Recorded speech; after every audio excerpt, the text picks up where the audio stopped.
What? Leo Lovelace, the guy himself, late on his own anniversary? More likely than you would think. You know, better late than never, though, right? Hello. Hello, hello, hello. Welcome to the stream. I hope you're all doing well on this fine Tuesday afternoon. Tuesday night. Afternoon, I guess, depending where you live. And that you are excited for the 2-year anniversary stream. I got a bunch of stuff. The chat song seems super quiet. I have a bunch of stuff ready. I just realized I forgot to open another window, which is too bad. I'll have to do that on the fly. So yeah, I have a year in review. Talk about all the stuff from the past year with some stats. We got numerous announcements. Last year, I only had one announcement. This year, I have multiple, which is big news. Whoa, crazy. And then, yeah, pretty much just chat and hang out as we do all this stuff. A lot of people. Hello, Nivi. Hello, Cammy. Hello, Tim. Master Argoth. Who else we got here? Cashew. Frost. I saw Armando earlier as well. Any lurkers? And anyone I forgot to say the name of as I was quickly scrolling through the chat. Hello, Oblivion. You're muted? I would sure like to think not. Considering I see the bar moving. But yeah. So, let's see. I shouldn't be nervous for my own stream, but here we are. Agenda. I made a very nice PowerPoint presentation. So like I just said, we have a year in review. I'm going to tier list all my streams. Oh, Nivi, thank you. Thank you for the 10 gifted. I appreciate that very, very much. Congrats on 2 years. Thank you. Yes, thank you everybody for the congrats. An extra thank you, Nivi, for the 10 gifted. Wow, Oblivion getting a gifted. What a shocker. Freaking Oblivion, man. We've talked about this before, but every single time somebody gets gifted a membership in anyone's streams that I'm watching, Oblivion gets one. Every single time. Doesn't matter if it's me or Cashew or Nivi or Batcat, I always see Oblivion get one. It's hilarious. Like, it's the one... There are two constants in life. Me being late to a stream and Oblivion getting gifted a membership. Those are the two things you can always count on. Argoth?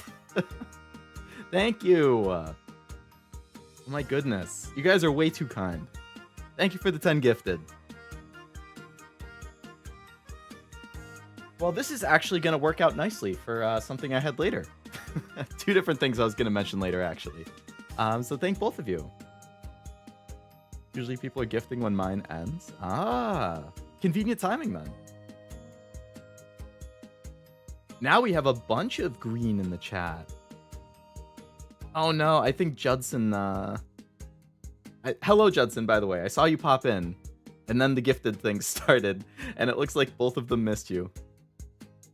Congrats on usurping Nivi's Tuesday time slot now to take over Thursdays and Fridays. That's right. This is the Batcat takeover.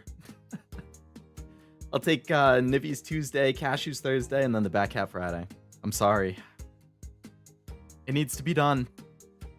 Actually, I can't take Nivi's slot. She just gifted me. She's safe. I'll take Monday instead. Monday, Thursday, and Friday. But yeah, so I have Q&A on here. I don't have a ton of things. There's only like somewhere around the 5 to 10 questions. So that should be pretty quick. And then announcements. I have multiple announcements. Like I said, I have some cool stuff that I commissioned. I have some cool stuff I've been working on. Some of the stuff you guys might know about because it's not really a well-kept secret. I've made lots of references to things. But some of them you guys have no idea about. Some of them none of you know anything about. Not my friends, not the people watching, nobody. So that should be fun. Because as exciting as it is to talk to people about stuff, sometimes I think it's more fun keeping it a complete surprise. So nobody knows. Except for me. So, streams from the past year. I streamed 153 times. Which is what? Almost half the year? I was like a month short of half the year. Because what? 365 divided by 2, that's 182. So yeah, I was about 30 days short. Or 30 streams short of half the year. Average of 2.9, average of 3 streams a week. Not bad. I would target 4 in an ideal world. But you'll see with a breakdown. There was a point in the year where the numbers started dropping. But not bad. 705 hours. So I actually did less streams than last year, if you look at it like a number by number perspective. But even though I did less streams, I did way more hours streamed. Like, I streamed significantly more in terms of hours than last year. So I guess I was developing into more of a marathon streamer. That is 29.4 days. I basically spent an entire month of the last 12 streaming.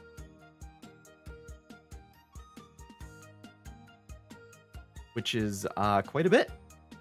Quite a bit. Average of 4.5 hours a stream. Last year it was just under 4. So I increased it by like 0.7 or something. What does that mean for next year? Year 3? 1,000 hours streamed. I don't know about that. We'll see. Any chance you're going to attempt to overtake Cashew's record for longest single stream? With that beefy, like, 12-hour one he did? If I had enough time to plan for something, I would consider it. But it would also depend on what... Like, maybe if there's a game I'm super stoked about. I think that's what he did, actually. It was HoloCure. The new update came out. He was super excited. And then 12-hour stream. So if there was a game I was super excited about, and I had the time, I would consider it. I definitely couldn't do, like, 24 hours, but I could see myself doing 12 to 16. Would have been really impressive if you did not know the surprise. I know, surprised even myself. It's a lot of hours to stream. It was quite a bit. You know what's good for marathon streams? Fighting games. But what if you have carpal tunnel? That might make the fighting stream hurt after like half an hour. Monster Hunter Wilds. Oh, Cashew's about to pull off a 24-hour stream. You heard it here first. He hasn't said anything about it to me. But I wouldn't be surprised if there's a long Cashew stream whenever that game comes out. You keep going until you see the light at the end of the carpal tunnel. You know, I like that, Tim. I'm gonna have to start saying that. Talked about the possibility for a 72 hours? What the fuck are you on, Cashew?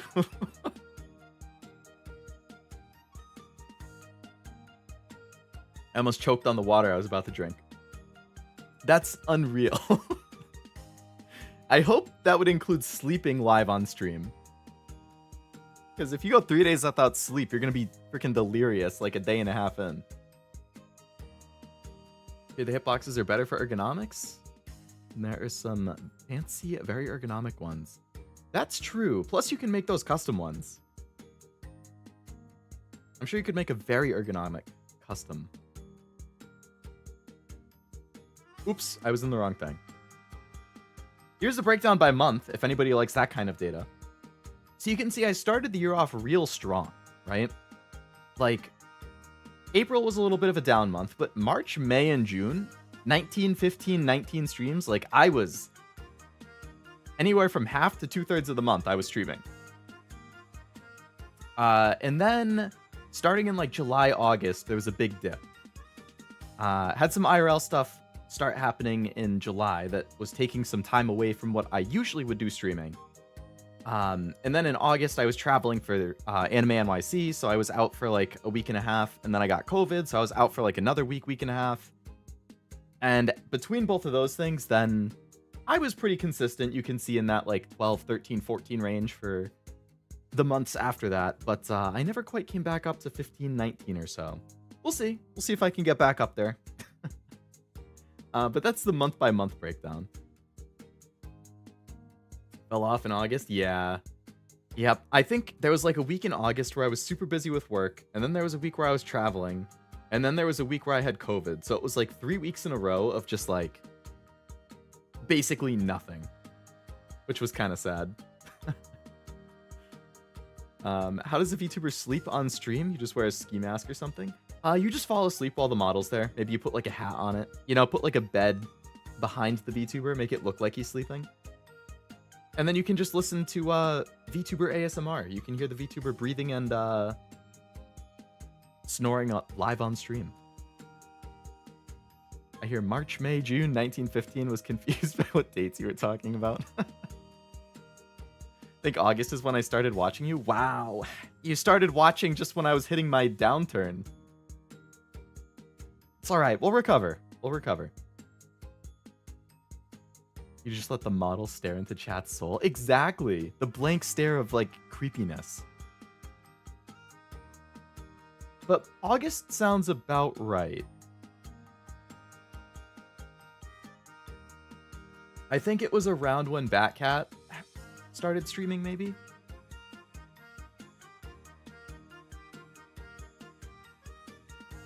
Here's the breakdown by day of the week. You guys know me. I like data, I like charts, I like numbers. So, there's only like two more slides that have numbers. So if you don't like numbers, don't worry, you don't have to see them for much longer. But if you do like numbers, I always think it's interesting. I streamed almost every single Saturday and Sunday for the whole year. So what, 52 weeks in a year? So I streamed 48 out of the 52 Sundays for the whole year. Saturday, I did 47 out of the 52. I think I doubled up a couple of times, but like, so maybe it was more like, I don't know, 45 out of the 52. But either way, like, that's pretty consistent. Tuesday, Wednesday, Thursday was like sometimes. Never on a Monday. I did not have a single stream on a Monday. Not enough charts? You're right. This is an embarrassment of an anniversary stream. I don't have enough charts. I deeply apologize if you cancel me for it. I understand. If you're so kind as to let me have a third anniversary, I will have more charts for you. Mondays suck. Why add to the stress with streaming? Yeah, that's true. Monday is usually my, hey, I'm going to start planning for the next weekday. So I usually try and figure out the week on Monday, Tuesday. Kinda a nerd, Leo. Pots of the kettle. YouTube was trying to gaslight me into thinking you weren't live when the Discord ping was right there. What the heck, YouTube? You don't want people to see my anniversary and my announcements? The audacity. You need 10 charts per screen. Every graph needs a bar, line, pie variant. I like it. I like the dedication to the data. This is making the data scientist in me very happy. Here's a comparison of the first and the second year. If you want to see, I kind of talked about it like when the initial slides were up, but I did 10 less streams in the second year, which all things considered pretty close. But you can see the hours like overall streamed like skyrocketed. Even though I had 10 less streams, the total hours were like 70 more. So I actually streamed more overall, even though it was less number of streams because the streams themselves were longer. So that kind of made up for it, I would say. Making coffee, are we still talking about nerd numbers? We are, but only for one more slide, and then there's no more nerd numbers. Then it's just other stuff. The year in review segment is almost done. 15 minutes in.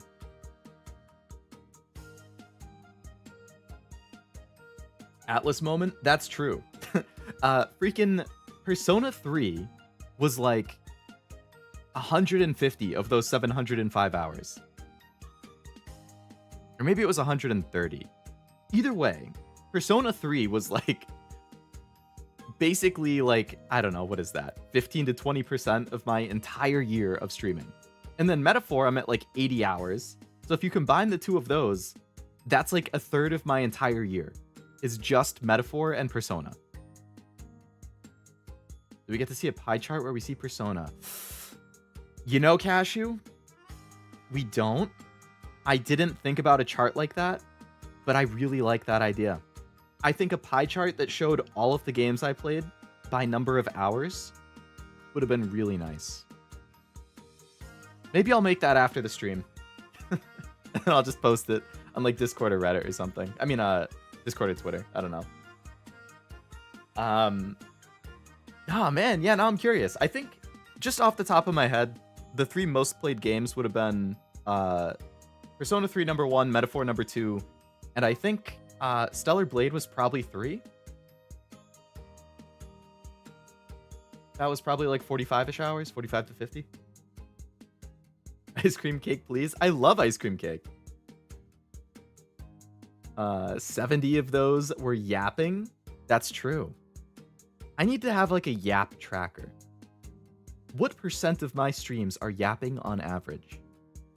I would guess like 15% maybe. Is Leo an Excel man? Yes. If you count Google Sheets as Excel, then yes. I have about 9 million Google Sheets created. I've done some pretty impressive stuff with Google Sheets in another life under a different name that I guess I can't really go in detail on, but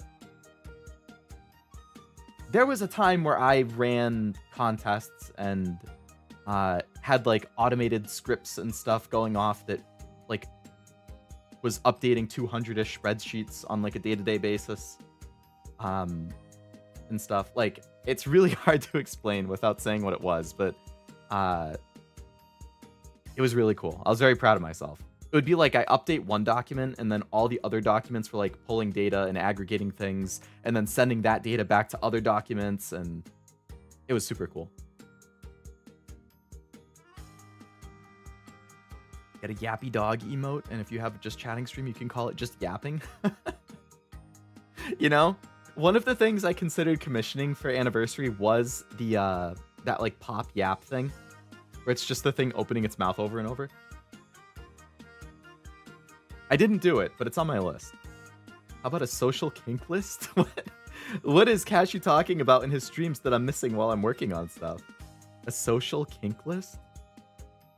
What even is a social kink list? Like, how is that different from a normal one? Leo's list would be way more sophisticated than Cashew's. Yapping has an exponential relation to how often people say fate. Fate? Like the hit mobile game Fate Grand Order? Oh, social link. I completely misread that. Wow. And I read that chat message like twice. Because I read it the first time and I didn't say anything because I was like, what the hell is a social kink? And then I reread it and I was like, wow, he really said social kink. I have to ask about that. No, I'm wrong. Social link, talk about a Freudian slip. No. No. This is the last chart I had. This is just comparing the first year to the second year again by day of the week. Because I thought it was interesting that like my weekends I was a lot more consistent on. Like, my Saturdays and Sundays went up. But then you can see my Tuesdays and Thursdays both went down.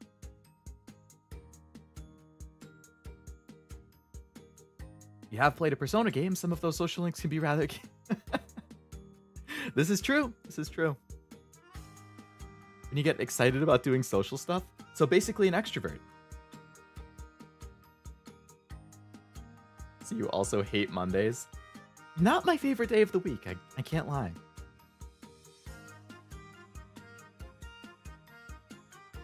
Well, my kink involves feet stuff. The second graph is very pleasing. It's a little more, it's less up and downy than the first one, yeah.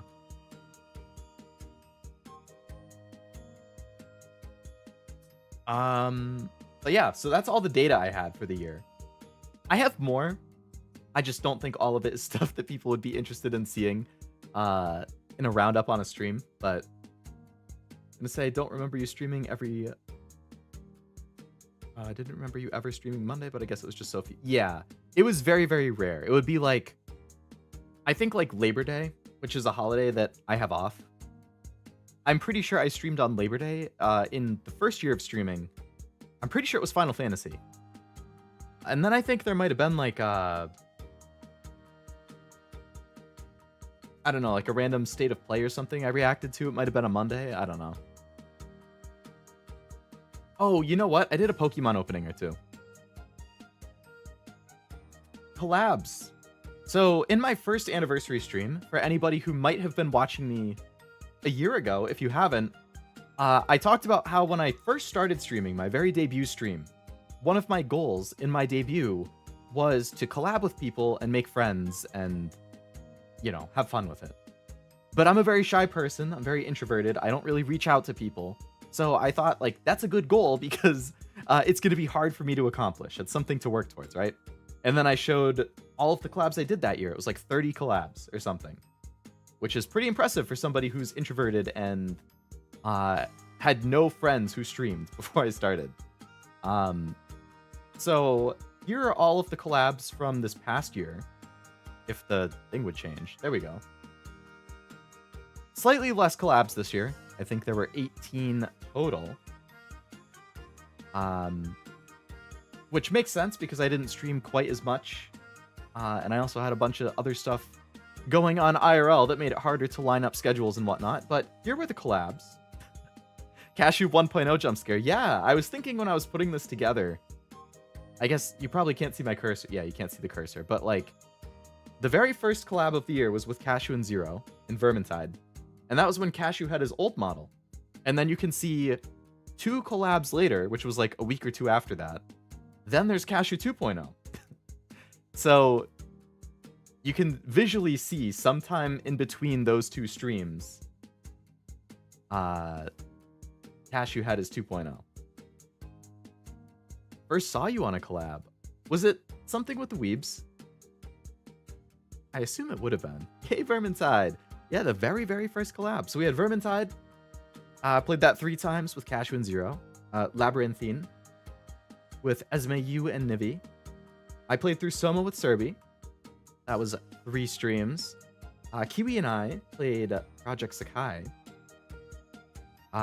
Played Backrooms again with Team Real. They had a new content drop, so we played the new levels together. Left 4 Dead, we played... you know what? I think I actually missed a stream. I did. There's a missing collab in here. We played Left 4 Dead 4 times, and I only have 3 on the thing. So I am sorry, Zero Cashew Nivi. I neglected to include one of the Left 4 Dead thumbnails. But I do have our content warning one. Spelunker Party, Cashew Nivi, and you. Chained together with Team Real. The Dead by Daylight Team Real one was kind of infamous. That was the one we started with Raft, and then Raft went horrifically. So midstream, we switched over to Dead by Daylight. Pico Park, we played with the whole gang pretty much. And then Zero and I did the Game Awards watch along, which it doesn't have everybody. I think Silver was also there. And then I think Oblivion joined like partway through. So these are just the thumbnails I had when I made the stream. Some of the people are like in the Project Sakai one, I think some combination of like Oblivion and Serbi and Cashew might have played at some point. Like, but when we planned it, it was just me and Kiwi, and then people joined in. Same thing with Pico Park. Like, Kiwi joined in, and I didn't know when I made the thumbnail, so she's not in it, but she was there. Not counting the videos. Yeah, so this was only streams. There were videos. If you guys don't know the videos, that was the Pokegression series on Oblivion's channel. I think there was, I don't know if you've posted 2 or 3 episodes, but that was basically us playing Pokemon TCG together. So there are a couple of those. And then there's like spontaneous ones, like I did a State of Play watch along and then Oblivion joined me for it. But I didn't have a thumbnail with him in it, so this is only the ones that I have the thumbnails. But yeah, these were the collabs for the year. What'd you think of Project Sakai? I thought it was good. I'm still like learning Vocaloid stuff, so I don't know a ton of the songs, but I enjoyed it. It was fun. Graph stream was a banger. That was definitely a low point. Data incomplete, can't trust it anymore. No, Wasabi. Gonna break my heart. Chained together with 4 people. It went so poorly, Armando. We made so little progress. I don't even think we got to the first checkpoint. It's so hard. Honestly, I think it's easiest with 2 people. Because if you have 2 people, you still need a little coordination, but like, if one person messes up, the second one maybe can save them, right? If you're playing alone and you mess up, you're just screwed. But when you have 3 and 4 people, it's so much harder to coordinate. Especially if there's like ping and stuff like that, like, oof.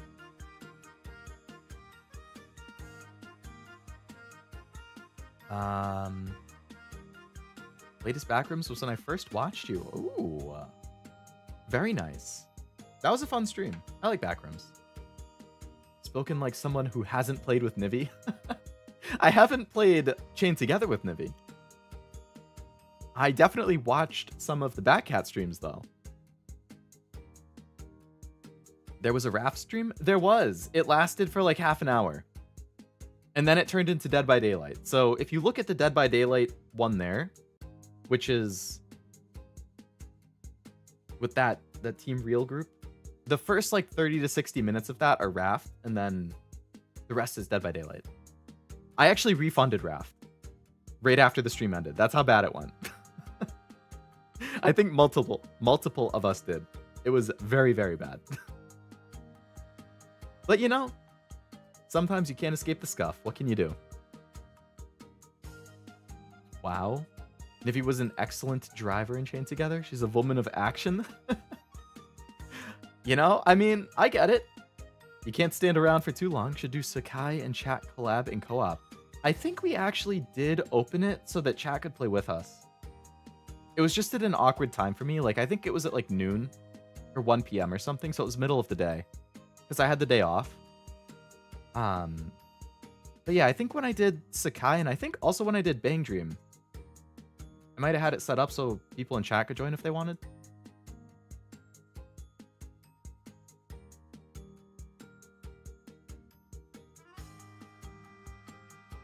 So that was the collabs. We also have art. Here's the new art that I got this year. Whether it's art that I commissioned myself or art that somebody else drew. I think I have everything tagged with who made it. I do. So top left is the badges that you have. If you're a member, you get the badges. Nobody has the corgi with the glasses yet because that's the 1-year badge. So if anybody makes it to a year, you'll get the corgi with the glasses. We have the emotes, of course. Shiki Miyashino, who's another VTuber that I like. I commissioned her to make that little chibi Leo. Might have seen that as my schedule art quite a bit. Halfism at the very top has more of like a retro looking Leo. A retro anime art style, kind of. It's very like soft. I like that. Top right, Avians. I've commissioned them a couple times. You got me and the Corgi dude together. We're doing the Steins Gate El Saikon group pose. That's what the hand thing is, if you didn't know. And then you have Cammy and Frost in the bottom right corner. Frost had the chill guy, yes. There was a period of time where I was obsessed with the chill guy memes. And I posted them in my Discord so often that Frost picked up on it. And then, yeah, he drew a chill guy Leo, which I thought was really funny. And then Cammy also had a fan art, which I was very appreciative of. Got the little happy robot there.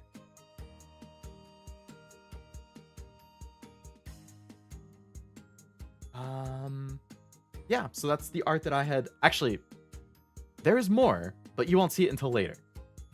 These are the arts that you guys know of. Not everything.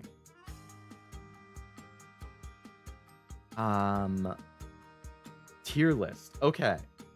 So I did this last year. This is the window that I forgot to open, so I'm going to do that now. But last year I did a tier list of all of the games I played on stream, which is basically just a nice way to, like, for me to look back and reflect on all of the games I played and what I thought about it. Did I like the game? Did I not like the game? Was there funny stuff that happened that it has stuck with me? So if any of you have watched a decent number of my streams or feel so inclined, I will post the link if you want to make one. You don't have to. Obviously, I'm going to go through it on stream, but there's the link if you would like to do your own. And if not, totally fine. I'm going to pull it up and do it right now. Window capture. Tier list.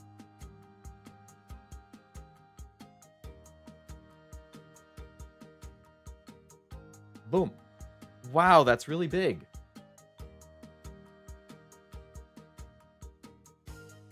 Boom.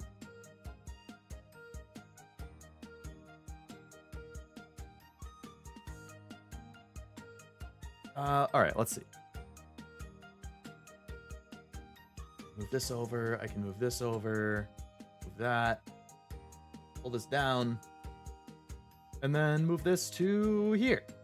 Boom. Wow, would you look at that organizing skill? I am amazing.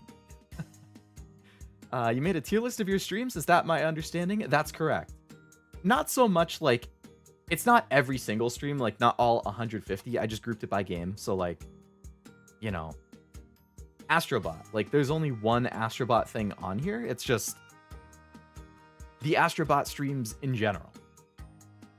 So I think I have every game or type of stream I played in here. Hopefully I didn't miss something, but if I did, it is what it is. If I didn't, then you guys can see on screen right now, these are all the different things I did on stream.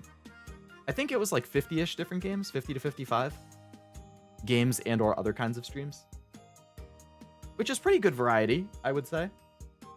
Keep things fresh. I did include the raft thumbnail though. The infamous raft segment that if you know, you know. What is this? So this is in alphabetical order. Okay. We're going to go through this. I'm not going to try and take too long on it because I want to get to the announcements. That's what I'm most excited about. And that's what I most want you guys to see. So before it gets too late for people, I want to try and get there, but we got to get through some other stuff first. So let's kick things off. The 2023 Anime Awards, which, if you don't know, the Anime Awards are my personal passion project. Basically, I put together my own award show for anime. 30 categories, covering all sorts of different stuff. You get genre awards, character awards, music awards, production awards like art and voice acting, and then overall stuff like the story, most underrated, best episode, stuff like that. So I put a ton of effort into that. I try and recognize and nominate as many different anime as I can. I started doing anime awards because I was like getting kind of annoyed with some of like the mainstream like Crunchyroll awards or like, I don't know, whatever else. Like they do good work with it, you know, it's fine. It is what it is. Everybody prioritizes different things. But I would get annoyed scrolling through the nominees sometimes because you'd see the same thing. Like if they have 20 awards, they'll have the same show gets nominated for like 16 of them. And I'm like, what? How does this get nominated for everything? Like it could be good, but is it almost everything good? And then you'll have like, I don't remember if it was maybe Jujutsu Kaisen or something, but there was one year where like there was a show that won like half the awards. And I was like, this is ridiculous. How does one show win half of the awards? Like, there are so many other good things. But I get it. It's a popularity contest. When you have a popularity contest, generally the really popular shonen is probably going to win the most things. The Demon Slayers, like Wasabi said, the Jujutsu Kaisens, those kinds of things.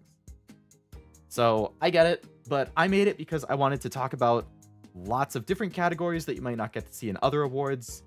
I wanted to talk about anime that you might not see get nominated in general in other places, and I wanted to talk about why I like the anime that I talk about. I mean, why I like the anime I like. So it's a ton of work. I am in editing hell for like 100 hours between writing a script and recording and editing and making the presentation and stuff. But I'm very proud of my awards. It's one of my favorite things that I do. So I'm going to put it in S tier. I'm biased. If you don't really care about anime, this is obviously going to be more like down here for you. But I love anime. It's one of my favorite hobbies. And that's my passion project right there. So S tier for me. Easy S rank. That's what I like to hear. I need to watch that. I mean, I would recommend it. I'm biased. But if you're looking to find new anime that you might want to check out, I think like in the 2023 awards, I nominated like 35 or 37 different anime for stuff. And there was like 14 or 15 different winners. Like a lot of good stuff gets recognized. This is self-rank, or can we also make our own? You can make your own, Master. Yeah, if you just want to use the link, you can, rank it based on how much you personally liked it. I won't be offended if people don't like streams that I like. Obviously, a lot of these I'm just kind of like taking a shot in the dark to see if I end up liking the game, and if I do, then who knows? I stand by the raft segment being actually good. Oh, you actually like the raft segment? I thought you were being ironic.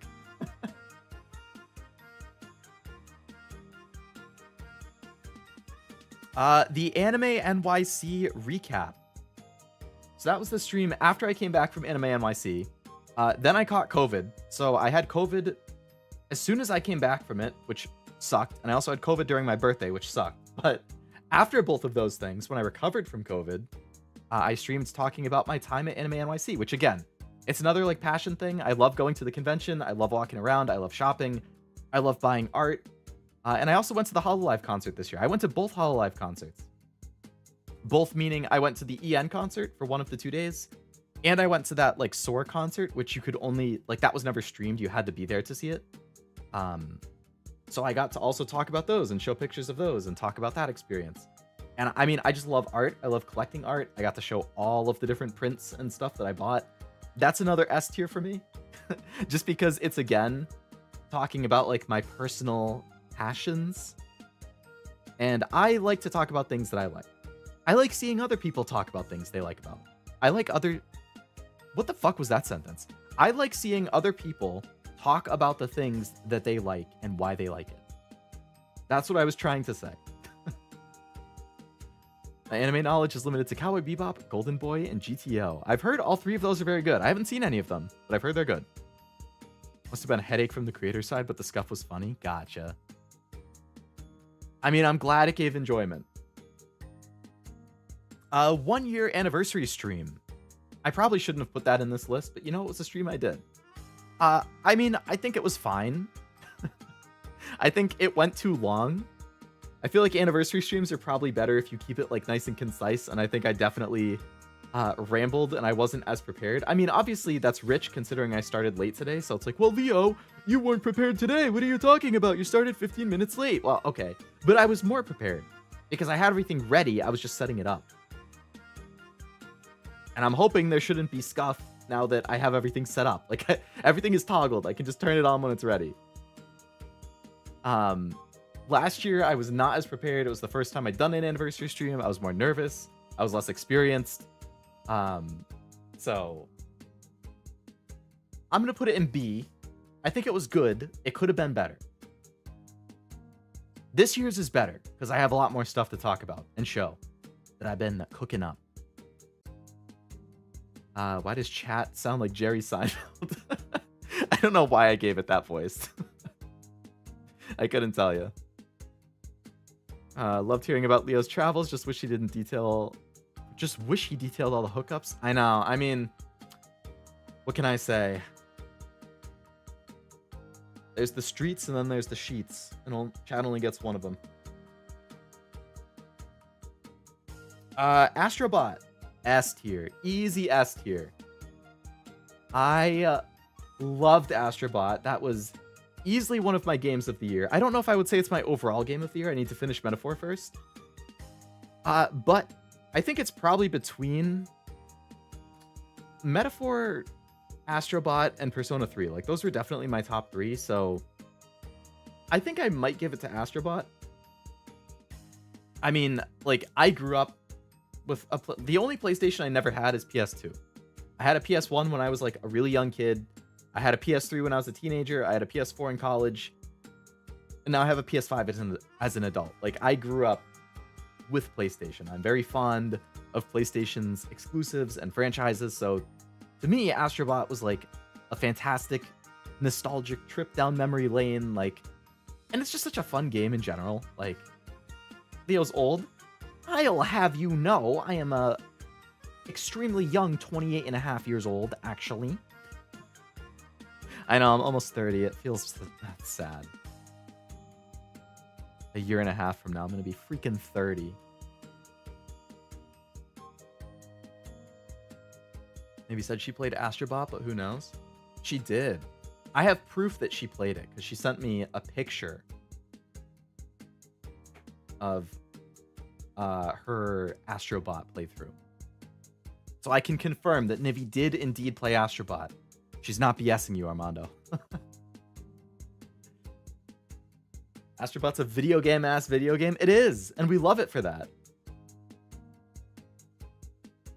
I'll put it right there.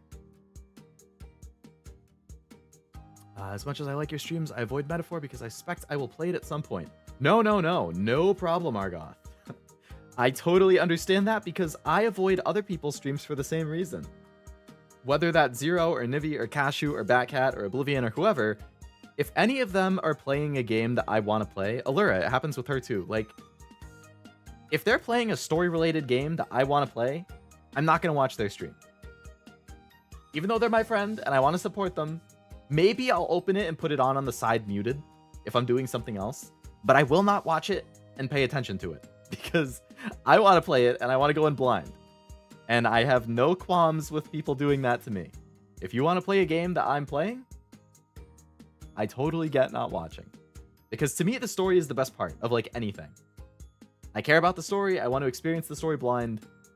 So seeing other people play it kind of takes away from the impact when I play it. If I've already played it, I will definitely watch other people play it.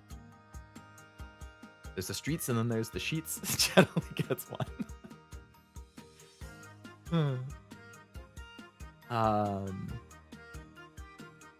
Hello, Yunosuke. Welcome.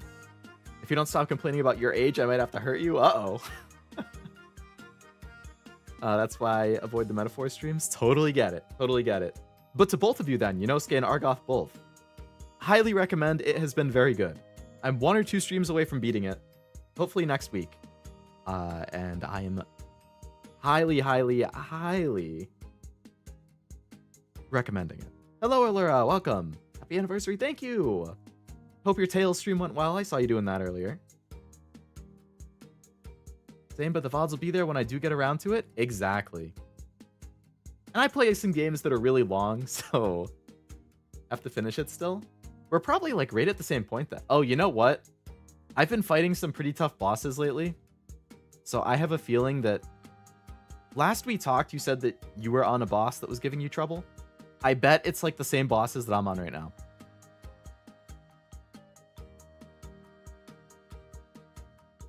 I can mention it after the stream. But yes, very, very good game. I know Allura's been playing it too, and she's liking it a lot. You got a lot of Metaphor fans in here, chat. Me, Nivi, and Allura. We can all speak to Metaphor being great. Should definitely play it. Feel a new BG3 run coming on? Oh, Baldur's Gate. I've never played that, but I've heard tons and tons of good things. Me too. So many people. Yeah, Wasabi, you've been playing Metaphor though, right? I feel like the last time you mentioned it, you were like maybe I don't know, 20, 25% of the way through. But that was a couple weeks ago. Probably won't play it now that I've watched you play it, but the game is great. Well, hopefully it's a good stand-in. Next patch should be fun. Are they adding like a bunch of new endings or story or something? Bad End Theater. So this is kind of an old game that I had never played. It took me one stream to beat it. I think that's one of my best thumbnails of all time, if I'm being honest. I put a lot more effort into editing on that one. So I'm going to put it in B purely because, I mean, the game was good. It wasn't like peak gaming. It was good. It's a good 4-hour stream. But my thumbnail for that, man, was that a damn good thumbnail. You beat Baldur's Gate 3 3 times, Argoth? Oh my god. That's a really long game too, isn't it? You must love it. You should try it out. Just finished it last month. If I can get it, I've had it on my wish list for a while. It's like, it just never goes on sale for more than like $10 off. I'm like, if they give me like a half off sale, I'll probably pick it up. But I feel like I never see more than like 15% off. Hello, Esme. Welcome. Thank you. Thank you for the happy anniversary. New subclass for each class. Oh, really? Crossplay too. That is good content. Love all the love Leo's getting tonight. I'm very appreciative of it. Between the amount of people who have showed up for the stream itself and being active in chat and the membership gifts, it's all very, very kind. I definitely appreciate it. Hopefully, I'm a nostalgic guy. I definitely get sentimental about some of this kind of stuff. So hopefully when I have my announcement section later, you guys like one of the things I have. Got Core Keeper on Amazon for 17. Haven't played, but I got it. Core Keeper. Did I recommend you that? I feel like I've talked about it on stream once or twice. Core Keeper is very fun. I've only played it for like 15 hours with some of my friends, but those were 15 definitely very fun hours. I'd like to play it more, but it's one of those things where like my friends and I have a world, so unless we're all around and in the mood, then we can't really continue. 572 in Baldur's Gate technically doesn't put it in my top 5. Really? That's not even top 5? What would top 5 be? Balatro. I liked Balatro a lot. I've played it. I only played it on stream once. I have played it offline multiple times since then. I think it's very fun. Very, very good card game. Very, very good roguelike. If you like cards or roguelikes, that's got to be like your best game of all time. I enjoy both. I mean, I enjoy card games. I'm like iffy-ish on roguelikes. But I think this is one of the first roguelikes I've ever actually liked. So I'm going to put in B. B for Balatro. But it's going to definitely be towards the top of B. Did you know there's multiple Final Fantasy VII games? I have, yes. There's the original Final Fantasy VII, and then there's the remake, which is Integrate. But the remake is being split into a trilogy of games. So you have the remake part 1, which is Integrate, and then remake part 2, which is Rebirth, and then remake part 3, which is still being developed. And then there's also Crisis Core Final Fantasy VII, which is a prequel to Final Fantasy VII, if I understand it correctly. And they remastered that. So there's a lot of Final Fantasy VII games, yeah. Bang Dream. We're going to put that in B as well. We got B for Balatro, B for Bad End Theater, and B for Bang Dream. Bang Dream has been one of my favorite rhythm games for a while. It was the first gacha I ever played, actually. This and Fire Emblem Heroes. Those were my two that I started with. So I'm very nostalgic for Bang Dream. I was happy to play it on stream. There's a lot of good songs in there, especially covers. I'm pretty sure when I was playing it, Cashew was watching and he was like, that song's in this game? That other song is in this game? What? And then he downloaded it while I was playing and I was like, hey, nice. Yeah, Yeah, good game. Great characters, good story, great songs. It's just a fun rhythm game. And you guys know I like rhythm games. Bang Dream is crazy. I think I forgot to tell you, I got a Mocha card the other day. Armando almost started with Rebirth. That would have been very confusing, I'm sure. Bastion. I'm gonna put Bastion in B as well. We got a lot of B's in the B tier. Bastion was the first time that I had played. Of course, I'm blanking on the developer's name. It's the same developer who does Pyre and Hades and Transistor. I can't think of it. But I liked it. I don't know. I'm yawning a lot today, even though it's only 8. I don't know what's going on with me. But Super Giant. Yeah, Super Giant. You were close. You know you're not sorting alphabetically? Yeah, I'm ranking within the tier too.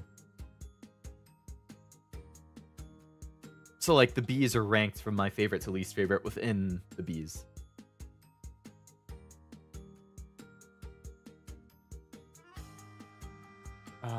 For hours, suppose I can answer that. Top 5 is Pathfinder, Warhammer 3, another Pathfinder, Age of Wonders 4, and Civ Beyond Earth.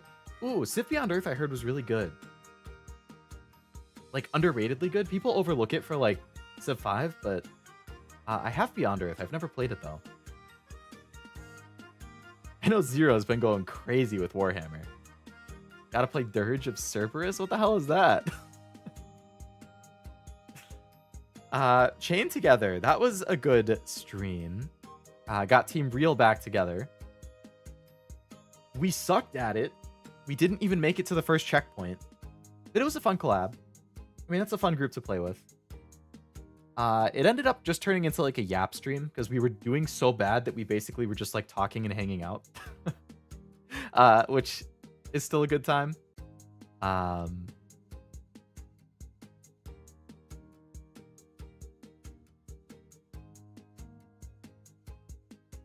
feel like around here is good.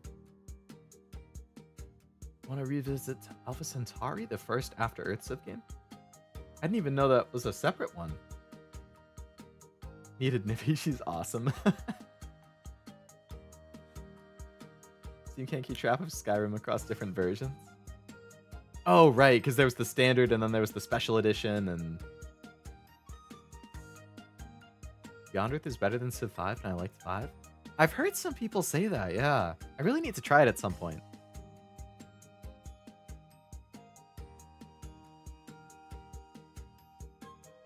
Oh, Civ 2 or 3. Oh, okay. Definitely on the older side then, yeah. I think Civ 3 was the first Civ I ever played. Very briefly. And then I went to Civ 4 and I kind of stuck with that. Clone Hero. So I really want to play more Clone Hero. I'm planning on doing it in the future, and I'm also planning on like themed streams for Clone Hero, like specific types of songs and stuff, because I just did like a smorgasbord last time. Clone Hero is basically Guitar Hero for computer, but you can play any song you want as long as somebody has made a chart for it, a chart being like the notes. You can play any song that people have made, and it's entirely free.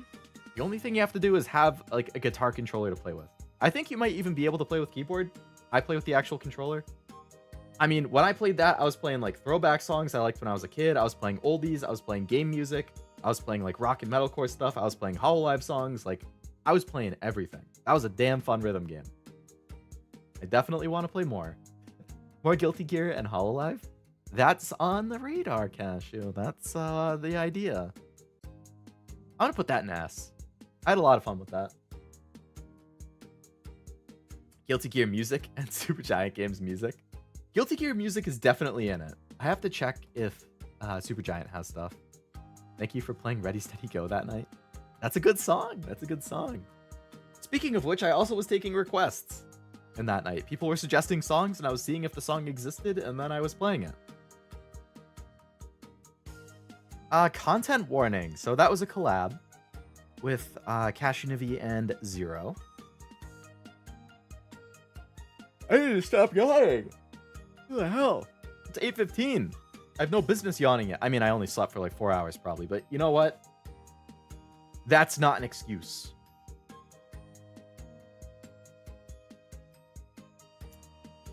Content warning was fun. I think if I was comparing our other collabs, I liked Left 4 Dead more than content warning. I think content warning had funnier moments. But it also had more dead periods because you would just like wait for stuff to happen. But I do think at the end of every run where you get to watch the video you made, that part was always like really funny. There was the one in particular where we were in like some underground cavern or something. And I think Zero got killed somehow and I was recording and there was like a giant snail monster that appeared and it started like rapid firing snails at either Cash or Nivi and they got killed and I was like recording it and then I got ambushed. Like the video that came out of that I thought was hysterical. Like those little videos it gives you are just golden. I would probably put this in B around like here. Audio balancing with that game was whack because it was positional and direction. Yeah, I agree. The audio was like completely all over the place. Dead Space. I played the Dead Space remake, so I need to pin this. Actually, I guess I don't need to pin it right now. It's not high enough. So, the original Dead Space was one of the first games I ever got every achievement ever in. I platinum trophied that when I was like 13 or 14. So I was very excited for the remake, and I thought the remake was really good. Nice voice crack. Another yawn. This is crazy. All right, I'm gonna be back in 25 seconds. I'm gonna get caffeine.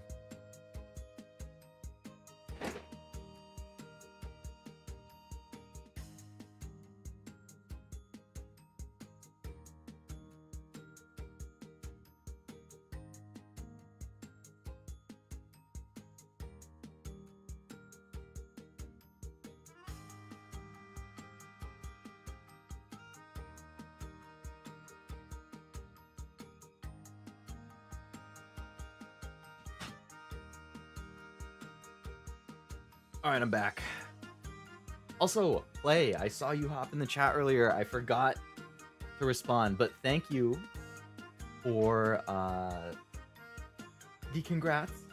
Hope you've been doing well. I got my sparkling Frost caffeinated lemonade here. Frost, I am drinking you.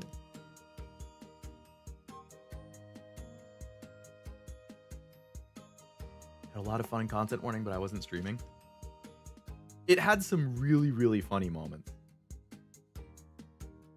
Like, that's definitely one of the streams that I feel like I had some of my hardest laughs on. Mr. Game & Watch, hello.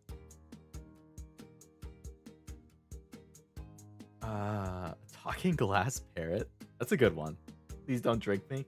But how else am I supposed to stay energized for the rest of the stream? Anyway, Dead Space. I loved the original. I thought the remake was really, really well done. The audio and the visuals in particular were like phenomenal. Like the direction on that, so good. I'm gonna put this in A. I got really tilted though.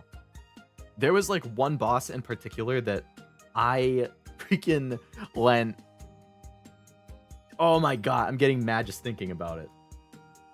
I died like 6 or 7 times. It took me like an hour and a half to beat it. I was like, this game should not be this hard. Like, this boss is so bullshit. Like, okay. Aside, that boss would be down here. D for Dead Space. But the rest of the game is A. Babies made me so angry. The babies and the scorpion things were 100% the most aggravating of the enemies. Also, hello. Welcome to the Discord, Argoth. posted some art. Let's see. That's awesome. I didn't have it. Oh, it just popped up on the stream because I opened it in the browser instead of downloading it. Oops. This is the art that Frost just posted in the Discord. If people are not in the Discord. It's a very, I like the blinged out, the name. It reminds me of like graffiti, kind of like, what do you call that art style? I know it has a specific name and I can't think of the name of it.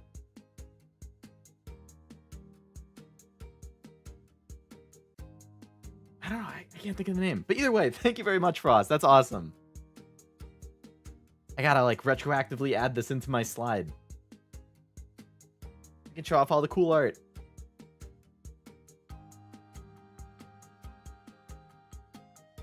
Now I feel bad for drinking you. I should have found a different caffeinated beverage. Tilted Leo's my favorite Leo? People like seeing angry Leo. Everyone loves Frost. Oh, Armando, you just gotta... You gotta start drawing.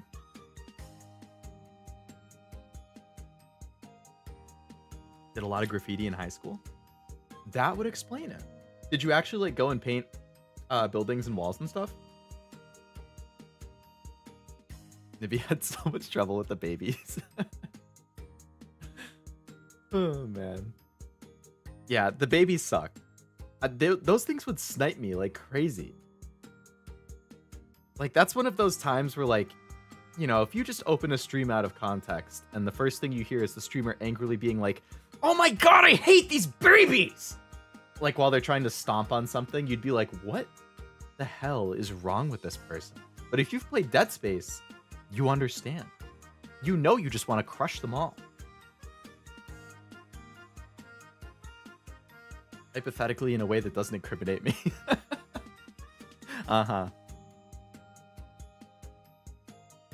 DJ Max. So DJ Max is one of my all-time favorite rhythm games. I've played it on stream multiple times. I only played it, I think, once this past year. I would like to play it more. A new DLC actually just came out that I want to play, so I probably will play it on stream at some point soon. Great songs, fun gameplay. This one was cool, but also unfortunate in different ways, because it was the same night that the new Hololive Gen debuted, Justice. And I wanted to watch their debuts, so I had to cut the stream short so that I could watch, you know, the actual debut stream. So I think it was only like a 2-hour stream, which, you know, it's short for me. It's unfortunate. But I did the fun thing with that stream, which was if I didn't full combo the song, I had to drink. I think I was like 50-50-ish on if I full comboed or not. It was good. It would have been better if I could have like played for another couple hours, I think. But it was fun while it lasted. I'll put that in B. I'll put that up here. Nivy literally said multiple times, "I hate these babies, die babies." Yeah, you get Nivy with the babies, then you have Cashew with the random like out of context kid stuff in Metal Gear Solid. I can't even count how many times I've opened the Metal Gear Solid 5 stream, and within the first 5 minutes, I've heard him say something that I'm like double taking at. Doom. So Doom, I know a lot of people really like Doom. Doom is unfortunately, in my opinion, the worst stream of the entire past year. I did not care for Doom, if I'm being perfectly honest. I was actually pretty disappointed. Because I've heard so many good things about it, but I was frustrated almost the entire stream. That's like definitely one of my personal, most infamous Leo streams. I didn't like the movement. I didn't really care for the gameplay. And I was so hyped for the music, and I felt like it did not play as often as I wanted. Like, it felt like the song would start, and I would start getting into it, and then the combat would end, so the song would just end. And I was like, well, just keep playing the song. I want to keep hearing the music. And the number one most annoying thing about it is that I got really motion sick like halfway through the stream. because the movement in the game is just like, I can't even describe it. The movement made me so motion sick. Like, I actually had to stop playing for like half an hour in the middle of the stream, just sitting on the pause screen while I was waiting and hoping that the motion sickness would go away. I didn't even say that I was getting motion sick. I don't think I did. I was like adjusting the settings. I think I tried taking off like the motion blur. I tried changing some stuff. I don't know. That made me actually feel sick because of the motion sickness. So that is definitely D tier, and I will never play Doom again. Which is too bad, because I know people love it, but not for me. Backrooms, on the other hand, that's definitely an A tier. That's a fun group to play with. That's Team Real, Azame, Allura, and Rel. I said the order backwards, actually, for Real, but that was my first ever collab, was with them in Backrooms last year, or in 2023. So it was kind of nostalgic for us to get together again and play Backrooms again and go through the new levels. I thought it was fun. They're just easy to get along with. It's a good group. Definitely A tier. Ghost Trick. So Ghost Trick is a game that's been on my list for a long time. That was a really good like mystery game. I love mystery. I love thriller. I love suspense. That game had it all. There were plot twists after plot twist after plot twist. Like every chapter had a plot twist or a reveal that I was like, huh? Where'd that come from? I just had the crazy voice crack when my voice rises right there. Love it. So I loved the story. I really liked the characters. I thought the humor was really funny. The only downside to that game is that it wasn't voiced, and there's a lot of dialogue. So I definitely had a sore throat after I streamed them. Each time I streamed it, because yeah, it was just a ton of reading. And I do not have proper speaking technique. Whatever that is.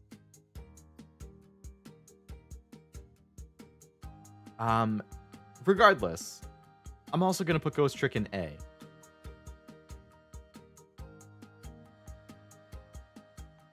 The story in that was really, really good.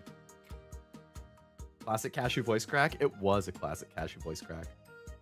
Gotta run for now, Leo, but congrats on 2 years. Thank you, Argoth. Appreciate you hanging out. Thank you again very much for the gifted as well. I really, really appreciate that. Yeah, hopefully see you around in another stream. And also, I know you're in the Discord now, so after stream ends or tomorrow at some point, I'm just going to post a compilation of all the announcements like in the Discord. So you can check them out there if you get curious. God of War. I really liked God of War. You guys probably know, if you watched my God of War stream, there was definitely a learning curve for me. I definitely struggled with the combat for the first couple streams because I didn't parry. I didn't bother learning how to parry. All I did was dodge. And if it was an enemy that you really needed to learn to parry against, I just got fucked up over and over and over again. Parry, Leo. Exactly. Exactly. I was the worst parrier ever. If you've played God of War, you would be infuriated with my first like 3 to 4 streams of that. Somewhere probably like 50 to 2/3 of the way through, 50% to 2/3 of the way through, I started to try parrying. By the end of the game, I mean, I platinumed the game on stream. I beat all the Valkyries. I did all the Niflheim combat trials. I did everything. By the end of the game, I was really good at parrying. I was parrying. I was dodging. I was using all my abilities. I was like throwing the axe like crazy. I was doing everything. I definitely, I don't know. There was like probably 2/3 of the way through my playthrough. Like everything suddenly like clicked for me with the combat. And I felt like a god, which is fitting because it's God of War. But like some of those Valkyries, when I beat them on the first try, I was like, am I actually cracked? Like, I don't know. That was a really fun game. Really good story. Really fun gameplay. I'm really looking forward to Ragnarok. I'm definitely going to play it on stream in this coming year. So hopefully, if you liked God of War, I will see you when I play the sequel. I'm going to put God of War in S. That was definitely one of my favorites. Yeah, probably below Astrobot. thought you only... I thought the way you threw the axe was kind of cool. I did do it quite a bit. So I think I had some, like, abilities with the talismans or the armor or something that was, like... Oh, I forget what they... The things that you would, like, embed in the armor.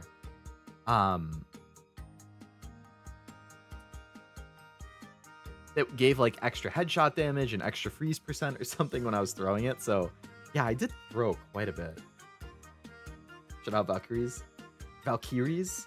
Yeah, I said it multiple different ways that were all wrong. I said Valkyrie a bunch. I said Valkyrie. Valkyrie. Yeah, I was not good at pronouncing that word. Not my brightest moment. Holocure. Holocure I'm definitely going to put up an A.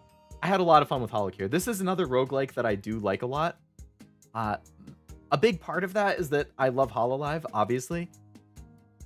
So being able to play as Hololive characters and see all of the Hololive references with the items and collabs and super collabs and like the casino stuff, as frustrating as that damn dealer is, the casino was a really fun addition. Like that's just a really fun game. I feel like where it is in my list is good. House. House is an indie horror game. I wasn't super into it personally. I didn't dislike it. I think the idea behind it was neat. Like, you're kind of in a death loop, and basically you're trying to figure out how to escape this house with like paranormal things happening, and you're just trying to try things out each loop to see what might work in helping you get further into your escape. So I liked that aspect of it. But some of the puzzles are just like interactions were not clear and obvious enough to me. Like, I think there was 1 or 2 points where I had to look up a solution to actually like progress in getting a different ending, because I genuinely, for the life of me, could not figure it out. But I thought the concept was cool. I feel like C is fine. Hello, Jack. Welcome to the stream. Happy 2nd anniversary. Thank you. Thank you. Thank you for all the support. I know you've come to a lot of streams, so appreciate it. Who added S as a ranking? I honestly don't know. I feel like it just kind of appeared and I accepted it. Inscription. So Inscription I kind of cheated with putting in here because I started Inscription at the very end of my first year of streaming, but I didn't finish it until the beginning of my 2nd year of streaming. So I think I played at least half of it in my 2nd year, so it was fine to put it in this list. I really liked Inscription. That was also a very, very good card game. Good mystery, good story. The beginning of it is a good roguelike. Really cool references at the end. I liked the IRL aspect that they had too for like the story. Like the way they kind of made it a game within a game. It's not a spoiler. Like that's one of the first things you find out in the game. But like, I really liked that angle. I'm going to put Inscription in high A. That was really good. If you like card games and you haven't played Inscription, big recommend. Left 4 Dead 2. Left 4 Dead 2 with the gang. Cashew Nivi and Zero again, like the content warning. I thought Left 4 Dead 2 was really fun. We beat all of the Left 4 Dead 2 levels, and I think we beat almost all the Left 4 Dead 1 levels, which were all supported in.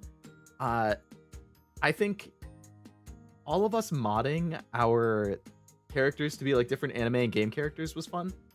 You know, like when you got to see like Nijika from Bocchi the Rock and Kurisu from Steins Gate and Raven and Liquid Ocelot or Revolver Ocelot. I think it was Revolver Ocelot, and that's why Cashew always used the revolver. And freaking Captain Toad. Captain Toad was hysterical because he was actually like a foot tall in the game.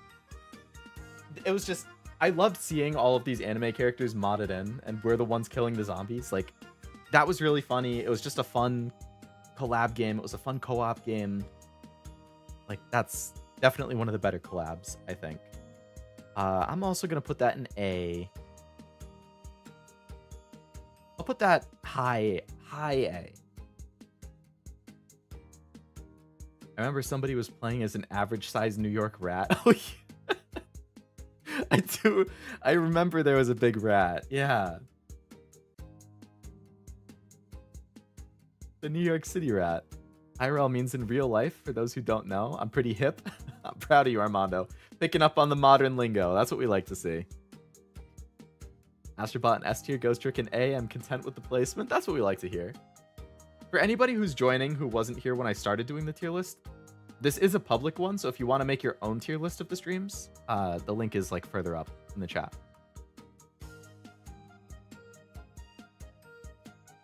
Game had an upskirt death. It did. I think with Raven, and actually with Nijiga too, those skirts don't really help when the body's getting ragdolled all over the place. Labyrinthine. So this was a horror game collab with Esme Yu and Nivi. Very, very early in the year. It was like February or March. It was one of the first collabs for the whole year. There was one part in like we were in like a corn maze or something, or like a hedge maze, and there was some entity that was chasing us around, and we were trying to find keys to escape. I really liked that part. Because I got jump scared like crazy. It made a really good clip, actually. I think I made a short out of it. I remember the jump scare that got... Yeah. Yeah, I think that's probably the one that I made the clip about. Yeah, it was like you and Esme and you were all together, like further ahead of me. And I was lagging behind for whatever reason. And then I got jump scared by something that had popped out at you guys too, but I didn't know it was there.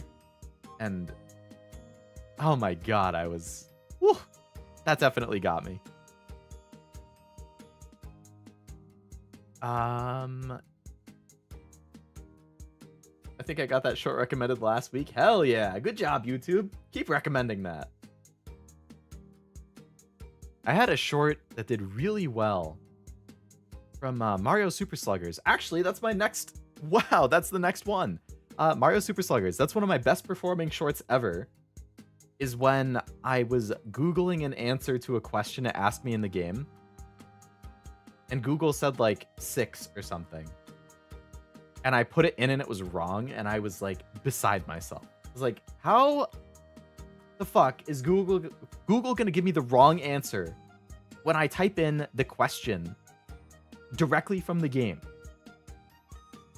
That got like 10,000 views or something. Like, was it 10,000 or 1,000? Now I forget. Either way, it did really well for me, like for my size. Mario Super Sluggers is fun. That's like a very classic game for me. That's a very childhood game for me. I loved playing that with my friends growing up. I played this, I believe, on opening day. Because I really like baseball, for people who don't know. I'm a big fantasy baseball fan. I follow baseball pretty closely. I have not been to a baseball game in a long time. I would like to. But I love fantasy baseball, so I was glad to play this. I thought it was fun. I'm gonna put this right around here is fine. Red Sox is your team. They are, yes. Well, okay. If I were to pick a team, it would be the Red Sox. I do like the Blue Jays as well. That being said, I am much more loyal to my fantasy baseball team than any real team.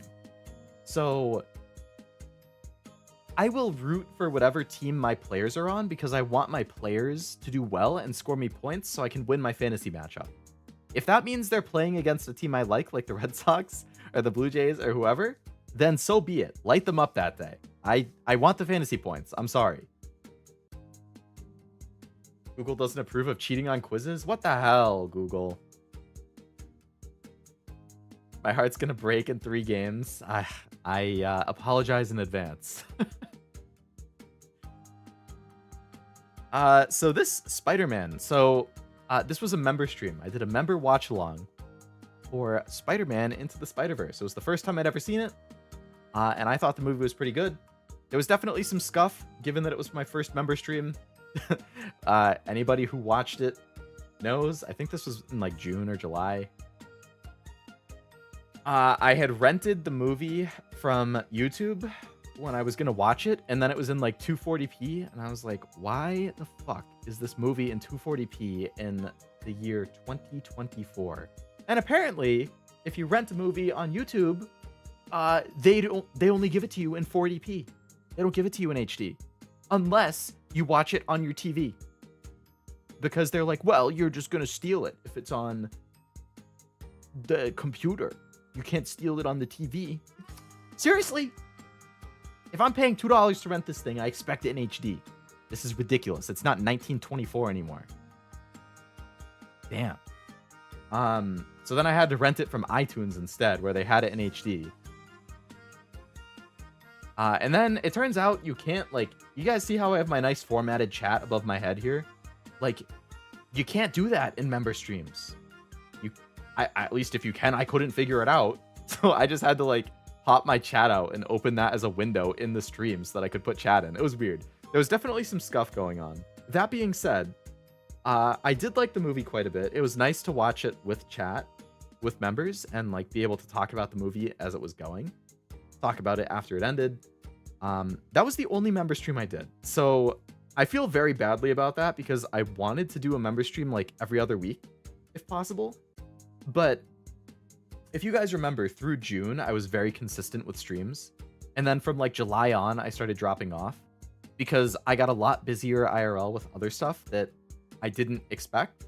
And I opened memberships right before all of that started.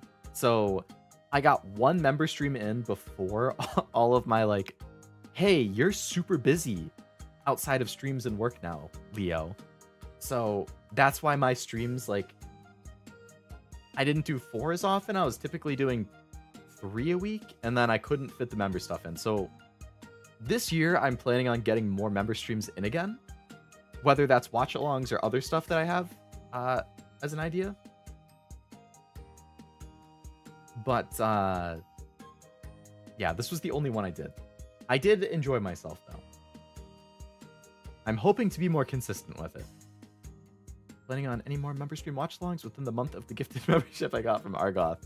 If I can, I will. I definitely am planning on watching the second Spider-Verse movie for sure in a member stream, which I think is called Across the Spider-Verse. I have other movies and TV shows and stuff on my list. Like, I'd like to watch the Super Mario movie. I heard that was pretty good. I want to watch the Fallout TV show. I want to watch Arcane. Those are all things I haven't seen that I've heard good things about. I have a lot of movies and TV shows and anime and stuff on my list, so whatever I can like fit into a member stream with timing that people are actually interested in, then I would like to. I'm also considering doing games in member streams. Like, watch-alongs were the main thing, but like I would like to do games too. Games meaning like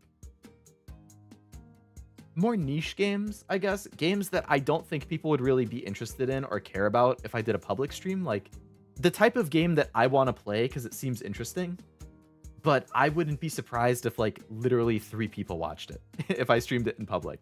So I think those types of niche things I might do as like member streams just because like I still want to play them. So if people want to hang out while I play them and chat and stuff, then cool. We can just like make it a member thing. I don't know. Just ideas I'm kicking around. Games that YouTube don't like. Exactly. A bunch of like random indie games. I have a bunch of indie games. I have like visual novels that I want to play. I actually have a list of like 20-ish that I was putting together recently. Like Metaphor. Unfortunately, that is also true that as much as I love stuff like Persona and Metaphor and like those games do not do as well on YouTube and for streaming. Like they're a lot more niche. People are a lot less likely to click on those streams. They're a really long commitment. And I feel like usually when people watch those, it's either people who have already played it and they want to see what you thought, or it's people who like just want to hang out because they like talking to you. Like, it's not like a casual appeal type of game because there's a lot of story, there's a lot of reading.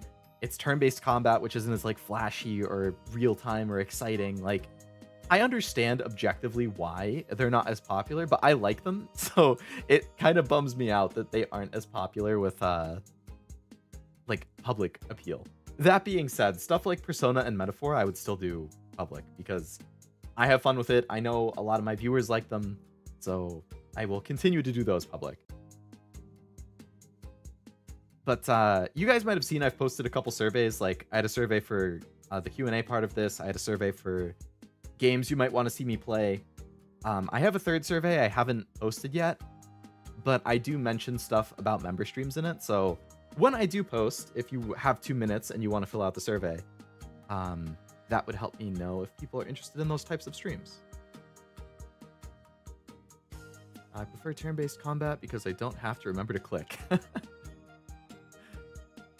I watched Arcane and now I'm questioning my art skills. If I were you, I would hold off on Spider-Man Across the Spider-Verse. It's part 1 of a 2. Oh, really? Across? So what is that? The Beyond thing is part 2, basically? What's something that surprised you because it was more popular than you were expecting? Like, stream-wise? More popular than I was expecting. God of War did really well. I mean, I know God of War is a popular game,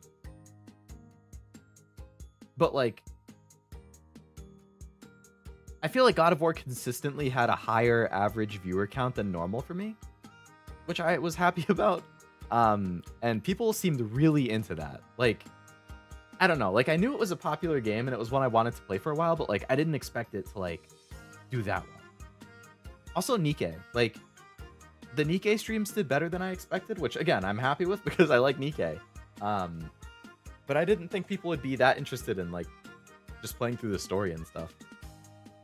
Q&A still has me worried. I only have like 7 or 8 questions, I think, so there's nothing like bad in there.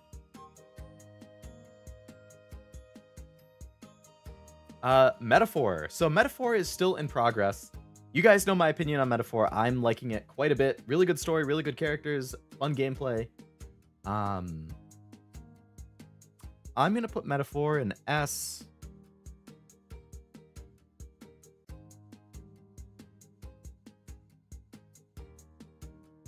Yeah, right around here seems good.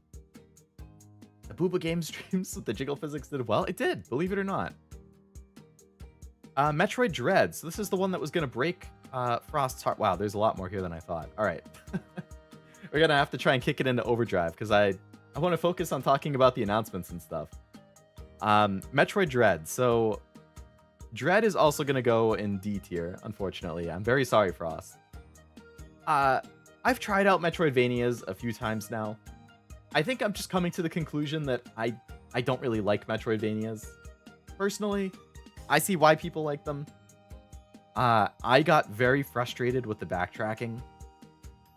I think I did a good job of hiding it during the stream, but I definitely got annoyed with how much backtracking there was and in how, like, not... What's the word? There was a point where I had explored every single path I could go down, and I couldn't figure out what I was supposed to do. And somebody in chat said something like, you have to switch to this weapon and shoot the ceiling in this location, and it opens up a new path. And I was like, how am I ever supposed to figure that out? Am I supposed to run around randomly shooting every ceiling and wall that I'm going by to see if it opens up a new path? Literally, that was the only path I could go through in the entire map. If I didn't figure that out, I would have been locked. And then that opened up a new area. I was like, what the hell? Like, huh? I don't know if that's normal in Metroidvania, and I just, like, don't know. But, like, I don't know. I think it was a well-made game. It just definitely wasn't for me. But the new Metroid Prime on Switch 2 would get a lot of views. I think it would. Metroid Prime is very popular, So I think it would do pretty well. Nivy says she's going to buy me a Switch too. I don't know. I keep hearing rumblings that that's up in the air. It might depend on behavior. I don't know. But I hated almost every NES game. The only NES games I played were the original Super Mario Bros. And Rampage. I loved Rampage as a kid. It's the bugs that crawl on the ceiling and you see them going through that block. Oh, okay. So I must have just like not noticed the bug. Or thought it was like an environmental thing and that was it. Minecraft. I streamed Minecraft for the first time. Believe it or not, the Leo Lovelace Minecraft stream, that is the first time a VTuber has ever streamed that game. I was a pioneer. I feel pretty proud of myself for being such a forward thinker, you might say. I enjoyed it. It was chill. I didn't really do a whole lot. But it was good to just, like, relax, I guess. I'll put that, like, low B.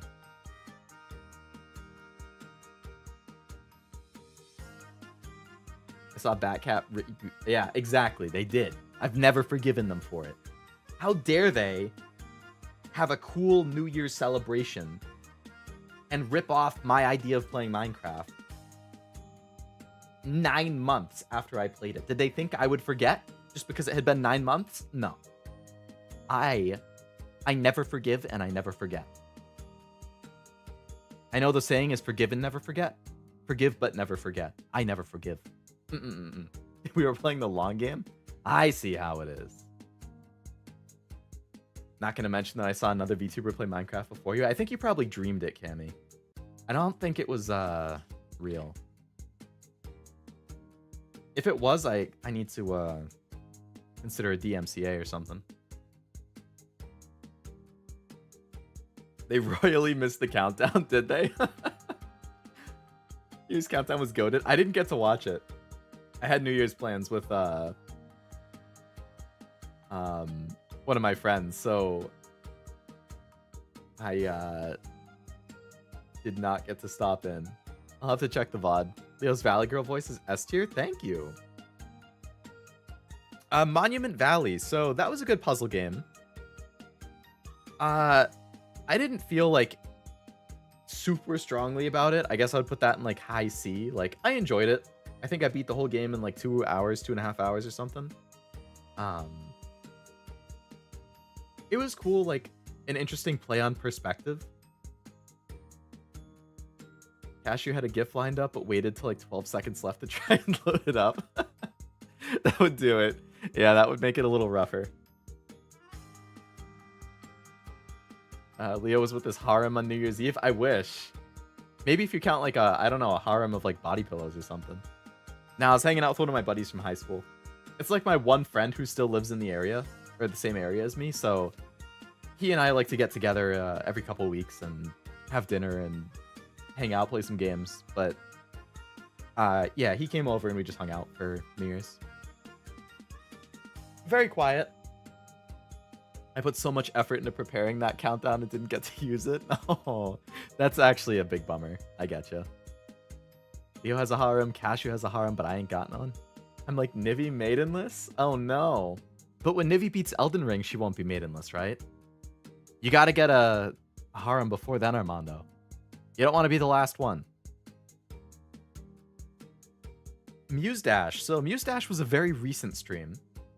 I didn't get to play the Vocaloid collab stuff because I played it after it left the store, apparently. But Muse Dash has some good songs. I thought it was fun. It's probably, if I were to like look at all the rhythm games I've played, excuse me, I'd probably put it like mid to low if I were to like rank every rhythm game I've played. So I'm gonna put Muse Dash as like probably around here. I feel like is fine. Now I need to pin the images because I can't see everything. We're in the final 3 rows. We're getting close. Blue Archive collab made me happy. I was definitely happy about that. I wish I played more of the Blue Archive songs. I only played one of them. I wish I had played all of them. But I was glad that was in there. I like its aesthetic way more than the gameplay. I agree. I love the aesthetic. I love the art style.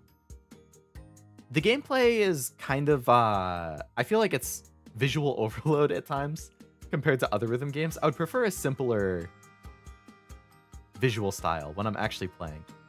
Already not maidenless? I'm very happy for you, Nivi. Congrats. Sucks you missed Miku collab. Those songs are a banger. I know, that was a bummer. Hopefully they bring it back at some point. I have not played Ken Griffey on the SNES, no. I actually don't think I've ever played the SNES. My dad had an NES, so I played that when I was a kid, like his old NES. But I don't think I had a Nintendo console after that until the GameCube. I never had the SNES, and I never had the N64. Nikkei. I was just talking about Nikkei like 20 minutes ago. The Nikkei streams have done a lot better, like viewer-wise, than I expected. I'm glad that people like them. I think the story is pretty good. So I'm happy that people like when I play through that. The event stories have also been very good. I think it's fun gacha. I don't know. Overall, I definitely like Nikkei. I put that in upper B. It makes me want to play more gacha stuff on stream. Like I've mentioned before, I play Blue Archive, I play Azure Lane, I play FGO. FGO is another thing that, like, I love FGO. But I don't know if people would, like...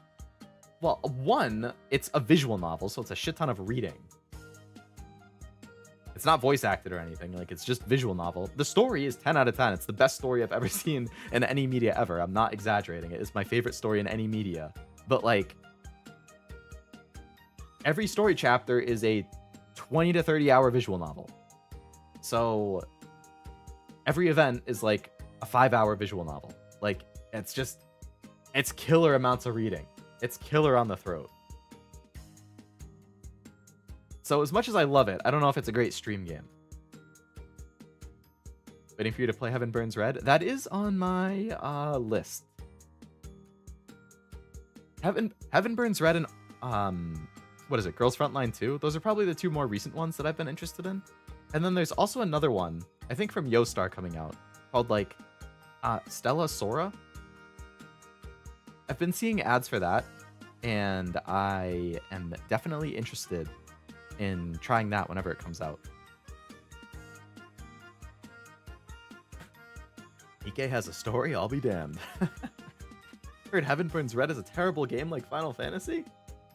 Look out, Armando. You're gonna have to sleep with one eye open tonight.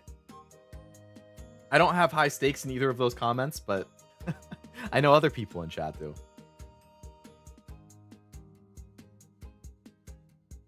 Outer Wilds. So I tried playing Outer Wilds like 5 years ago. I played it for like 20 minutes. I couldn't figure out the flying controls. I didn't understand what I was supposed to do, and I dropped it. I played it again this summer because I keep hearing amazing things. I hear it's a phenomenal game. It's a life-changing game. Blah, blah, blah. I was like, you know what? I'll give it a shot. I went into it with an open mind, and I fucking loved Outer Wilds. Outer Wilds is like in my top 25 games of all time now. That game is... you can't really even like talk about it, because the best part about Outer Wilds is experiencing it for yourself. Like, you need to go into that blind. You need to experience it for yourself and form your own opinions on it. If you were at all like me and how you consume media, I think you'll probably like it quite a bit. I really liked its message. I really liked discovering. Like, I like exploring. I like discovering things. I like the mystery and how it started to come together and putting the pieces together. That's one of the very close... I don't think I've ever cried on a stream, but Outer Wilds is one of the games that, like, has made me come closest. Outer Wilds and Persona are the two games that have made me come closest. Because it's not even sad. It just, like, really hit me when I was thinking about it. I love that game, man. That's, like, easily one of my favorite games I have ever played on a stream. If any of you have not played it, I highly recommend it. To answer your question, Jack, I have not played the DLC yet. I am planning on playing it, and I would like to do it on stream when I do. Good on you, Leo. Only absolute goobers cry on stream.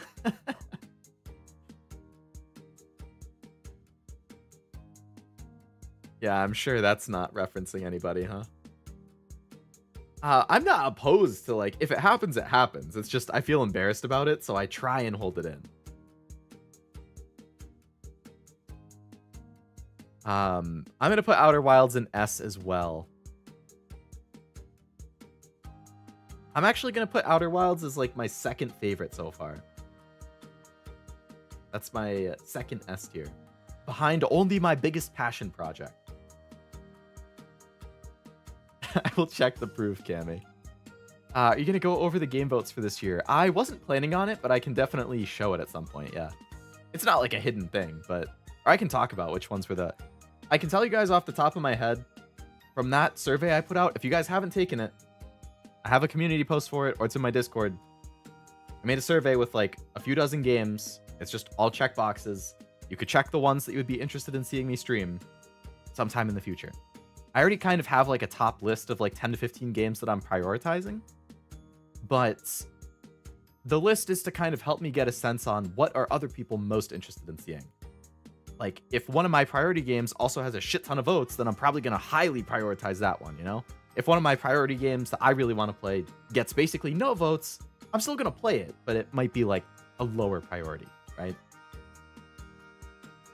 So it got like almost 20 responses, I think, which is pretty good. Off the top of my head, I think Fire Emblem might have actually been the highest voted game on there. Like, almost half the responses said Fire Emblem, which I was really surprised about. But that is up there on my list too, so I would definitely expect a Fire Emblem game at some point in the coming year. Probably sooner than later, but unrelated to crying, will you be playing Titanfall 2 this year? That is also on my list, Tim, yes. Probably try and do it all in one stream. Hello, Scourge. Welcome. Sorry, that was a little delayed. But thank you for the happy anniversary. I appreciate it. Hope you've been doing well. I want to play it. Got intimidated by the flying. The flying definitely takes some getting used to. I totally understand that. If you ever play it and then end up checking out my VODs, I definitely got roasted by chat a couple times for my very poor flying. I crash landed and blew up a couple times. It's definitely a learning experience. I'm not good at it, but I'm like decent enough to get by now. Yeah, it's fun. Persona 3 Reload. I've talked about Persona quite a bit. I absolutely loved Persona 3. I loved the characters. This is the closest a game has come to making me cry on a stream. Great art style, great gameplay. Like, everything about Persona 3 was amazing. That is easily one of the best games I've ever played on stream. It was an absolute monumental task to get through. Considering between the game and the DLC, the base game and the DLC, it took me like 28 streams. It was like 28 streams and 150 hours. It was a beast. Like a 6-month project. But I loved it. I hope that people who watched me play through it really liked it. I would put Persona 3 also in my S tier. So right now my top 5 is Anime Awards, Outer Wilds, Astrobot, Persona 3, and God of War. Mostly just morbid and procrastinating on making vids, unlike you. No, you're good. I've been, I get it. There's definitely periods where I'm like, in a bleh. And I have like little motivation to stream or make videos. Just gotta like, what's the word? Wait out the storm, I guess. I don't like to force myself to do something if I'm not in the mood. Because, like, if I'm not in a good mood and I stream, I feel like people are going to pick up on it. And then it's going to be kind of awkward. So I would rather just not stream and, like, relax. And then the next day, hopefully, I've, like, recovered from the mood and I can stream better. Would you be able to send the tier list in Discord? I lost it in the chat. I can, yes. I'll send it in the chat again as well.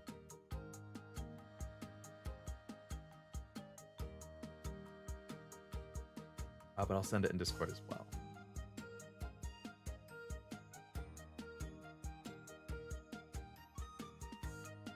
Tearless. Oops, I misspelled tier. Oh, you're right. Yeah, I should just pin it. Good idea, Cammy.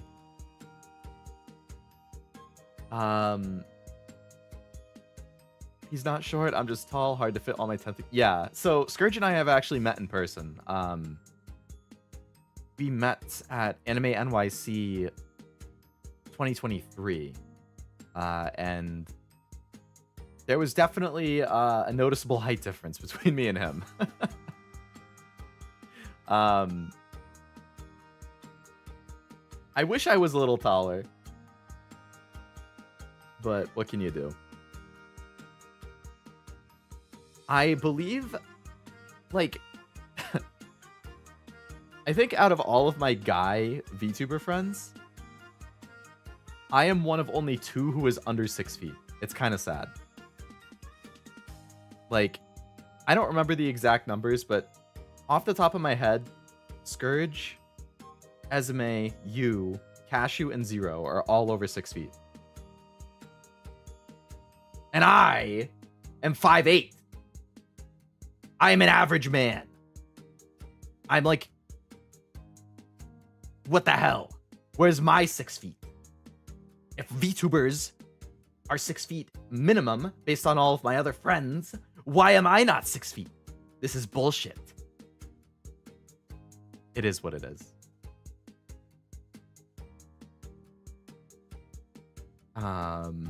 So yeah, Scourge was almost a foot taller than me. So it was one of those things where I'm kind of looking up to talk to him and he's looking down. So you wish you were a little bit taller. You wish you was a baller. I'm 5'11", so I'm with you. But you're still taller than me. 5'11" is basically 6 feet. You just round up. No one knows the difference. Grow short to every... Exactly. I have a disadvantage.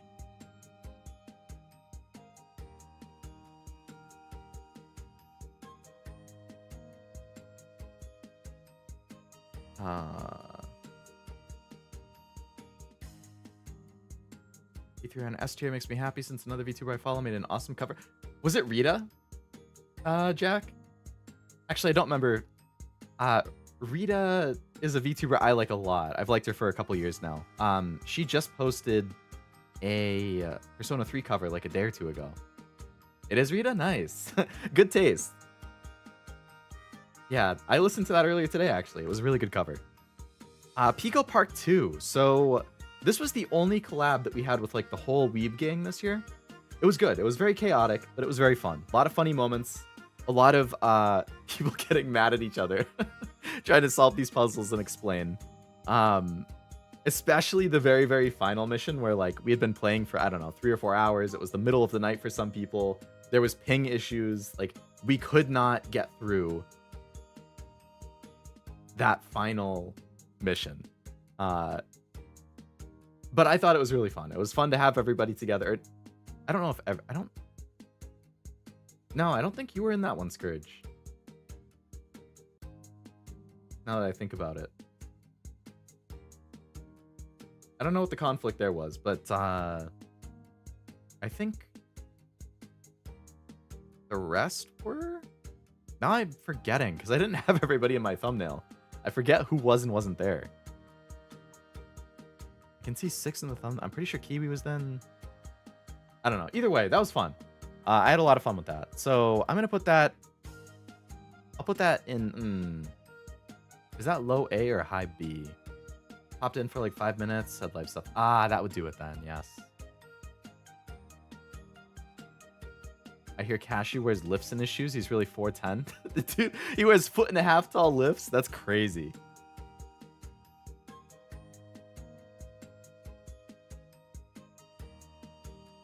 That stream was the first time that Cashew yelled at me to shut up.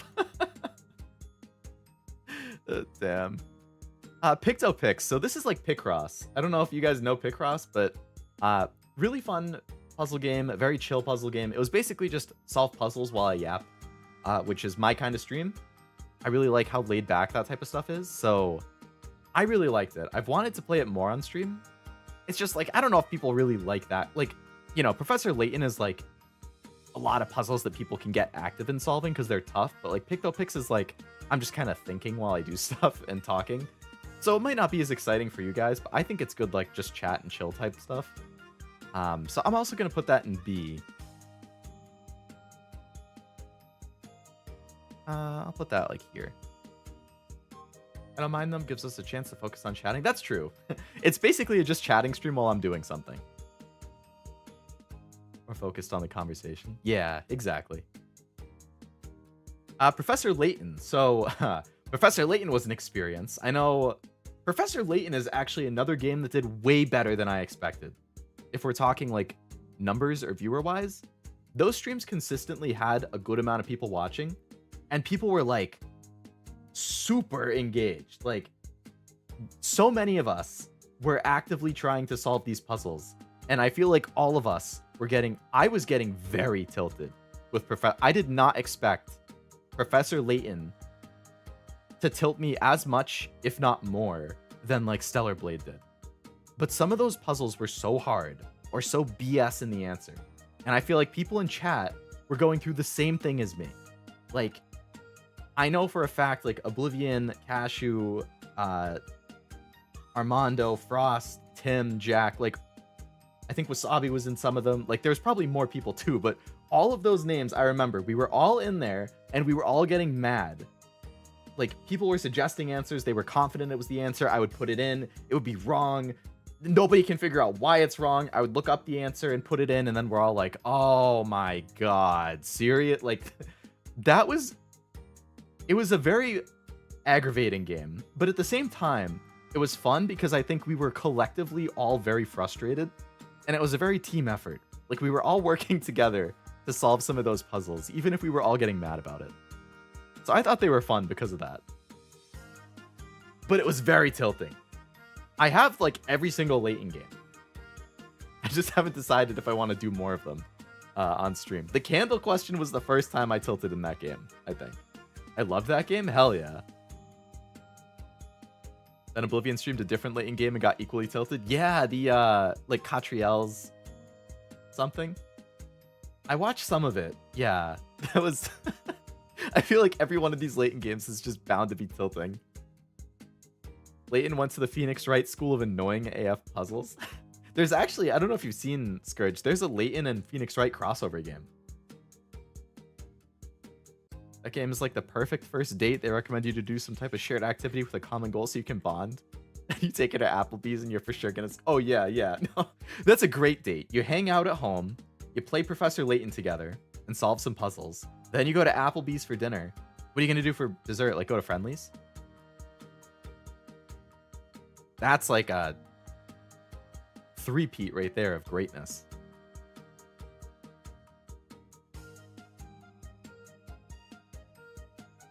I remember all of us giving different answers, and it was a terrible, facetious answer. Yeah, there were so many like that. Dave and Buster's. I love Dave and Buster's. That came up in somebody's stream, like within the last week. I haven't been in a while, but it's fun.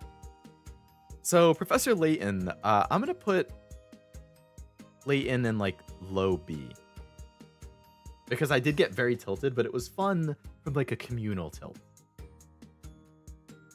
Project Sakai, so that was a collab Kiwi and I played. I think one or two other people might have joined us here and there, but you know, similar to Bang Dream, like if I compare it to Bang Dream, I like the music in Bang Dream a lot more, because Vocaloid voices definitely take getting used to for me. Now, obviously there's like actual bands in the game. My type of music is more Bang Dream in style, but Project Sakai is still a fun rhythm game. It still has good music. It's a fun collab game. Like, it's a good game overall. So I'd still put this in B. I would probably put it... Did I like it more than Muse Dash? I would say I did. You dare besmirch Miku? Did you get Miku in Fortnite, Scourge? No, I mean, I like Miku, don't get me wrong. It's just like Vocaloid stuff, I'm very picky with it. I need the voice to flow. Like, it can't be super choppy. I know some people really like that, but for me, it kind of throws me off. Maybe it's because I'm not used to it, but...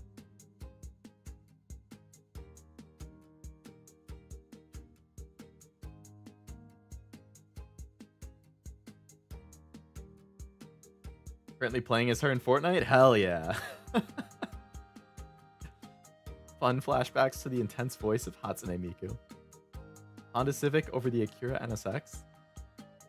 Dave and Buster's fucking gas. Raft. So Raft. Raft. That was, that's gonna go down in infamy. I think is my lowest stream of the year. If any of Allura, nice voice crack. If any of Allura, Esme, or Rel are watching, I'm sure they would agree that that was one of the most frustrating streams of all time because we could not get anything to work. The entire Raft segment was scuffed. We couldn't get into a game together. We finally get into a game together and, you know, Allura and Rel can't see each other. One of them leaves, they can't rejoin. We all have to leave. We create a new room. We all get into the game. Now Esme and Allura can't see each other. We get out. We make a new room. Now me and Esme can't see each other. Like, it was non-stop scuff the entire time. And we all got so fed up, like 30 to 40 minutes in, that we decided to switch to Dead by Daylight midstream and play that for the rest of the stream. Which is why Dead by Daylight is the next thing in my list. And I'm going to put Dead by Daylight. I'll put this in B. I'll put this like probably around here. Dead by Daylight went a lot smoother. I refunded Raft after the stream. That was the first time in my life I have ever refunded a game on Steam. I have over 1,000 games in Steam. I have an account that I've had for like 15 years. That is the first time I have ever refunded a game. That's how frustrating it was.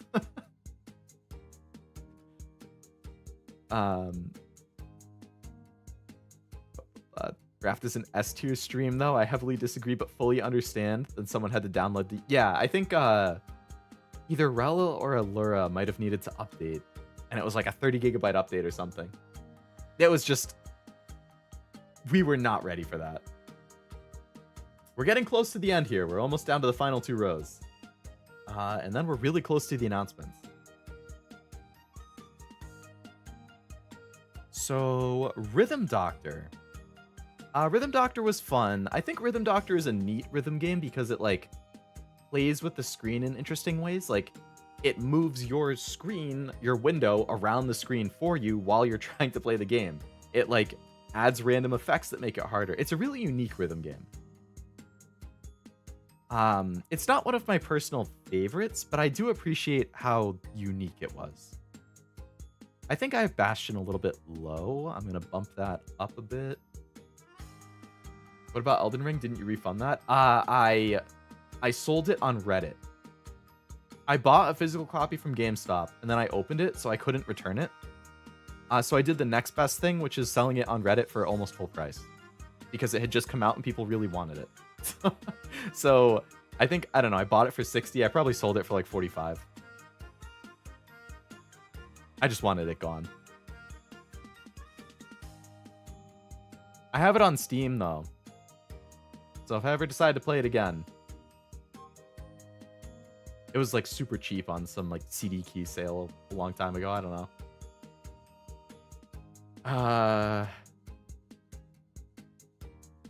Now that I found out he's 5'8", I know he's fighting his own private battles. I know. Us short kings need to stick together.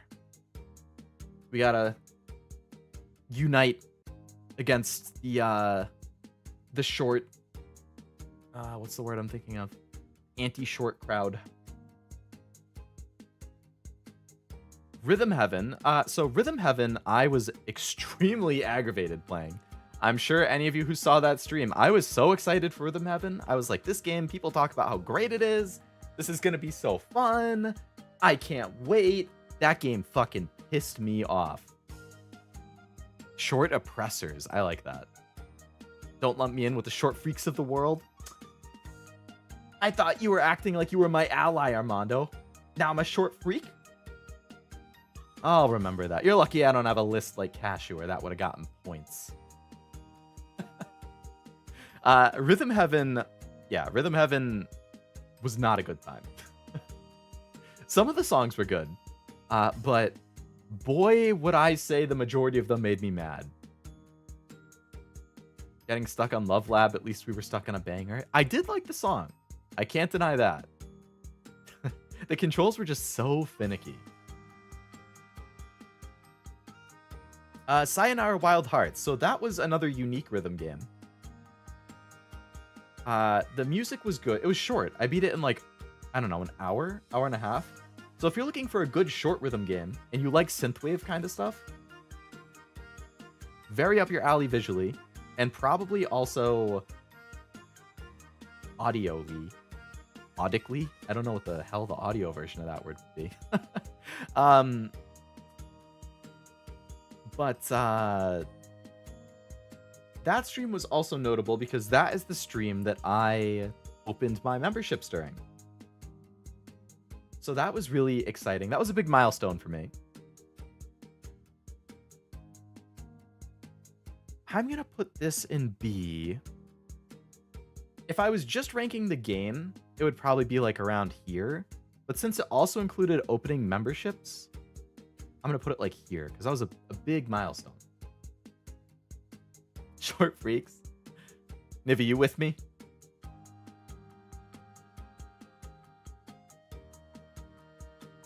5'8" or below. Did you watch the Hololive Rhythm Heaven animation I posted back then? I feel like I did, but I can't remember it clearly, so I'm honestly not sure. I'd have to double check. 5'5", so y'all tall as fuck. Silent Hill 2. So Silent Hill 2 Remake. I honestly didn't initially plan on getting that. I was interested in it. People were shitting on it when it was first announced and in the initial previews because they were like, this game doesn't look good. The team's not going to do a good job.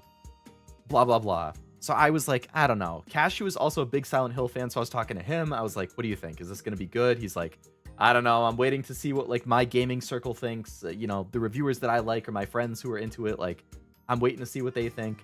And then it came out and it got incredible reviews across the board. And I was like, oh shit. Okay. So I impulse bought it the day it came out. And I started playing it, I think the day it came out, or the day after. And I really, really, really liked it. I really liked the story. I really liked the atmosphere. I really liked the audio and the visual design, especially the audio design. Gameplay was a little clunky. You know, there were definitely times I'm trying to swing my weapon or shoot at stuff, and I'm like, what are you doing, James? I never made a short out of it. There was a scene I was fighting Pyramid Head, and James is not running, even though I'm getting attacked and freaking out. I did not get a good ending. I think I got a very fitting ending, but I got a good ending. Sorry. I got a very good fitting ending, but I did not get a good ending. I guess you would consider it the bad ending. Either way, I really liked it. I had a lot of fun with it. I'm definitely going to put that... This is either high A or low S. You got a wet ending? I got a very wet ending. You got the ending I like? I think... What's it called? In Water, I think? I like the guy who's just eating ice cream. Yeah, I forget his name. But I know who you're talking about. James! Yeah, I yelled James so many times in that fight.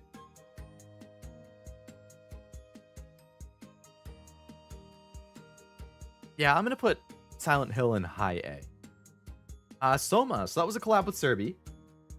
Zero's favorite horror game, I believe, is what he said in the past. Same type of thing.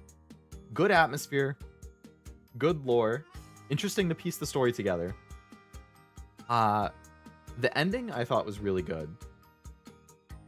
And it made you make some really hard choices. Like, from a moral standpoint, I don't even know if moral's the right word. Like, an ethical standpoint, there was a couple choices you had to make where I was like, I genuinely, like, don't know. Like, this is such a complex, like... It was a very good story. And I know Serby was a big fan, so it was nice having them, like, with me playing it, because they could answer questions and help me out when I was getting stuck and explain things. And so that was fun. It was nice to hang out. The stream did really well. Like, a lot of people came out to watch, and I thought the game was really good. So I'm going to put that in, I think, I'll put that in low A. I think Belatro's a little, I feel like Nikkei and DJ Max should be above. I'm going to reorganize those a little bit.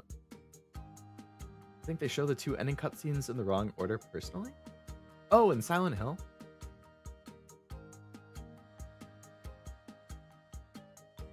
State of Play watch-alongs. I have a few different watch-alongs in this list.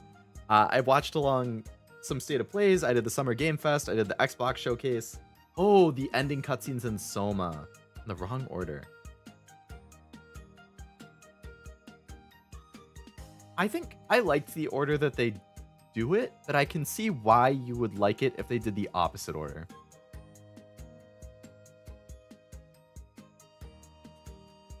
I did 2 State of Play watch-alongs this year. The first one, I think, was a bunch of Nothing Burger, except I think at the very end, they announced Astrobot, which I was stoked about. The second one was a little better, but the reason that I picked the thumbnail for the second one is because they had the Ghost of Yotei announcement, which Ghost of Tsushima is one of my favorite games of all time.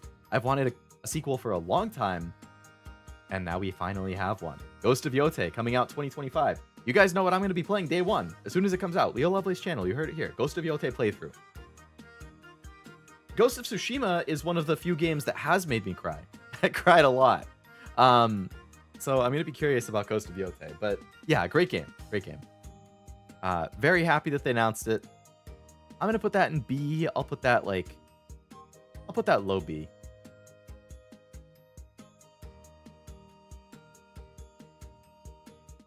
I think normally it would be like high C, but because Astrobot and Ghost of Yotei both got announced while I was watching, we'll put it in B. Stellar Blade. I really like Stellar Blade. I powered through a Souls-type combat game for once in my life. Great gameplay, great graphics, 10 out of 10 outfits and character customization.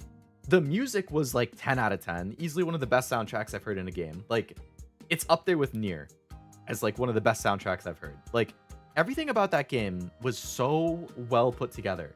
And for that being their first like AAA console game, that's insanely impressive. Like, there was basically no glitches or anything like that. Everything worked. I don't know, every aspect of that game was phenomenal. Graphically, audio stuff, like the gameplay. The story was like not the greatest thing ever, but it was good. I'm going to put Stellar Blade in A as well. I think I'll put that above Silent Hill. Summer Game Fest watch along. I think I watched it with Zero. And it's definitely fun watching with people. I don't really remember anything crazy being announced during it. Maybe Monster Hunter. I think Monster Hunter Wilds was like the very end of it, and that was like the only like big thing. Oh, the Okami was Summer Game Fest? Or was that Game Awards? I don't know. So I'll put Summer Game Fest at like top of C. Like, it was nice to watch along and just hang out and watch, but like, I don't remember anything super interesting or crazy being announced. Honestly, like the indie section after the main Summer Game Fest, like there was the indie part. I was more interested in a lot of the indie games they showed. I also liked Stellar Blade outfits. They were really good. Really good. I never did the Stellar Blade outfit tier list now that I think about it. Okami was Game Awards. Okay. Okami, the first game, actually, is also on my list to play this year. I never played the original.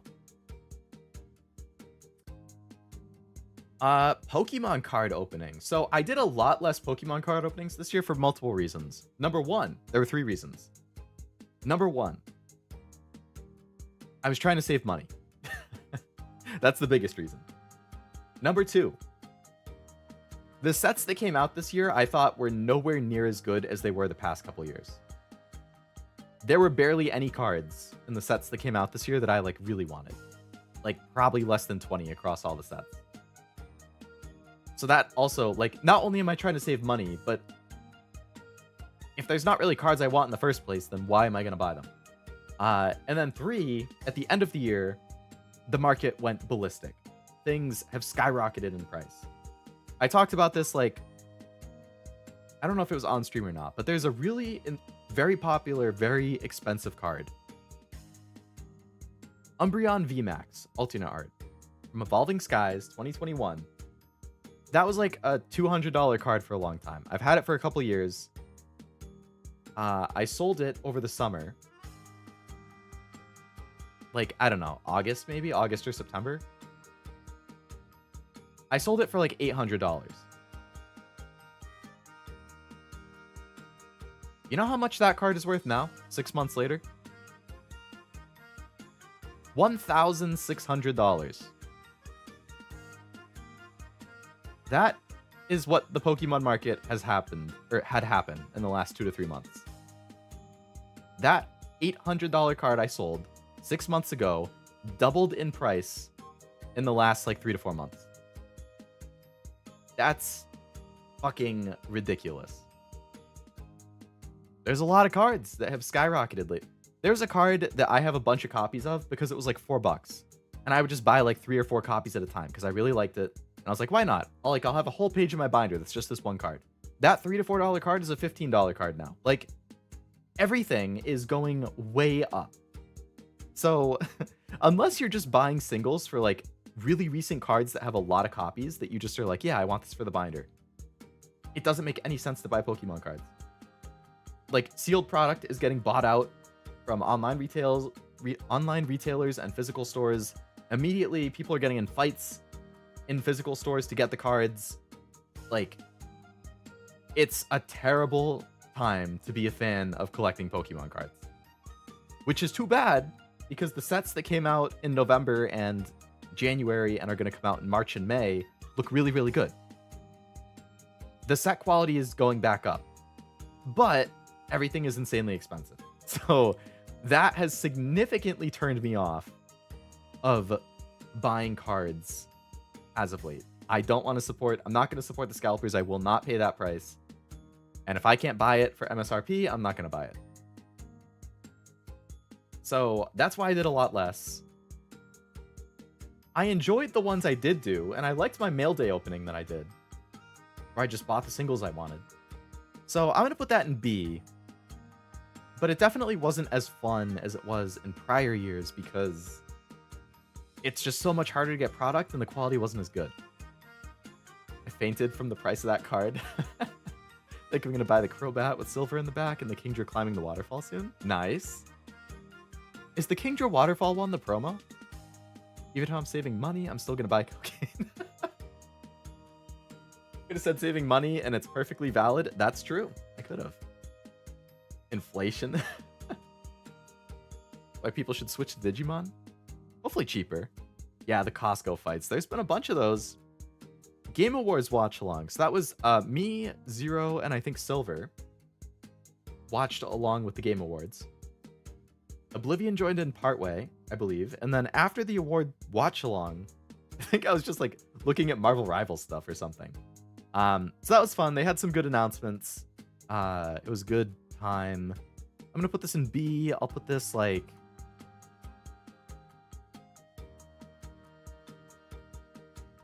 I'll put this like here. Yeah. We're in the final row. We're almost done with the tier list. And then we're getting to the big meat of the stream. You've been very patient for the last 2 to 2 hour and 15 minutes or so. I have a lot of stuff in the announcement section. So hopefully we should be there within the next like half hour max. The test. So this was the personality test game that I took, or that I played a couple weeks ago. It was okay. I think it was fun answering the questions. It was fun talking about the questions with like you guys in the chat at the same time, seeing how your answers might have differed from mine. Maybe you feel like you got to know me a little better based on how I answered some of the questions. That's cool. I feel like the final result it gave was like I don't know. It was like 3 sentences. I was like, was it worth the hour it took to play through it to get the 3 to 4 sentences? Like, I don't know. I would put this in C.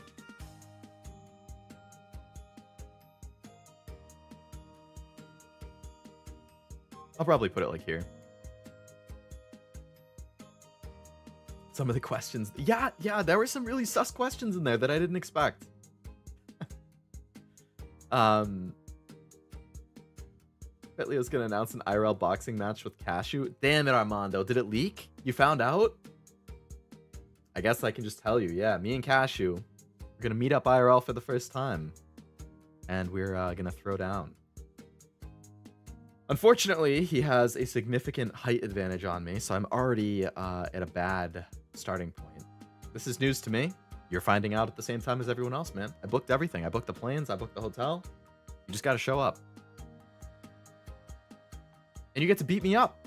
Because I'm a foot shorter than you, basically. You just get to walk all over me. You can probably steal my, like, Hololive Voice Schwartz cards while you're at it.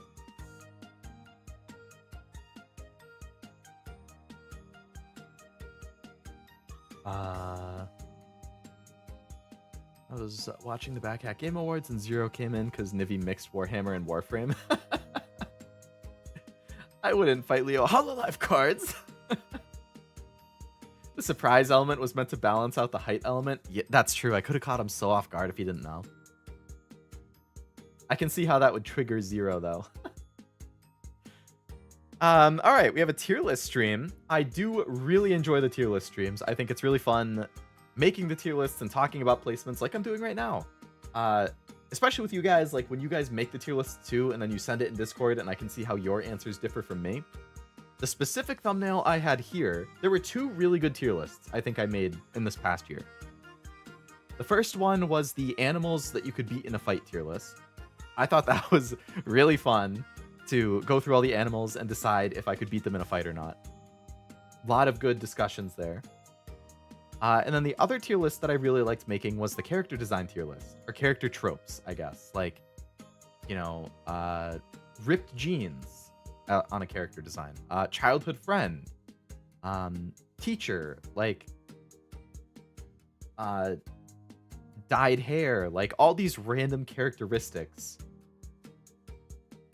I thought it was really fun talking about what I liked and didn't like in character designs and ranking all of that. And that's where I also had Cashew sent me his, and freaking Glasses was at the bottom, and I was like, man, you hate me? Like, if I stream with you, do I have to look like this? I can't have my glasses on? They're not allowed? But yeah, that was a really fun tier list, I think. So I like tier lists a lot. I'm gonna put this in B. I'm gonna put this like no glasses, Leo jump scare.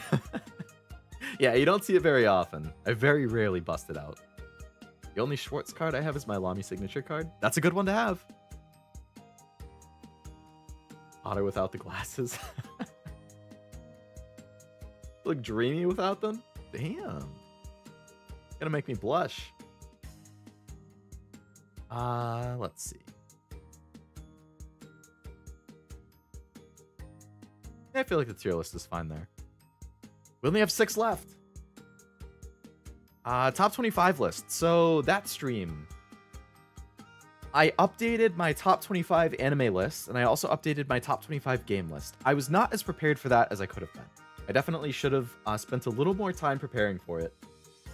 I wasn't as efficient updating my list as I had hoped either. So I think it was fun talking about it. Talking about my favorite anime, my favorite games, ranking stuff. I love doing stuff like that. But it could have gone better, I think. I'll probably do another one at some point. For now, I'll put it like...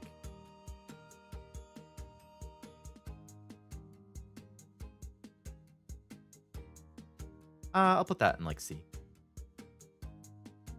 Transistor. So this was another Supergiant game. I played this right after I finished Bastion. Transistor, if I remember correctly, it had a really cool combat system. You missed the glasses-less reveal like this? Whoa. I've used it in a couple thumbnails, I think. But, yeah, I don't do it during streams very often. Transistor had a cool combat system with, like, depending on the abilities you used and how you combine them, you get different effect combos. And it's like, it felt like there was a ton of possibilities. You could really develop a unique playstyle based on how you use all of these things, which I thought was really, really cool. Also, it was a lot of like coding references, which I appreciated as somebody who majored in computer science in college. So I thought that was cool.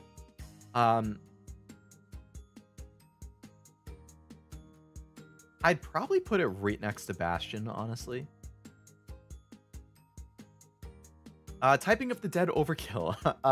That was an interesting stream.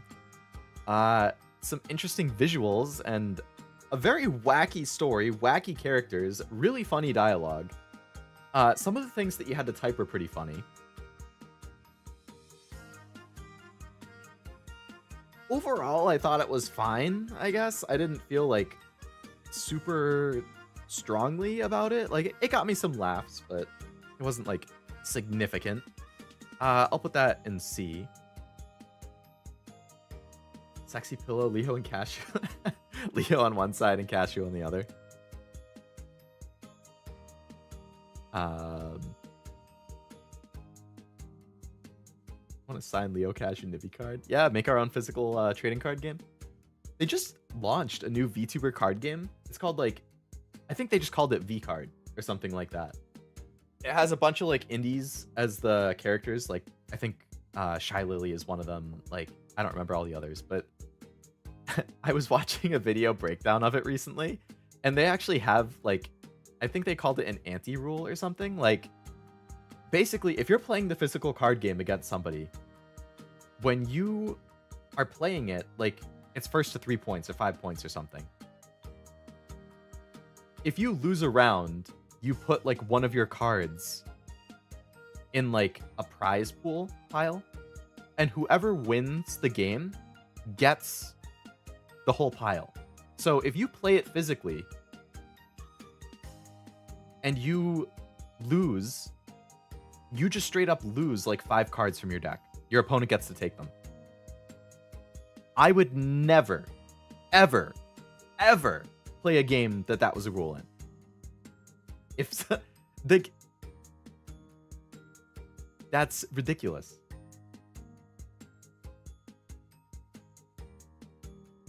Battle City rules, baby.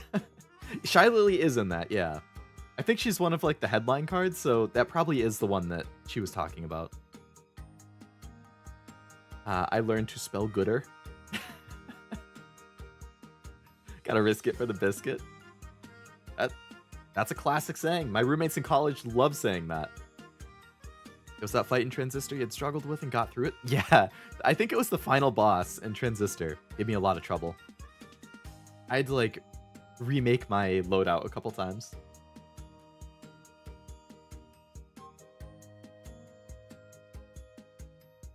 And to answer your question, Frost, I did not edit out the final boss. YouTube never bonked me for it, so I never bothered. If it does bonk me for it, then I will edit it out, though. 3 left. Vermintide 2. So that was my first collab of the year. Me, Cashew, and Zero. First time the 3 of us had ever collabed together. Vermintide is Left 4 Dead, but Warhammer, pretty much. It was my first time ever playing Warhammer, anything, being exposed to Warhammer, anything. So it was interesting, like, learning about it a little bit.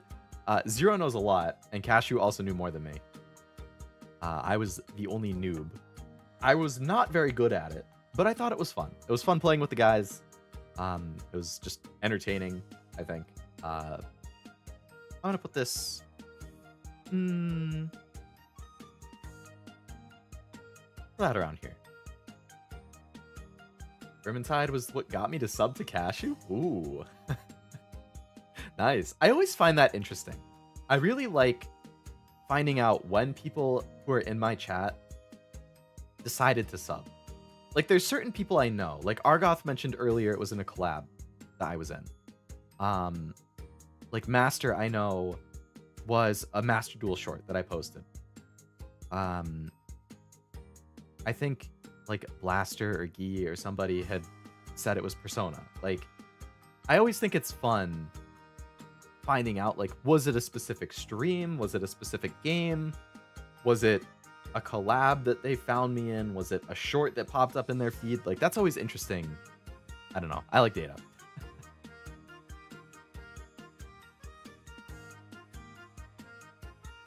I want to lose a card I worked so hard to get, only to lose it in a duel. Exactly. Tim's really funny. Me and him are friends. No big deal. You were cooler than Nivy and Cashew? Oh boy. Those are fighting words. I don't know if I could ever be cooler than them. I subscribed when you got rejected by the fish girl in Monster High. Miranda. Miranda. Yes. My initial love in Monster High, who rejected me like 2 or 3 times in a row. I made a lot of shorts out of that. She was very cruel. She was giddy to shoot me down.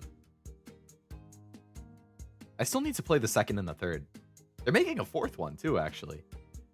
Yu-Gi-Oh short for me. Mine was when I caught your stream after talking to you in other chats. Yeah, we had interacted in like the Batcat and Cashew chats, I think. I think I came in God of War after a Cashew raid. Ah, good old Cashew with the raids. I'm a noob at everything and everyone in chat likes, like Final Fantasy or Hololive. There's always time to learn. I'm still a Final Fantasy noob. The Hololive Weiss Schwartz opening. So this was the summer set. That stream was like one of my best streams of all time in terms of viewers. So many people turned out for that stream. So many new viewers, so many like returning people. People really seemed to like that Weiss opening. I had fun opening it. I didn't hit any of my Oshis for like the SP cards, which was too bad, but I did get a Marine SP, and I do like Marine a lot, so I was happy about that. I actually still have all of them. I still have all the SPs. I never managed to like trade them or sell them, that the ones that I wasn't as attached to, so maybe at some point I will. I was considering getting some of the Nikkei Weiss sets that comes out in April, but I haven't decided yet. That was their first Leo stream, the Weiss one, really? Hololive fans like VTubers? Who would have thought? Shocker! Saw a Leo thumbnail and thought he was sexy, so I subscribed. There we go. That's what I like to hear. So the Hololive opening was fun. I'm just going to put that right next to the Pokemon one. And the last one was the Xbox PC Showcase watch-along. So that watch-along was good because Xbox did a good job of just like focusing on the games. Like they didn't talk about a bunch of other shit. It was just like an hour and a half of like non-stop game trailers, which I really appreciated. I hate in game shows like these showcases. I don't want to see like 10 minutes of intermission of miscellaneous stuff. Like just keep showing me trailers. Don't like have a 5-minute interview about stuff. Like I don't know. I just want to see the trailers. Post the interview after. It's different for like the Game Awards. Like that's different. I am totally fine with the speeches. I like hearing what the winners have to say. I thought like the Muppet stuff was really funny, but like for a showcase, like a State of Play or a Nintendo Direct or an Xbox showcase, I just want a lot of trailers back to back. So I think they did a really good job of that. They announced a lot of cool stuff. It was a little chaotic because I think there was like 5 or 6 of us watching it together. So it was a lot of talking during the trailers and stuff, which I'm sure was a little distracting, but the content in it was definitely good. I'm gonna put that also C, I think. Probably like top C. And that's everything. That's my whole tier list of all of the different things I played last year. Whoa! So the very, very top tier, I'm not going to go through every tier, but my top S tier, my favorite streams from last year, were the Anime Awards, Outer Wilds, Astrobot, Persona 3, God of War, my Anime NYC and Hololive concert recap, Metaphor, and Clone Hero. Regardless of what streams you guys also liked, I hope there were plenty of fun times of just chatting and hanging out and watching me react to stuff. And if you make your own tier list, if you want to share it with me, feel free. You can send it to me like on Discord, post it in the general channel or something. If you don't want to, don't feel obligated. You don't need to. But yeah, hopefully plenty more fun games and streams to come in the third year. Got a lot of games I want to play and a lot of things I want to do. I think it's hard to clean the Muppets. I bet they get dirty. I feel like, can you not just throw them in a washing machine? Like a stuffed animal? Like, that's how we wash my dog's toys. Like, just throw the stuffed animal in the washing machine. Alright, so let's take away the tier list. That part is complete. Q&A is the next part. Alright, I don't have a ton of questions, so this should be relatively quick. If you come up with a question that you want me to answer while I'm answering the ones that I did save, feel free. Otherwise, I think there was 8, so it shouldn't be too much. It was a fun list. I'm glad you think so. Oh, did you just submit it, Master? Let's see. Oops, I opened the wrong account. Aha. Anniversary form. Oh, you did send yours. Okay, cool. So then I think I have yours. Having a great time? Glad to hear it. Oh, this is really big. Okay. I didn't expect it to be so big. All right. So this was the one question. Will you do more streams with chat members? I feel like it would be fun. That is something I would like to do. I've done a couple in the past. I didn't actually do any in the second year. I only did them in the first year. I did Mario Kart with chat at one point, I think for my 6-month anniversary. And I also did Master Duel with chat, also for my 6-month anniversary. So I haven't done it in a year and a half now, but it is something that I have thought about and that I would like to do. I just need to figure out what game and when. I know there's a lot of good choices. Like I liked watching Batcat did their Liar's Bar with chat. I thought that was fun. Mario Kart with chat is always an easy one. I feel like a lot of people have it. And there's definitely other stuff that I've thought about. There's things I've talked about with people. So it is something that's on my agenda that I am planning on doing. I'm just not quite sure what or when. But it is something I've talked about. So just never say never. Especially for like the member stream stuff too. Certain member stream stuff might be good with chat too. Was there a playthrough or a game you've completed that you felt really satisfied with, like finishing a project or a goal? Definitely Persona 3. Because I think I mentioned it during the tier list that I was making, but that was a crazy long game. It took me like 23 streams, 22 or 23 streams, through like a 5-month period to finish the base game. And it was like 100 and something hours.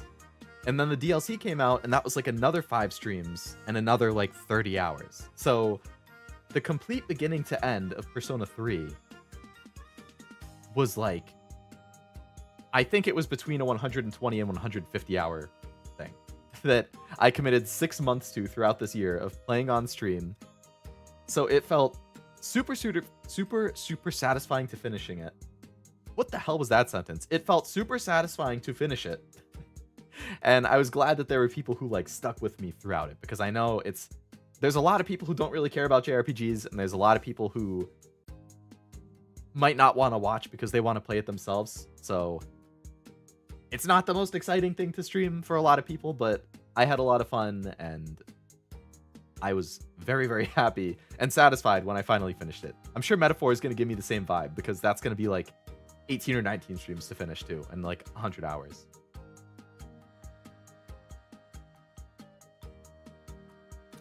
This one I thought was interesting. Out of all of the people who you've crossed paths with, Is there a family member, friend, stranger, or VTuber friend that you felt in sync with? Like, just in the way that I act or think about things or whatever. I actually, like, I tried not to think about these too much before the stream, but this one I did think about a decent amount. There's definitely a lot of people that, like, I get along with well, but I think the two people who I have most, like,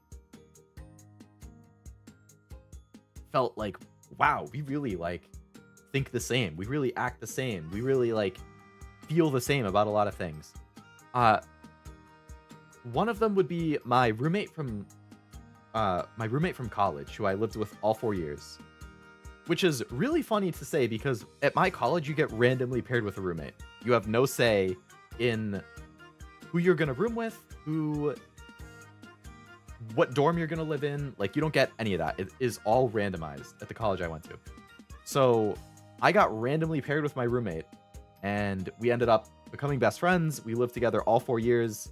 Like, I'm going to his wedding this summer. Like, he's my first of my friends to get married. So I'm going to go fly out for that. Like, we are very, very similar in our sense of humor and how we think about and feel about things. So I think the fact that that was completely random pairing by the college is wild to me, that he and I ended up being so similar and becoming such good friends from a complete random meeting. So he's definitely one of them. And the other one I would say is probably Zero from the Weebs, because he was also one of the first VTubers who I met and really, like, talked to about VTubing and content creation. And some of you guys might know, but, like, streaming on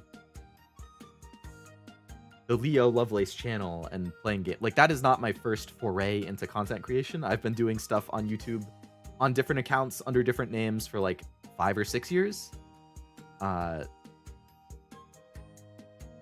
So I have a decent amount of experience with making videos and content and planning things. And I think Zero was really nice to talk to because he was also somebody who does a lot of streaming games and also making pre-recorded videos, which is what I started with.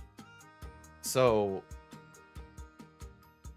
he and I think very similarly, I think, on a lot of behind the scenes content things and how we approach things and just how we think about things. So I think whenever we get the chance to talk, I really enjoy that, which is kind of tough because of a 12-hour time difference.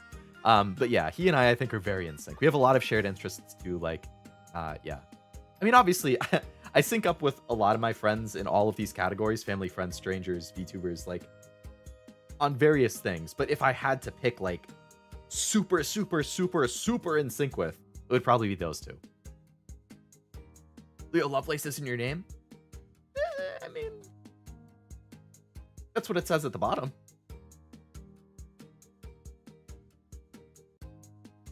Like when you got comboed to death in DLC. Yeah, it's funny you say that, Frost, because I was looking through my VODs the other day, and I saw that exact scene, like, literally a week ago. And I was laughing very hard in person, watching past Leo get so pissed off at getting comboed to death like that. That was perfect, though. It was a fantastic. I really need to make a short out of that. That was such a good sequence of events. I have a bad habit of syncing with other chatters, usually Argoth. I feel like I've seen that happen in the chat too. I wasn't one of the two. It's cool. You're number 3, Armando. I was just picking a top 2. All right. Next question. This I also thought was a good question. Things change over time. Do you feel like you've strayed from the structure you initially had for your channel? Do you want to make revisions on how you do things going forward? This was a really, really good question from, like, a content perspective. I thought that was, like, this is something I would also be really interested in asking, like, my friends who stream and VTube and stuff. Can I have a turn? Yeah, that was, yep. I got, it was like 10 or 11 moves in a row of me getting annihilated. It is such a fantastic sequence of events. But yeah, this is a really interesting question, I think. And it's a two-parter. So to answer the first part, I don't think I've strayed from the structure that I initially had. I think I have always planned on streaming 3 to 4 times a week. I've been very consistent, which I'm proud of myself with, on streaming 3 to 4 times a week. I think I've done like my total number of streams at this point. I think this is like number 317 or 318 or something. Like I've streamed a hell of a lot in the last 2 years. So I don't think I've strayed from it. Do you want to make revisions on how you do things going forward? There are things I've thought about. I was actually going to mention 1 or 2 of them later in this stream. So I'll get into that when because I have it in my slides mentioned actually later on. So it's nothing bad. It's just like a different thing that I'm considering. So I'm not going to be changing the streams like that. I'm still going to be streaming 3 to 4 times a week. There's just like other stuff that I've been thinking about exploring. So you'll find out the answer to that later on. Hopefully not too long. Because after the Q&A, we're basically into the announcements.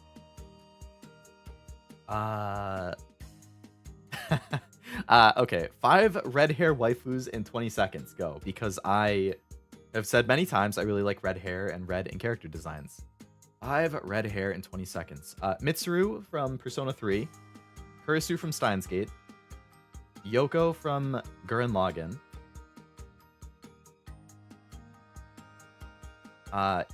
Itsuki from Quintessential Quintuplets. Do highlights count? Good question. If highlights count, I'm going to say Ran from Bang Dream. Because she has black hair, but she has a red highlight. Basically the same as my highlight. I may or may not have used that as a reference when I was having my character design done. So if that counts, then that would be my 5th. If that doesn't count, I guess for the 5th, I would probably go like Takemoto from We Never Learn, which is a rom-com that I really, really, really like. Hey, Malachi, thank you very much for the super. I appreciate that. Congrats. Thank you, thank you. Very kind of you. Hey, I can heart that through OBS. Nice. I feel like I tried doing that before and it didn't work. Ooh, you get a star on that? That's cool. I didn't realize that it shows a star. It looks like a sticker that you would get in like kindergarten or something. Like Gear and Topaz? Ooh, yeah, those are good picks too for red hair ones.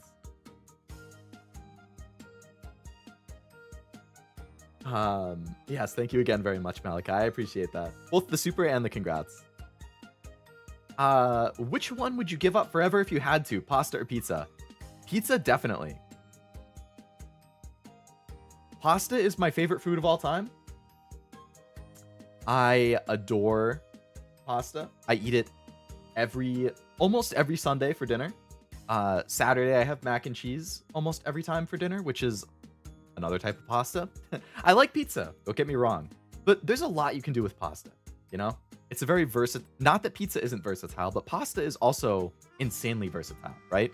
You can do just pasta with sauce. You can add in the meatballs and sausage. You can do like chicken ziti broccoli. You can do like tuna casserole. You can do mac and cheese. You can do like a chicken Alfredo. Like there's so many different dishes that you can make with pasta. Also, I'm half Italian for people who don't know. Like one side of my family is 100% Italian. So I'm half Italian. Like I grew up on pasta. Pizza is, yeah, I'm not giving up pasta. It's not happening. Ever. It's non-negotiable. We get kindergarten stickers now? Now we're streaming. I'm genuinely shocked you got my name right first try. Honestly, I think I cheated a little bit because I see you in like Batcat and Cashew and Nibby streams so often that I've heard them say your name often enough that I just kind of know how it's pronounced. If I had not heard it in their streams, I would have said Malika. But I have. So luckily, I was prepared. Pasta just covers too many dishes? Exactly. You can do so much with it. I have to eat pizza every day because school lunch sucks, so sorry, pasta.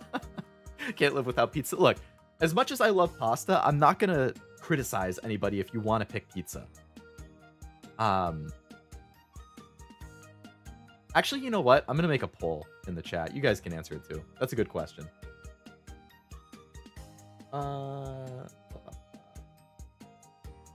Start a Q. Oh, not a Q&A. Start a poll. Would, can't type, you rather give up pizza or pasta forever?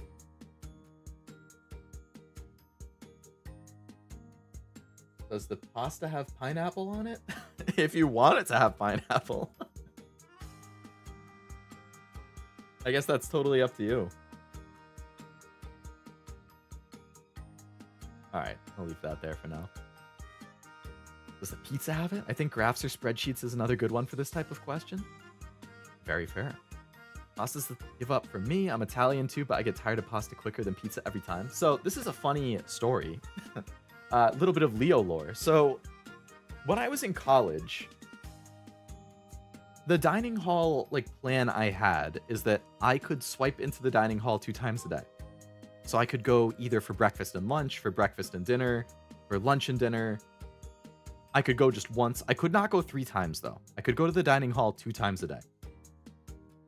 And then for my third meal, I either wouldn't have a third meal, or I would go to Taco Bell or Subway, or, you know, go to the school store and buy cereal or something.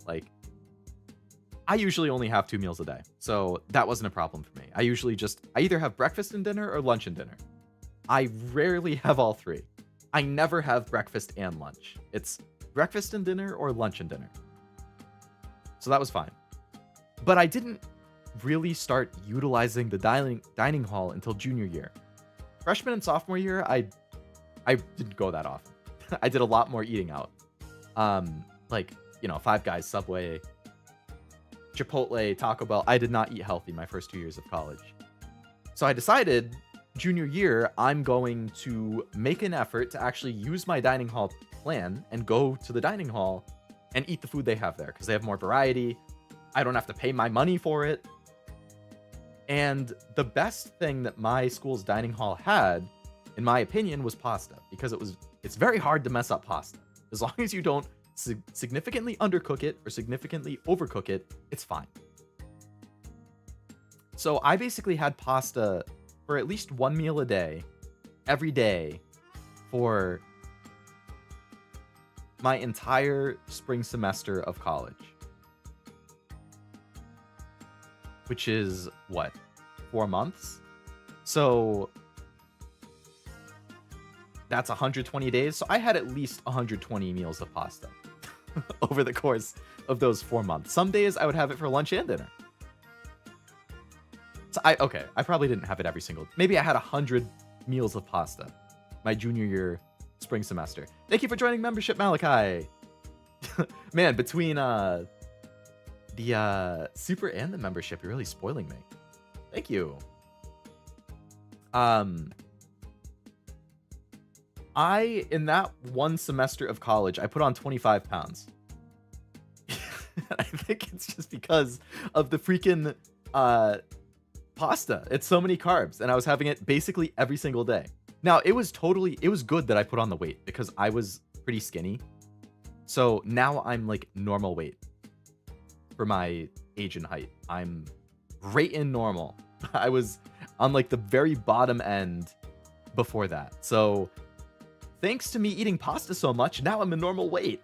Yay! And then I started working out after college, so then I put on a little more weight because I had muscle weight. I'm still in that normal range, but thank you, pasta, for getting me back to a normal weight. Haha. I prefer specific pizzas over pasta dishes, but I love many more pasta than pizza. That's fair. Malachi's generous like that. What's normal weight for 5'8"? I think it's like anywhere between 140 and like 180.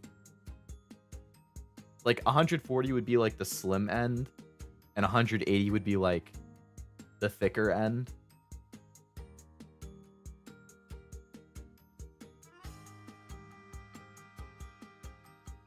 Maybe it's 140 to 100. I don't know. I think it's somewhere around there.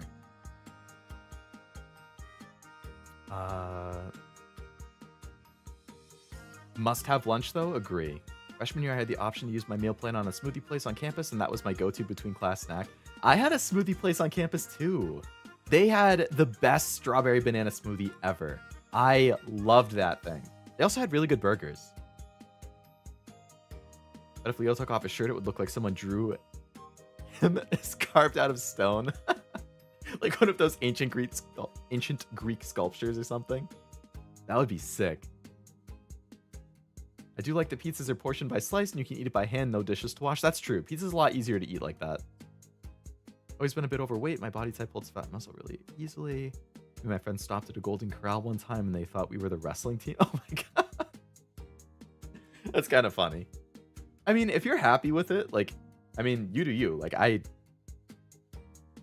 if you're happy with it and with yourself, then I think that's what's most important. Let me check the poll. Wow, that poll is really close. 45-55. So with 11 votes, that means it was 6 votes for pasta and 5 votes for pizza. You guys voted pasta out of here? Everyone's entitled to their own opinion, but what the heck? There was a right answer. Lightest I've ever been since reaching my height's 185, range between 205 to 225. You said you're like 6 feet or something, Armando? That's totally normal. 140 at my skinniest. I was like 200. Couldn't dip below that. 5'6". I think for a long time, I was like 115 to 120. I put on a lot since then. I don't know. It's like I never gained weight when I was a teenager. It was only once I was in like my 20s that I finally started to.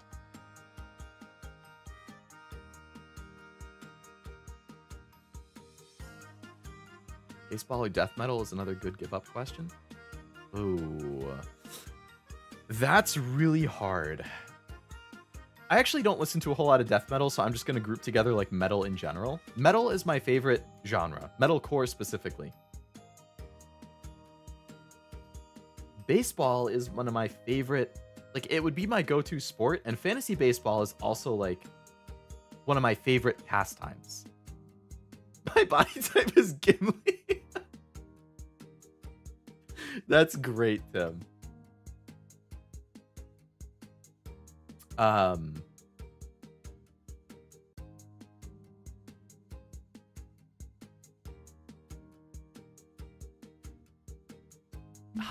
I think I'd have to give up baseball, honestly. Like, it's a good hobby for me, but baseball is a 6 month or like a 6 to 8 month of the year thing. You know, like, so I can't really enjoy it for the other 4 to 6 months, but I can enjoy the music the whole year. So I would be very sad to give up baseball because I genuinely really love fantasy baseball. But like concerts and music are such a big part of my life that it would be really hard to give that up. Like, I think the only things I would give up that music for would probably be like video games or anime. I don't know if I could give it up for anything else. Just working out 5 days a week with friends and couldn't break 200. I mean, I think that's fine though, right? I feel like the weight is also not, like, people can look at a number for a height and be like, wow, that's really low, that's really high, but that's not actually like the story, because depending on the diet and also how much you exercise, like somebody who's 180 pounds, let's say at 5'8", could be very different depending on if they're 180 because they eat a lot of junk and that's just what they sit at, versus if you're 180 and you work out 5 days a week. Like, there's a big difference in what that 180 means for that height. Like, it looks different. It is different health. Like, there's a... So I feel like the numbers are kind of deceptive, too. Like, there's a lot of context with the weight versus height thing.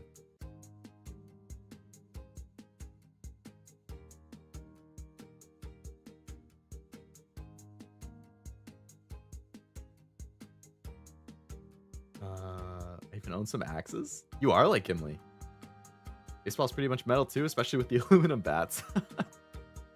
Muscle weighs more than fat as well. Yeah. That it does. Did you try wasabi yet? I have not had wasabi. I've never had wasabi. I would like to try it at some point, but I've never had the chance. One day. That guy from Super Size Me documentary lost weight from muscle before he started gaining from the fat. That movie was horrible. I watched that in like 6th or 7th grade. This was the last question I got for the Q&A part, which was, have you ever come across a strange YouTube channel that you've thought about reacting to via streams like an ARG, augmented reality game, or analog horror series? Specifically in response to this, no, I haven't found like a strange channel that I've thought about reacting, but I have thought about like reacting to things in general on stream. Like, I don't necessarily know what that might entail or what that might be. It's an idea I've kicked around before. I think an ARG or an analog horror series would be something that would be cool to react to. I don't really know any channels that do it. I feel like my YouTube recommendations are basically always like VTuber related things or VTuber adjacent. But it would be something that I would be interested in if I were to find something that caught my eye.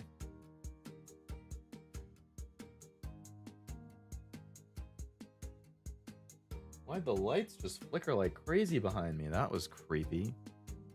Like, nearly jump scared me. Right after I was talking about this horror related thing. Like, literally, 2 lights behind me just flickered like crazy. Okay, so guys, we shouldn't get too caught up on looks. The whole documentary was crazy. He was a raging alcoholic, and that's why his body was being destroyed. The weight gain didn't help. McDonald's still isn't healthy. Weirdest one I found out was femboy fishing. Femboy fishing? What the hell? It was someone dressed as a Japanese girl fishing in a creek. What in the world? That sounds bizarre. I like watching internet historian reactions. I've heard really good things about them. Analog horror is great. Wow, a lot of people here really like analog horror. Does anyone have a recommendation? Like, I don't even know where I would start.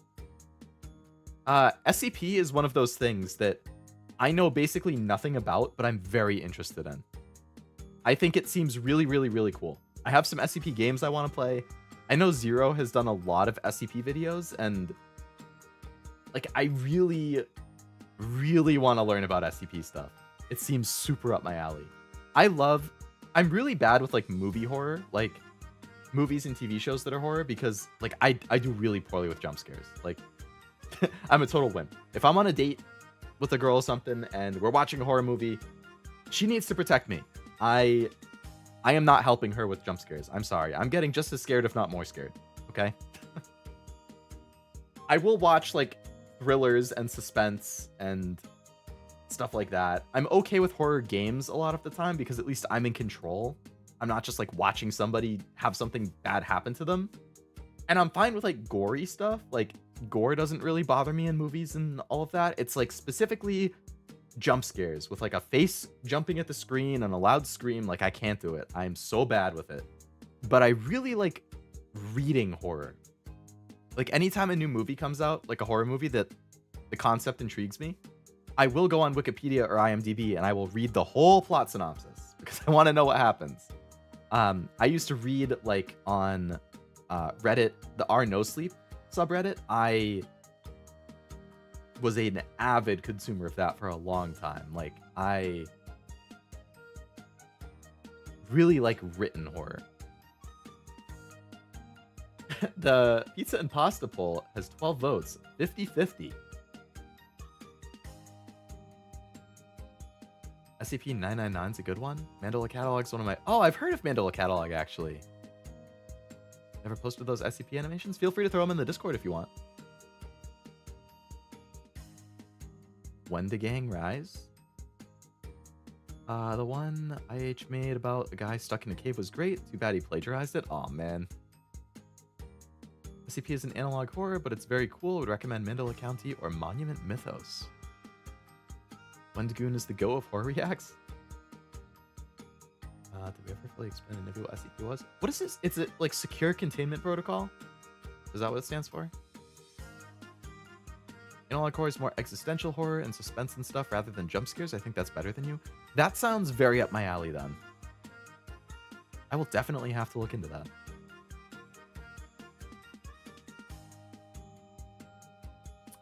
So that was the... Oh, okay. So I actually had one other thing before the announcements then, which is goals. Goals for the next year of streaming. Goals for year 3. And then after this, it's the announcements that I've been working really, really hard on. So I hope you guys like. Don't forget to answer a question from Master's Form. Those were all of the forms that I had got. Were any of those your questions, Master? Because I think I took at least one question from every response I got.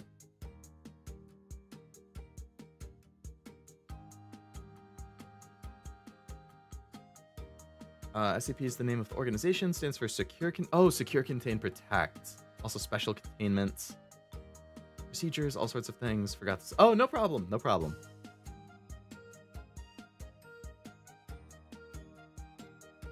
You answered one of them in chat. I'm cool. All right. Sounds good.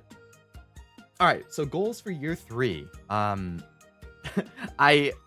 couldn't really think of a whole lot, if I'm being honest. So my number one goal for the year is 1,000 subs, right? I'm just under 700 right now. I think when I started the stream, I was at like 692. I've kind of been sitting around there for a week or two now. I'm very close to 700. If I could make the push for 1,000 in year 3, I think that would be awesome. That would be a huge milestone to hit. Obviously, it's one of the hardest things you can do in content creation, honestly, is the first 100 is very hard. The first 1,000 is very, very, very hard. And I think after 1,000, it's like people kind of generally accept that it's not as bad as long as you're like consistent and do good stuff. But like the grind to the first 1,000 is brutal. It's brutal. So that is my goal. My main goal for the year is hit 1,000. Member streams would be the number 2. So I mentioned earlier that I opened memberships at like mid to late June.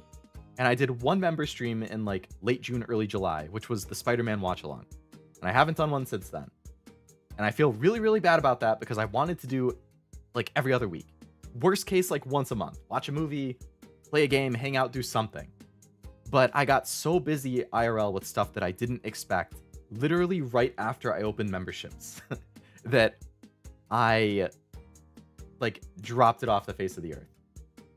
So this year, I really want to get those going again.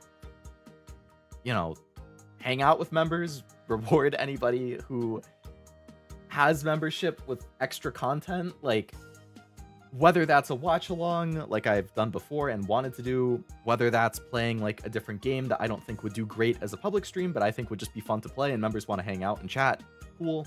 Whether that is something else, like playing a game with members, like, I don't know. There's a lot of options. I would really like to get that going again. With some form of consistency, whether that's once a month, whether it's every other week, whatever it is. I would like to get that. Beat more games. Self-explanatory. I think I play a good variety of games. But with the amount that I currently stream, I can only get through so many. I have a massive backlog. New stuff is always coming out, so the more work I can put in to get through the backlog, the better. I probably should have put start streams on time as one of the goals, which in hindsight, I think would be a good one, because I'm very consistently like 2 to 3 minutes late to my own streams. Because inevitably, my tea will take too long to boil, I'll have an idle meeting, I will forget something, who knows what it is. There's always something that makes me 2 to 3 minutes late. So if I could start getting ready slightly earlier, that would be great. I have some other stuff I was thinking about. I didn't want to put it as a goal. I probably should have, so that I could hold myself accountable for actually doing them. But one of them is also something that I would have as like a project for myself, so I don't really want to like talk about it until I'm making good progress on it. So I don't know, we'll see. But yeah, that's my goals. Start scheduling for 7:05. True, then I'll never be late. On the way to 1,000, let's go. That's totally achievable. I'm hoping so, yeah, because I did like 400, a little over 400 in the first year, and then I got to almost like 700 in the second year. So another 300 I think is pretty doable. My main goal is to blow up and act like I ain't know nobody. Find Bigfoot. What are your thoughts on Bloodborne? I played it for a couple hours years and years ago. And then I haven't played it since then. I am notoriously absolute shit at any type of Souls game. I have played and then dropped Dark Souls 3, Elden Ring, and Bloodborne. I mean, I guess Bloodborne is the softest of the 3 drops. I guess all 3 of them are soft drops. I would give... I'm not unwilling to try them again. But in the past, I have done very poorly with them, and I'm also very...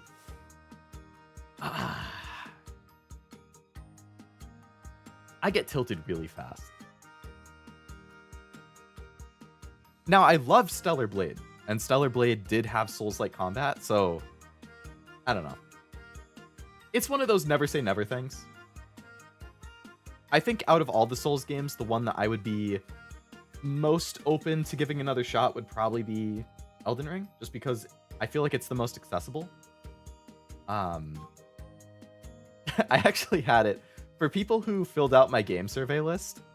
Elden Ring was one of the options on it, but I had like a parentheses next to it with something like, though I suck at Souls games, LOL, so this would probably be more like a punishment stream where I'm drinking every time I die, or something like that. Like, yeah. So, yeah, I mean, never say never, but they're generally not my kind of game. Souls games, fighting games, and Metroidvanias, I think, historically, are like the 3 games that I have been the least interested in, or haven't enjoyed so much. Have 4? Good question. I don't really have a channel dedicated for other videos, huh? What do I have in here? I guess maybe the clips and screenshot channel. I feel like it would work in there. You're more of an RPG person? I do like RPGs, yeah. I played Persona 3 on stream. I played Metaphor I'm almost done with. I've played Final Fantasy 16. That's more like action-adventure, I guess. But I would say my favorite games are action-adventure, like...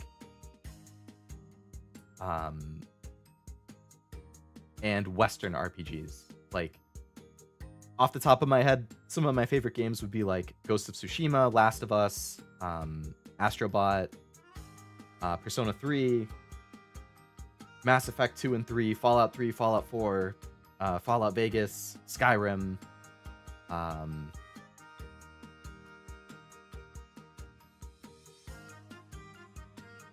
So yeah, generally like action-adventure and RPGs that have like a lot of story focus. Those are probably like my go-tos.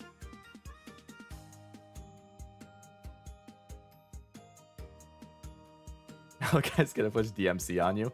I don't know if I would play DMC at this point, because I've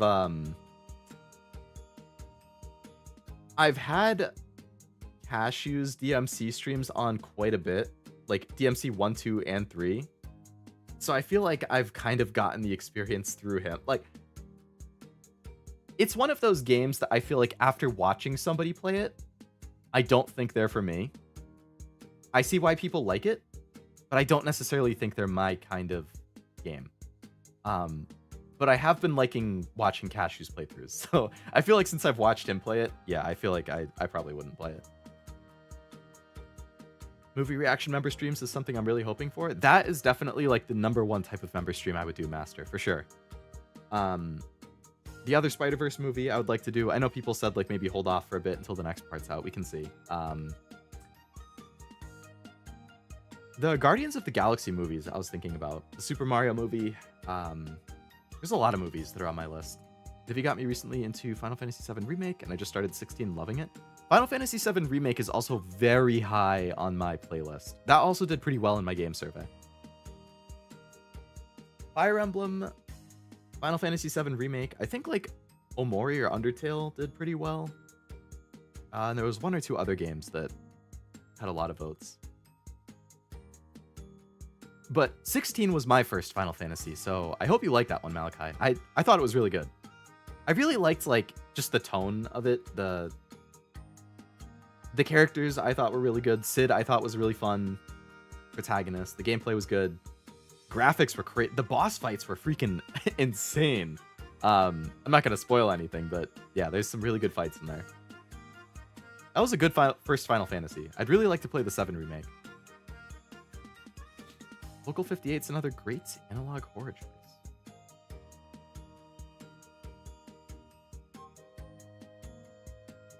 Marvel has a ton of movies to pick from, too. I never saw any of the Tobey Maguire Spider-Mans. I also never saw the Tom Holland ones. The only Spider-Man movie I've ever watched was the first Andrew Garfield one, and Into the Spider-Verse. I liked both of them, so I feel like I'd like the others.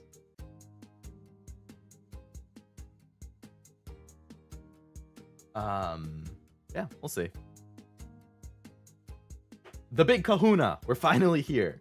After a little over 3 hours, we finally reached the announcements. The big boys, you might say, that I've been diligently working on and will continue to be diligently working on for the next few days. I think I have like 3 or 4 different things. A lot more than the one I had last year. A lot of stuff that hopefully is cool, hopefully is exciting. I'm probably gonna start getting nervous now. Guardians movies are more influenced by what's going on with the MCU. The 3 movies on their own feel just... Oh, okay, that's good to know then. Very contextual stuff. Tobey Spider-Man hold up. They hold up as in they do held up? Like, those are good movies? I think the second one is supposed to be really good, and the third one is more controversial, right? Tobey over Tom over Garfield, but they all have their charm and unique takes. And I'm sure watching all of those before, what is it? No Way Home? I got spoiled about that one. Like, I know the big thing that happens in that, so... I mean, it's impossible to avoid Marvel spoilers at this point. I've been spoiled on Endgame. Everybody knows what happens in Endgame. Let's go! Spider-Man 3 is amazing. Don't let anybody tell you different. I know that's the one where, like, the edgy Maguire's from, like, the dancing thing. Third one's controversial because the studio messed up with the vision, but it's still good. Gotcha. Okay, so... yeah, let's go into the first thing. So I have a video that I would like to show that I put together. Even if you're spoiled, still worth watching. I gotta check my watch list. I haven't updated my Letterboxd in a long time. I used to keep track of movies I wanted to watch on there. Okay, I'm nervous. You guys can watch the video. Hopefully you enjoy it. Hopefully I didn't mess up the audio and you can actually hear it. If you can't hear it, scream at me so I can fix it.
That's a little 2-year special video that I put together. Which, here's the credits for the artists who drew those very, very nice arts. I was very, very happy with how they all turned out. Fi's Illustration on the left, who had the 3 different Leo arts, and then Monoluca for the group art. So it was kind of like a Leo rewind. Yeah, it was. I couldn't include every stream. I was timing it to in time with like the beats and the music, so I could only fit like 24, 25-ish of the different streams I did, instead of like the 50 to 55-ish that I actually did. So if something, you know, if a collab didn't appear, if a different stream that you like didn't appear, I was just trying to pick and choose a good variety of personal favorites and other stuff. At the beginning, which was like, you know, the whole point was there's the Leo looking up in the sky. He's kind of like reminiscing on the past year. And then the group art is my personal favorite characters from the games that I've played this year. So I think I have. Let's see. So here's the bigger version. You can better see. There's the Leo on the ship art. So all of this is very Outer Wilds inspired. So I mentioned earlier, Outer Wilds is an S tier game for me, so pretty much everything here is Outer Wilds inspired. This is the ship from Outer Wilds is the ship that Leo is on. And the whole, you know, he's exploring the universe, that's his ship. That was what I was going for with this art. Didn't that dude murder his wife? Oh, cute. Made me shed a tear in a good way. I'm glad that you guys like that video. I've rewatched it like literally like 50 times. I really liked it. I was hoping people would think it was a fun like little rewind. Why didn't you invite the dog from Silent Hill? It could have played with the corgis. Would you name your ship? I actually didn't name it. I should have. Are the corgis the official chat mascot? Because if they are, they're adorable. The corgi that was next, I'll show a close-up of the group art later on too. I kind of just have him as like my little companion mascot. I don't know if it's like the chat mascot, if he's a companion character, if he's both. I don't know what it is. I have this corgi in a lot of art with me now because I really like corgis and I really like how it has the lab coat and everything. So I'm honestly not 100% sure. It could be the chat mascot. I'd have to come up with a name for it. It's bad luck not to name your ship? Uh-oh.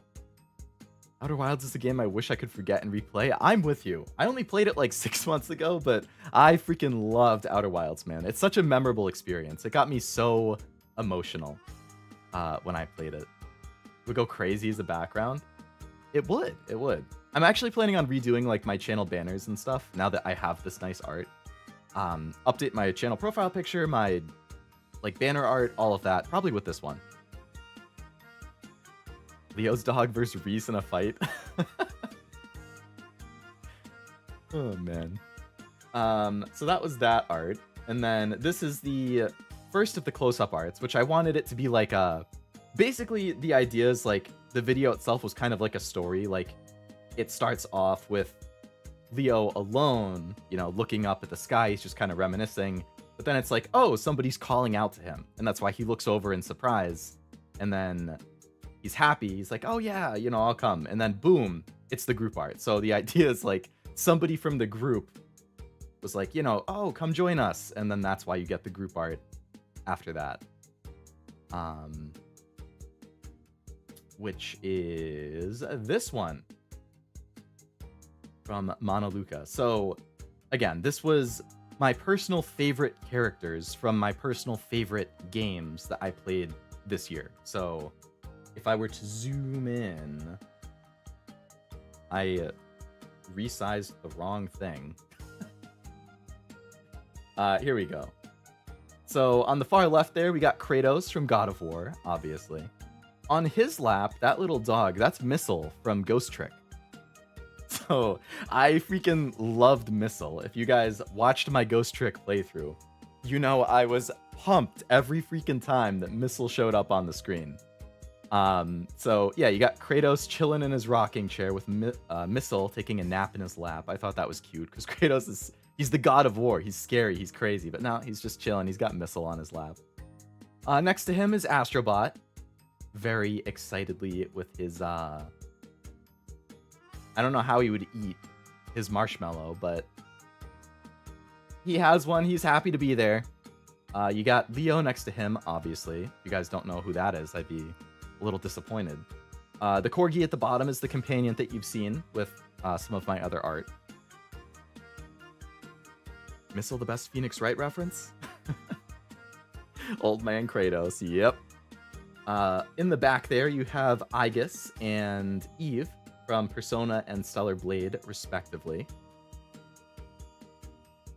Two different android-type people being able to, you know, chat, hang out, have a good time together. Eve is actually wearing my personal favorite outfit from Stellar Blade. That's the one that I had her wearing for the last couple streams. I wanted to make sure that Eve... There's a lot of outfits in Stellar Blade, but I wanted her to wear my personal favorite one. So that's what she had. You get Hulkenberg here.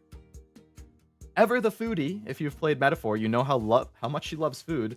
Naturally, she has, what is this, 6 marshmallows on in her hand that she's doing, and she's trying to give James another one because James over here is the only one who's, you know, more on his own, because that's very James-like. And, you know, Hulkenberg will not have somebody not having some food. Everybody must have food. So, James over here is like, if you zoom in on his face, I thought it was a good detail. He has like that little like sweat bead thing that you get with anime characters who are like, huh? Like he's like, really? Like this girl is freaking trying to shove a marshmallow in my face. And then this banjo that's next to James, this is supposed to be a reference to Ryback from Outer Wilds. I believe his name was Ryback, the one who plays the banjo that you meet on one of the planets. So again, this art was also very Outer Wilds inspired. With, let me resize it back to how it was. Almost there. There we go. This is very Outer Wilds inspired. You know, if you've played Outer Wilds, there's campfires that you can find. You can choose to sit down and relax and roast a marshmallow. So I was like, wouldn't it be nice to get all of my favorite characters together as like a commemorative art of the past year? Celebrating my favorite characters, my favorite games, my favorite setting. I actually have another slide that kind of explains. So the whole reason I even came up with this idea for like a special 2-year video was, oops, I need to get rid of this. So I was listening to the Outer Wilds soundtrack, as I do. I love listening to game soundtracks and anime soundtracks. And I was listening to the song in the video, by the way, the 2-year video. That was a song from the Outer Wilds soundtrack. And I was listening to the soundtrack in my free time, and I was just going through the comments, and I saw these 2 comments. And it was, I can't help but imagine all of the Hearthians of Timber Hearth, which that's the planet you start on. Those are the characters that you first interact with. Around the village's campfire, playing the music, telling stories, singing, dancing, laughing, eating, drinking, all together like a big family. And then the other comment, this feels like having the ultimate campfire jam session with your friends. And as soon as I saw these, I was like, I'm inspired. I loved the game. I loved the song. And when I read these comments, I was like, I want to make an art with my favorite characters around the campfire. And so I did.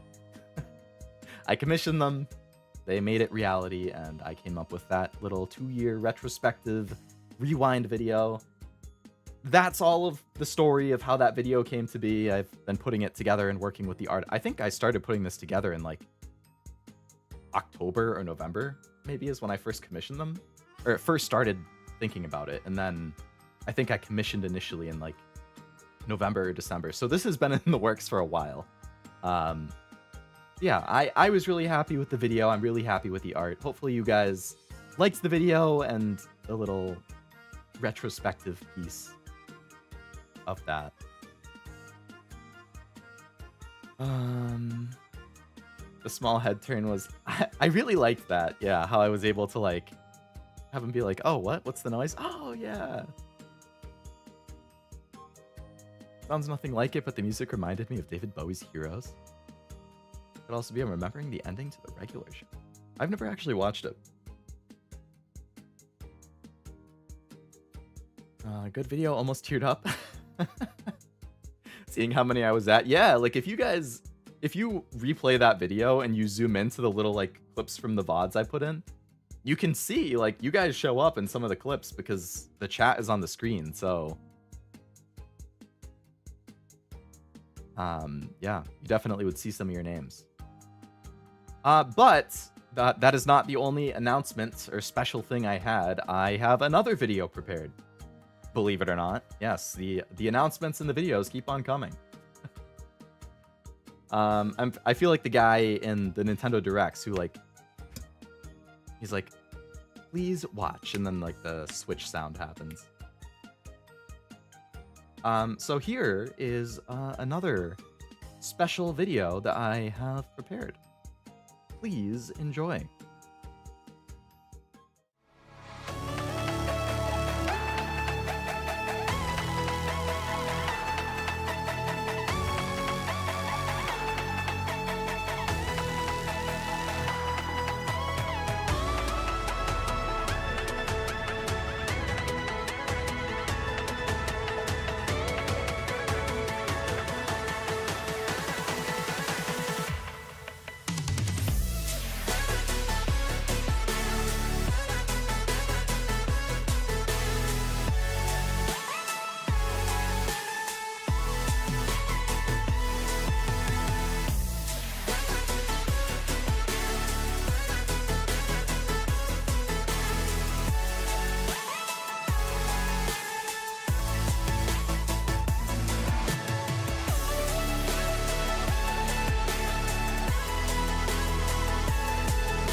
Wow, what a surprise that must be. It's not like I haven't talked about that before.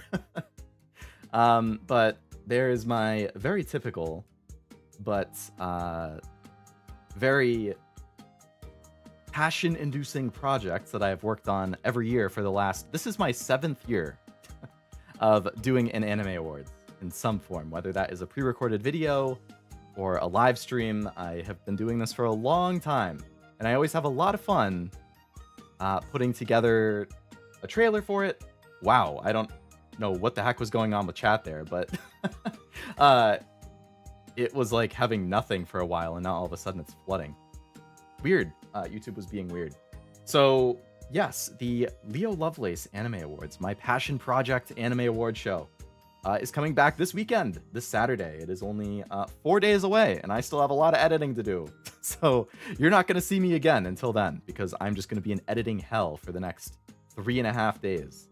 But it will be Saturday evening, 7 p.m.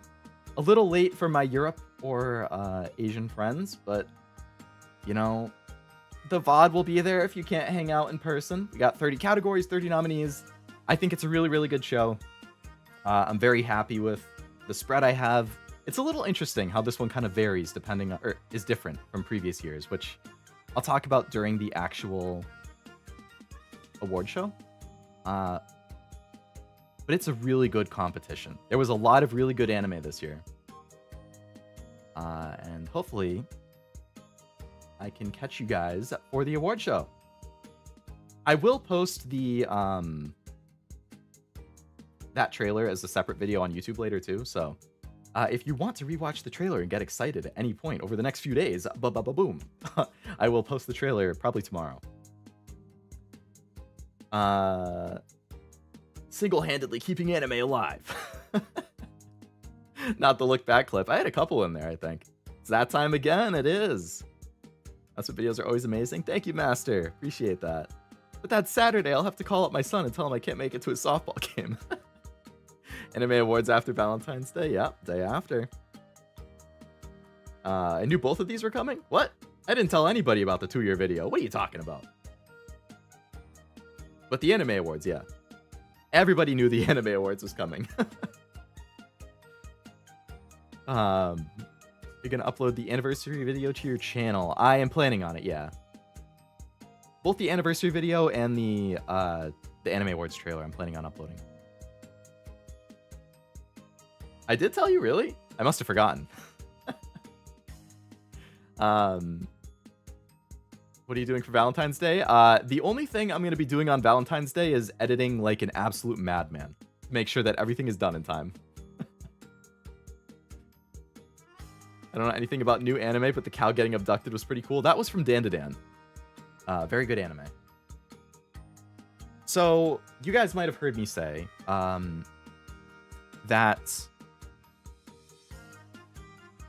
this is the 2024 Anime Awards. But this is the 7th year I've done it, right? This is the 7th year that I have done my passion project and nominated a bunch of anime and talked about why I like them and given awards to things that I personally felt were very, very deserving. So what if you have not been following me before then? What if you missed my 2 previous Anime Awards streams? What if you didn't know me in my past life, which none of you did? Well, actually, I think a couple of you know what the account was, but most people don't, right? So what if you need a refresher? Boy, do I have something for you. That refresher, if I can find the correct window, is this. I built an entire website. I spent like 40 hours. I spent an entire work week building a website that archives everything I've ever done with the Anime Awards. If you ever want to look back, get it? Because that's a movie that's going to get nominated for awards this year. If you ever want to look back on my past 6 years of Anime Awards, you can do that on leoawards.net. That's the website name. So you can scroll through. I have the archive for every single year. So if you want to know, hey, what did Leo nominate in 2022? You click on the 2022 thing. Hey, there's the stream I did. You can see every single category for every single year. What anime won, what my write-up for it was, what other shows I nominated for that award. You can hover over it. It tells you, you have pictures for everything. It tells you the name of it if you don't recognize it based on the thing. And I have it, you know, every single category for every single year. If you go down to like the music section, you know, best opening song, I have the opening song in there. You can just watch it right there. Boom. You can click on the links. It will take you to YouTube. You can watch the other ones if you want to see what they were. Same thing for like the soundtrack songs. I got the song. You can listen to the song. For all 6 years that I've done it. This is like a catalog of everything. I also have a Hall of Fame. You don't care about the write-ups and the nominees. You just want to see what's won. Boom. Go to the Hall of Fame. Hey, here's the winner for every single of the past 6 years. The action winner. Gundam, Cyberpunk, Jujutsu Kaisen, Fate, Mob Psycho, Attack on Titan. You can go through every single category and see what the winner was for every single year. And then you can also... I have a rules page. So if you're ever curious about how I like determine what is and isn't eligible for things or just my own things, I have a rule page for if you're a rule nerd and you want to find out why I rate things or whatever, there you go. And then there's just a link to like my YouTube and stuff there. So yeah, I built an entire website that you can go and browse at your own convenience. Which if I just take that away, I can change the slide. Oops, that's the wrong tab. There we go. So yeah, website hosting all the histories. leoawards.net. As you can see right here. I will paste it in the chat if you just want to click on it.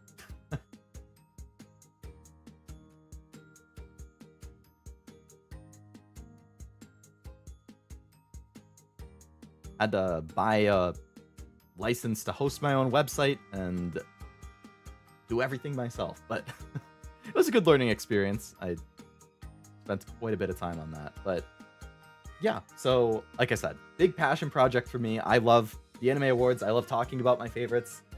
And now there's a way that you can check all of my past awards to kind of lead up to this one. So then after the 2024 awards, I'll add a 2024 page. I'll add it to the Hall of Fame. And yeah. So that is that. But guys, guess what? I'm not done. I'm not done. I still have more announcements. More things I'm cooking up. I was going all out for this anniversary.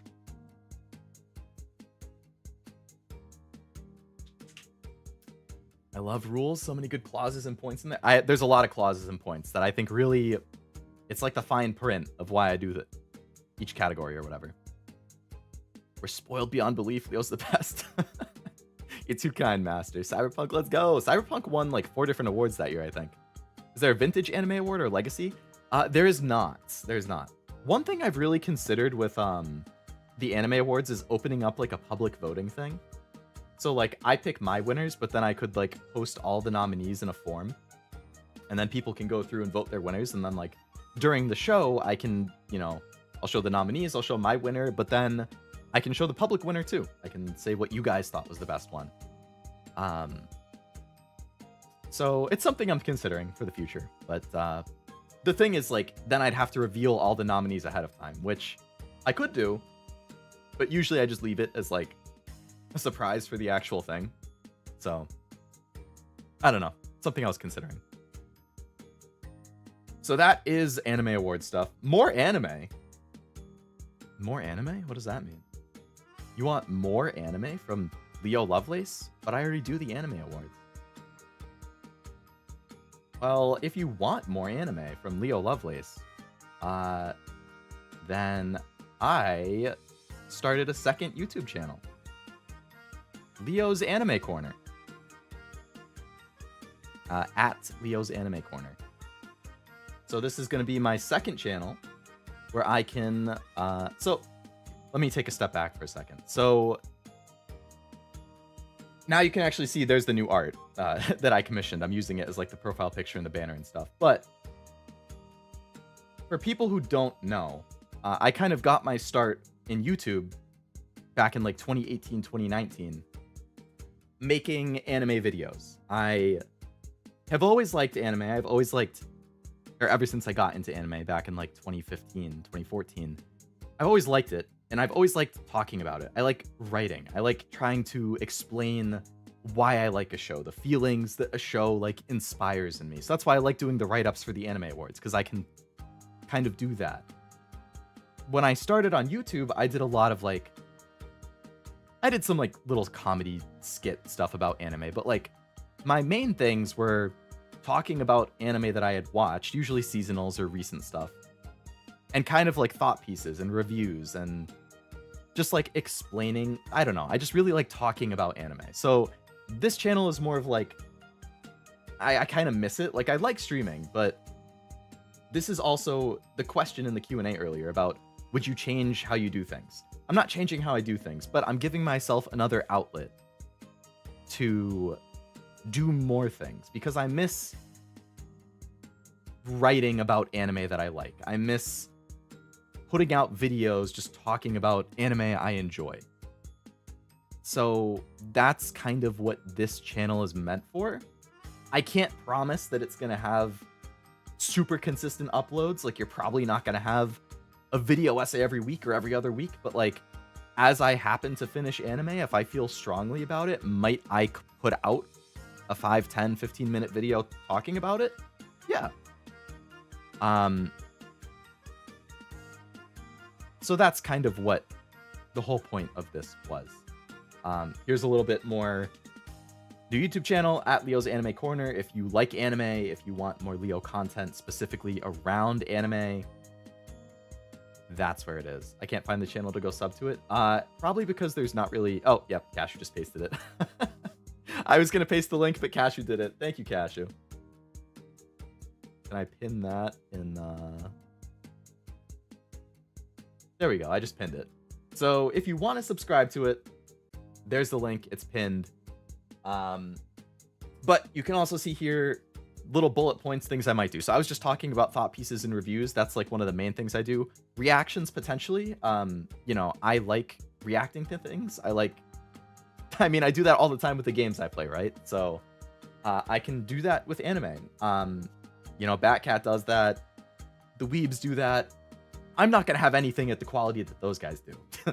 They've been doing it for a long time. They have a process. I don't even know. Cashew, if you remember when I was asking you questions relatively recently about your editing process for reactions, that's because I'd already decided to do this channel. And I was like trying to get a gauge on your editing thought process or procedure with reactions, because, you know, showing stuff and playing the audio is always kind of tricky with episodes. So that was why, you know, if I have the time, might I have an anime or two every season that I might want to react to? Yeah. I was thinking about doing like a Dr. Stone reaction that's currently airing this season. You know, I would have to catch up on it, but if I have the time, if I can fit it in my schedule, would I like to react to Dr. Stone? Yeah. Is there a show or two at least in every season that I'm going to want to watch? Yeah. It all makes sense now.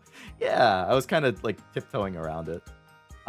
Seasonal talk, that's another thing I really like doing. I like doing seasonal roundups. So like every season, just giving like the TLDR about the season, what I think about each show that's airing, usually early on. Like after the first couple episodes air and I've watched everything, I kind of give my initial impressions. And that, like, anyway, these are all types of videos that I did in a previous life, except for reactions. I never did that, but I did all the other things.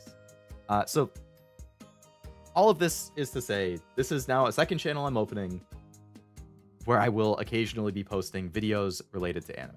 It could also be like miscellaneous small things too, right? Like over the summer when I was traveling for the anime convention, I did a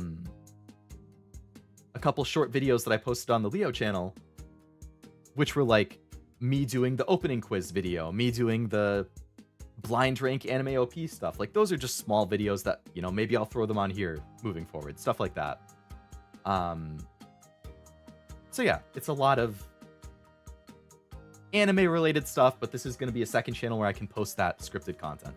If I do reactions, you can expect stuff more regularly because I would try and post them weekly. You know, if it's a seasonal, I would try and post it within a day or two of it coming out if my schedule allows for it. Obviously, that's a close turnaround, but, you know, I'm busy IRL for the next couple months too, so it might take me a little time to start gearing up on this channel. But hopefully by like March, mid-March, late March, I've kind of started to get going on it. Either way, I wanted to put it in here as an announcement so you guys know. So that was one of the major things, and I have one other thing I wanted to show, which was new assets. I have a bunch of new assets for the channel. I've been using a bunch of just generic assets. You guys have probably noticed. I'm going to have a bunch of Leo-specific assets from now on.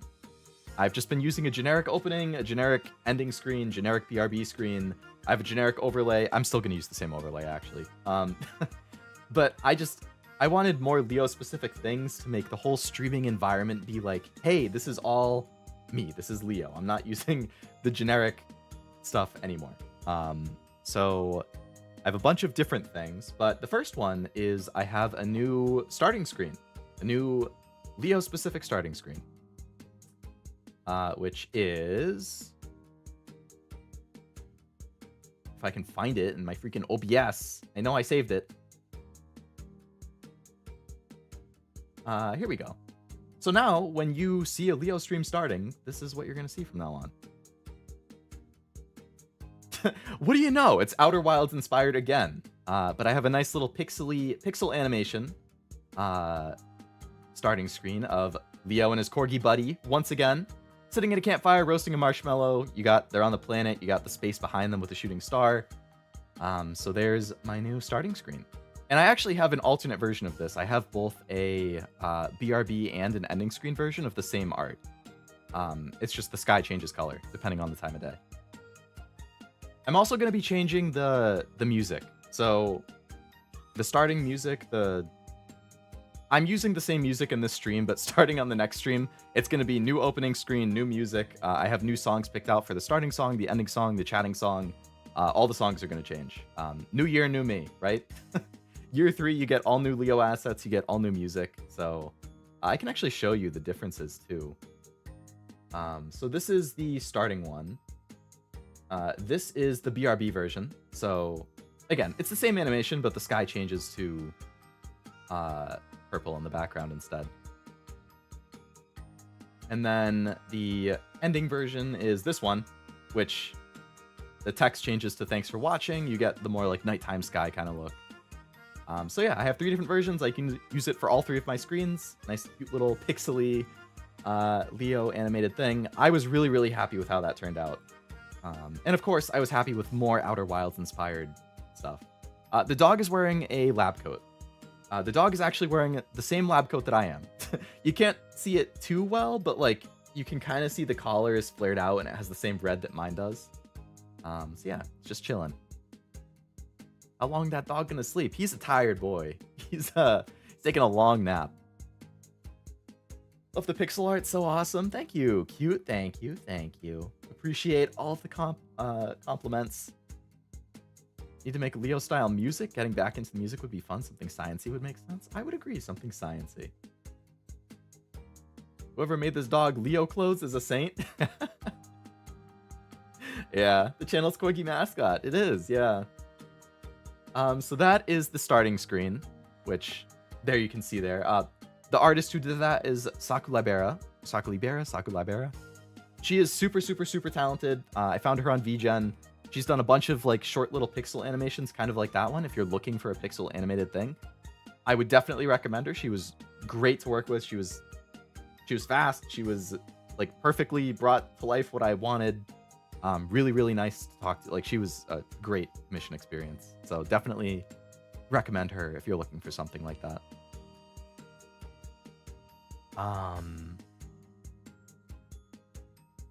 Dog runs on a corgi-sized hamster wheel. That's how he powers his ship. That's why he's so tired. Yeah, my poor corgi is the one who makes the ship fly by himself. I have to go thank all the artists for helping you out. There's a lot of them. There was a lot of different things I commissioned. That's for sure. If you get super chats on screen, it's a corgi. That would be cute. Like a corgi pops up with the super chat or something. But I have a few other assets that I got commissioned as well that I'll be using. So I did show there that that same art can be used as the starting BRB and ending screen. Right now, I'm just going to be using it, I think, as the starting and the ending screen. What I would like to do at some point is actually get this art animated and have that be the ending screen. Maybe, potentially. It was something I was thinking about, because people can take images and animate them. So I was thinking that this would be a cool ending screen, but I have one now. So I'm going to be using the new one for the time being. What's the corgi's name? I actually have not come up with a name for it. Yappy's a good one, though. I'm going to miss the BRB rock music. It's not going to be too different. It's more of like a... It's still kind of fast-paced. It's more of like electro rock, I guess. So the next thing I actually have another BRB screen that I got commissioned, which it has some like cute chibis and stuff. So here is the new BRB screen that I have. Just kind of, you have the animated BRB thing at the top, but then you have a bunch of different like Leo expressions and stuff that just kind of, it loops side to side. I don't know if I'll switch between this and the other one that I have, or if I'll just stick with this one, but I thought that was pretty funny, that you just have the different expressions that scroll. My corgi is looking very mature, very refined in that art. Oops, I forgot it wouldn't loop. So yeah, I can... There you go. So we have the new BRB screen. That is from Korakun, is the artist who did that one. They were super, super fast.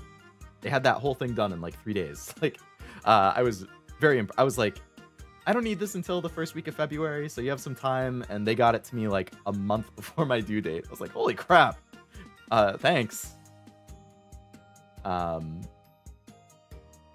Yeah, so like also those little Leo chibi faces that are in the art and the corgi and stuff, they also sent it to me as like separate PNGs, so I think I can add them to the Discord server as stickers potentially. So I might do that. I have to look into it.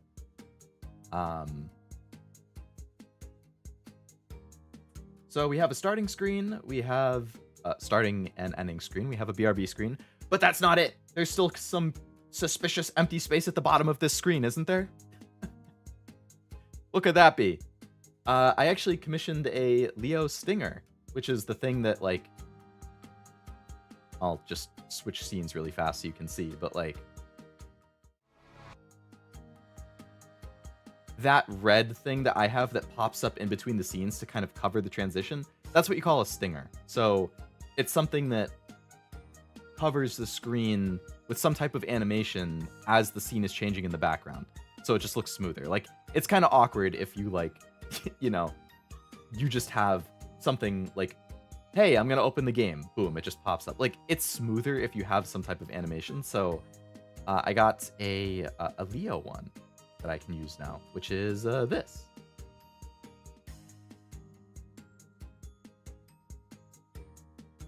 So, what you're supposed to be is, I don't know if the pose seems familiar to anybody, but, so you can see there's like a flash of white. Like, that would be where the transition happens, then that animation happens, and then the white is when the next scene comes. So I haven't set it up, but that's the animation. So the pictures in that are Gurren Lagann references, or the poses. So if you've seen Gurren Lagann, the pose that he starts with, that's the Simone, like, crossed arms pose when he's, like, having his awesome monologue. That he lives on as a part of me! Like, that whole thing. And then the second part of it, where he, the Leo lifts his arm up. Like, that's what Simone does. Like, he starts with the crossed arms, and then he lifts his arm up to point up. He's like, that's supposed to be a Gurren Lagann reference. That's why I picked those.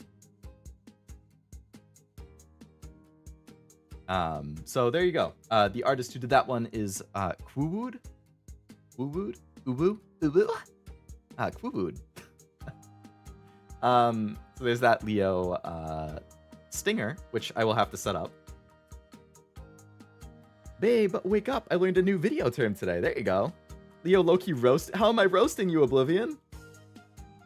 There's still space, motherfucker. There is, because there's one more thing. The next one is actually the last one. It's the last thing I had prepared. No more surprise announcements after the last space gets filled. Is that an Escape the Backrooms ending reference? No. I can see why you mentioned that, but no, that was a Gurren Lagann thing. When you put the stream back up, you should play the same stinger in reverse. That would be funny. You said only losers don't have stingers in transition over? No, I didn't. You're putting words in my mouth. What I said is that it's smoother, not loser. It's smoother if you have a transition to, like, cover the switch. No, I wasn't. I can't believe I sent you a meme and it became outdated immediately because there's more. Let me see. What's this meme?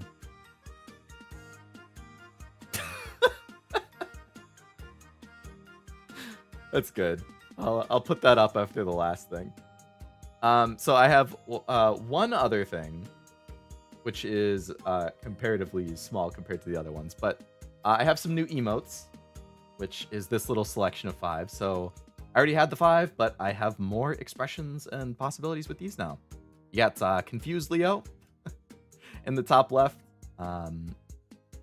You know, me playing Professor Layton. You got Crying Leo. You have Leo Love, Leo with a heart. You got Leo sipping on his tea, making the free run face. And the angry... I already had an angry one, but This is like a different angry. Like my current angry is more of like a humph, you know, like a humph, like that type of angry. This is more of like the huh, or like the like it's a different angry, you know. So it conveys a different emotion. So yeah, these 5 I'll put in the Discord either tonight after the stream if I don't fall asleep right away, or tomorrow morning. Actually, I don't know about tomorrow morning. At some point, either today or tomorrow, I will put these in the Discord, and I will also put them in YouTube. So it was funny, actually. What I was gonna do is, before I started the stream, I had room for 1 emote, because the way that YouTube does it, if you don't know, with memberships, is that they tie the number of emotes that you can have to how many members you have. So it's like the default is like 3 or something like that. You get 3 emotes when you start memberships. And to unlock a 4th, a 5th, a 6th slot, etc., you have to get increasingly higher number of members. So I have 6 emotes right now, and I had room for 1 more, a 7th. So what I was gonna do is, after I showed you guys the emotes, I was just gonna ask, like, okay, you guys can vote. The light behind me is flickering like absolute. It must be about to blow. I've never seen it flicker that fast. I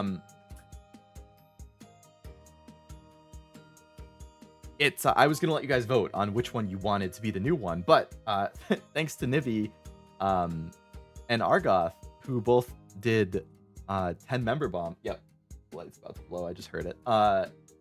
It dropped 20 more memberships, so I definitely am gonna have room for more that I can. I keep getting distracted because it keeps making like popping sounds.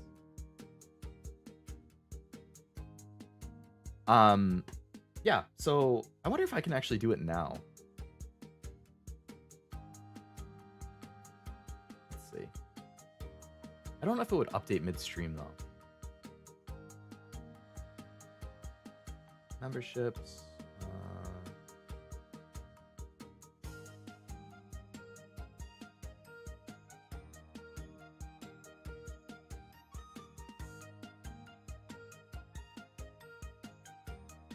Okay, I can't do it right now.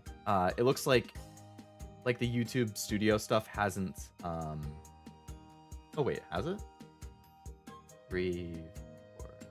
Okay, I can add 4 more. I can't add 5. Okay, so even then, you're kind of seeing the limit with like, even after those 20 gifted memberships that Nivi and Argoth very kindly sent out, I can only add 4 more, but I have 5 here. So, I will have to choose which of these 4 I can put in. You can update while live. People just got to refresh. Gotcha. That's good to know. Ghosts of demons in your wires? I hope not. Don't feel pressured. I only use dab and butt to butt. More emotes. So excited for that. I can show more Leo emotions. Exactly. Please post in Discord if you need more subs to fit them. I'll drop. Oh, you don't got to do that, master. Don't feel pressured or anything. I think it would be 10 more members to unlock the next one.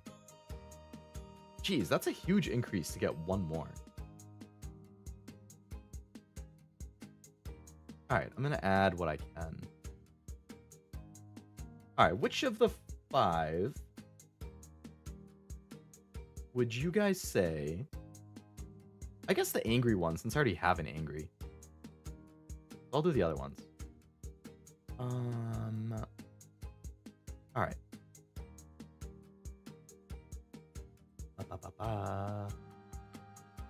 Streaming, assets, emotes.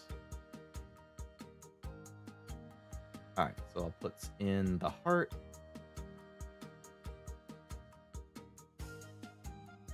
I will put in the confused.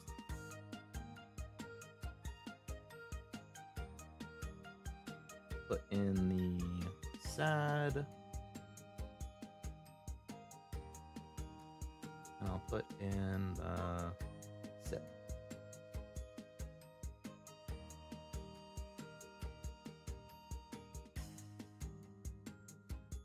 All right. Those 4 are now in there. So oh! I just switched back over to the freaking live. Thank you, Master. Thank you for the 10 gifted. That should unlock the last spot. Very, very kind. You did not have to do that, but I very much appreciate you doing it. Oh, there you go, Jack. I see you're in there. Femboy. Femboy was gifted a membership. Let's go. Oh, man. Theo doesn't know. I know. I wasn't because I was in the middle of uploading stuff. So I probably have to refresh then. Let's see. Yep, sure enough, there's the 11th slot that just opened up. All right, so I can get in the angry. I'll call that one, huh?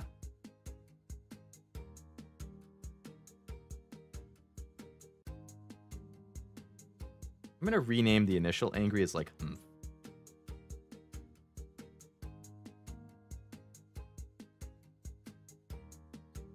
I'm gonna call the new one angry. Okay, so I think all of the new emojis should be in there. So I think if you refresh, you should be able to see all 5. Hey, there you go. You got the heart and the sipping. Perfect. Perfect. And it worked, but got the sudden notification. Have a good day at work, Canadian guy. The one with the heart looks more like you're drinking from the mug than the actual mug one. I think when they're really, really small, like blown up on the screen, it's obvious, but like, yeah, in the chat, it does kind of look like, I can see how you would get that. I can take the emote one away, and then there they are on the screen. So Sky Bonnie is the artist who did that. She's actually also a VTuber, but she was very easy to work with as well.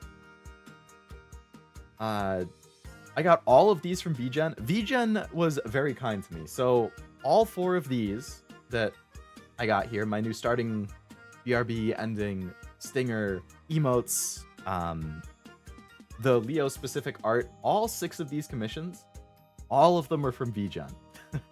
God bless VGen for making it so easy to browse artists and find people whose style and prices, or whose style match what you want and prices fit in your budget. Like, oh my god, they're so clutch. Got a half hour left before I'm done. Good luck. Half hour's close. Half hour's close.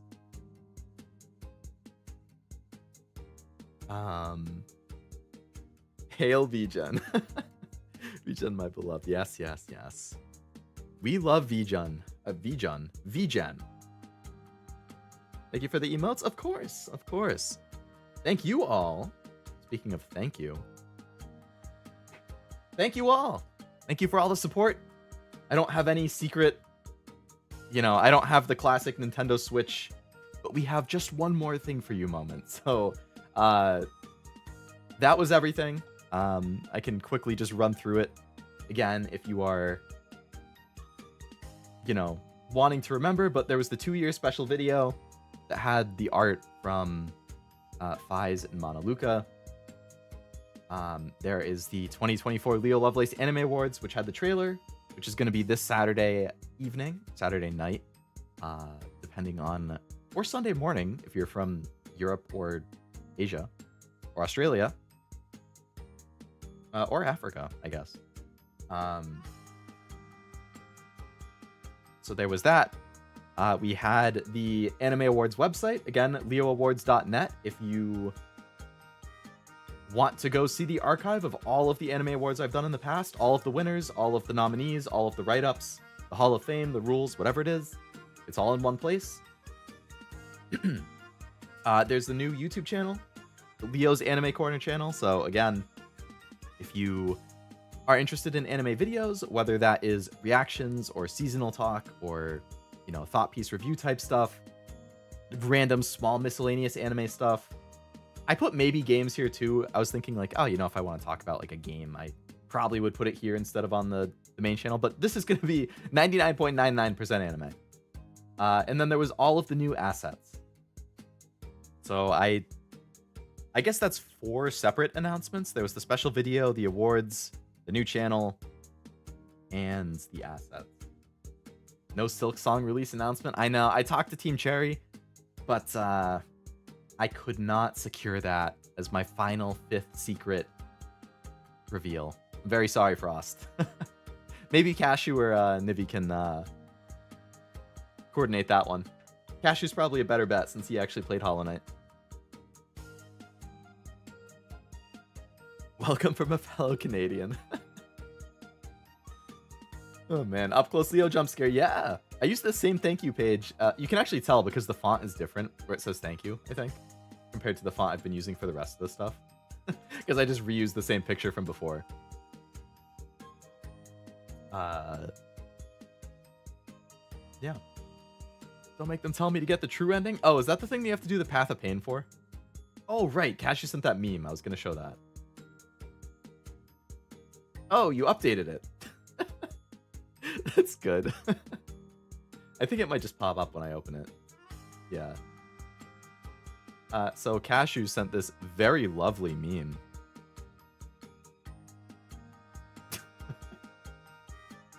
I guess I was kind of force-feeding you all, huh? That's really good, though. That's really good. I was...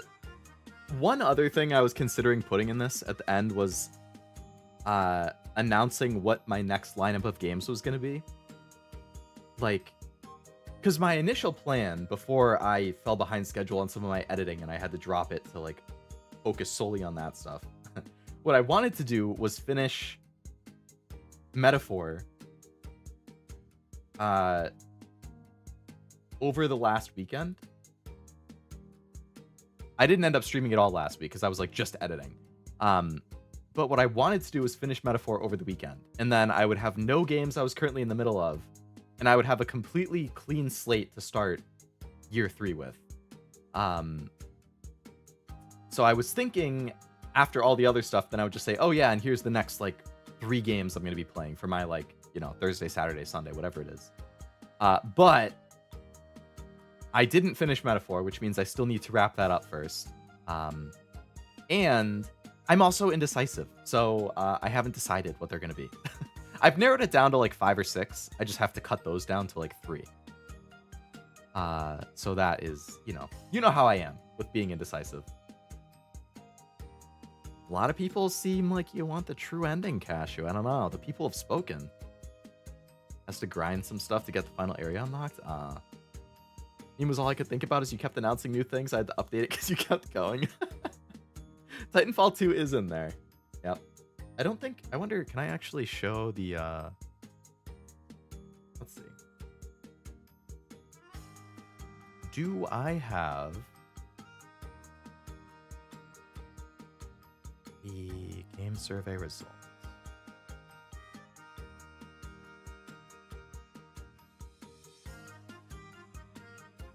Oh, Pokemon was the other game that had like dominant votes.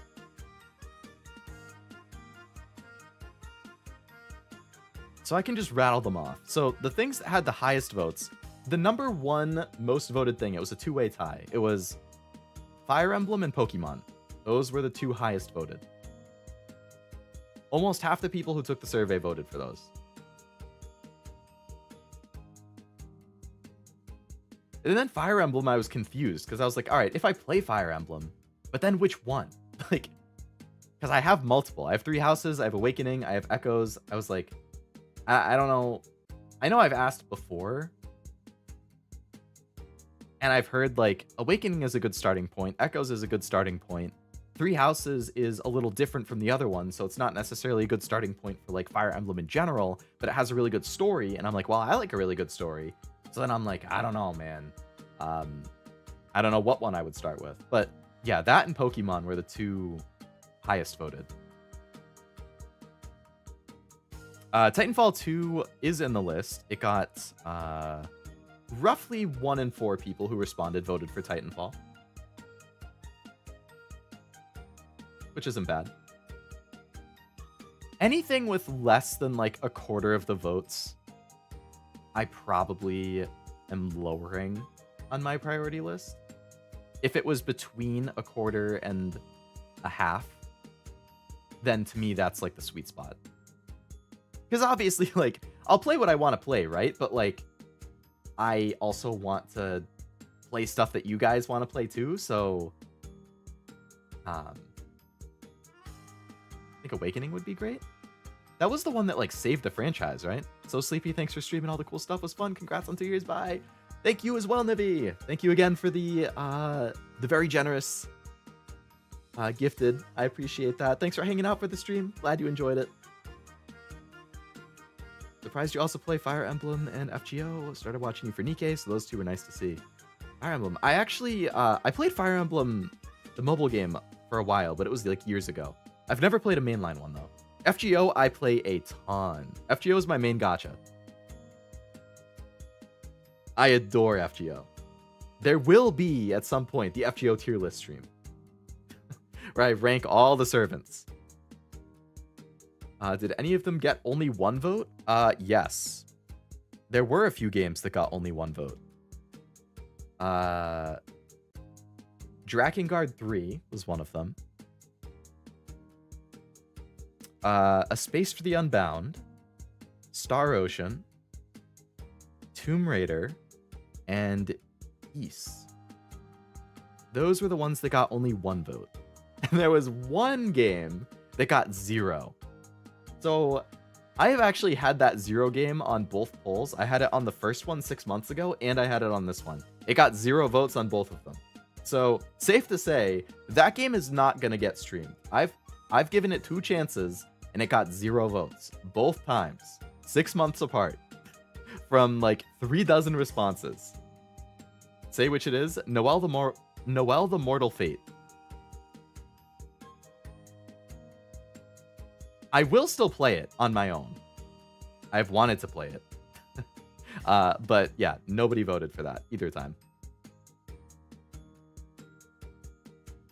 What the fuck is that? It's a indie game that supposedly has a really good story. I think it was made by the same developer who did a different game that was kind of popular. And I can't remember what the game was. Let me see.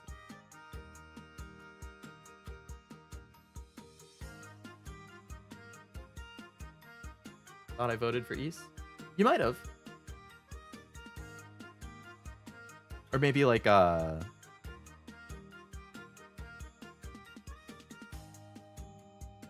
this person has a lot of oh, it's the same person who made Angels of Death, which is a super, super, super popular RPG Maker game. That's how I recognize it. Didn't even see that on there. I probably would have voted it. Then again, I want to play it too. See, then we couldn't watch each other play it. But yeah, poor Noel did not get many votes.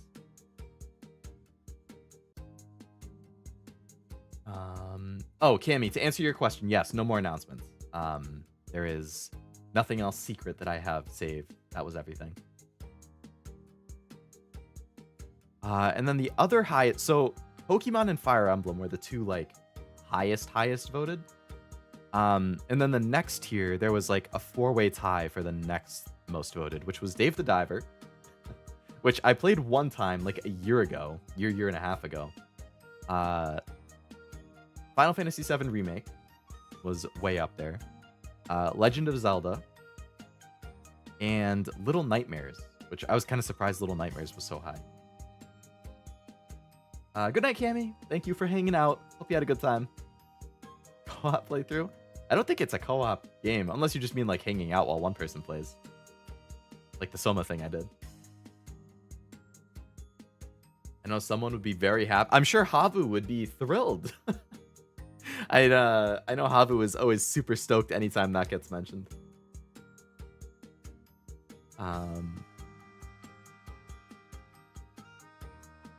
They're all mostly disjointed with slightly different mechanics, and each mod of Fire Emblem allows you to grind optional fights rather than the limited XP of the old games.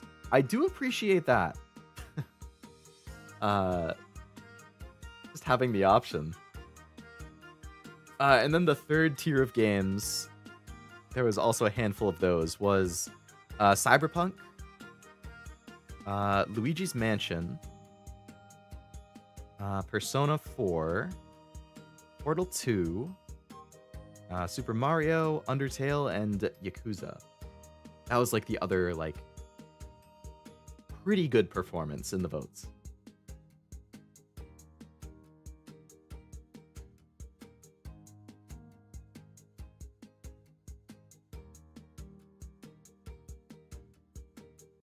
And then there's like one more tier below that where it's like just barely at the precipice of like still something that got decent votes, but not as high as those like upper tiers.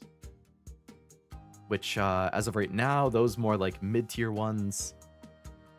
Chrono Trigger, Cult of the Lamb, Dragon's Dogma, Elden Ring, Halo, Kirby, Spider-Man, Ni no Kuni, Persona 5 Strikers, Resident Evil, Slay the Spire, Tales of, Titanfall, Valhalla, and Witcher. Those were like the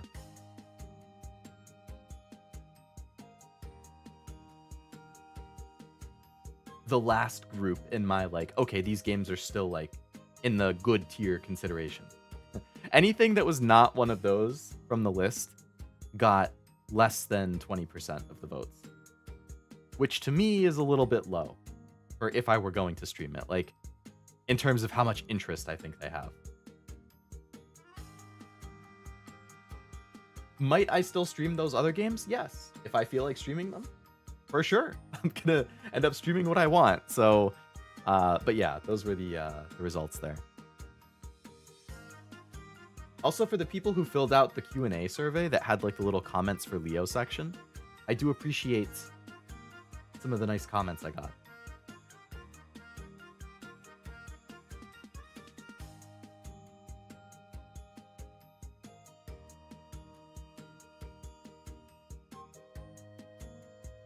Like, keep doing what you do. I always enjoy my time in your streams, and I appreciate all the hard work you put in to make it happen. I was like, heartwarming. Thank you. Thank you, anonymous person.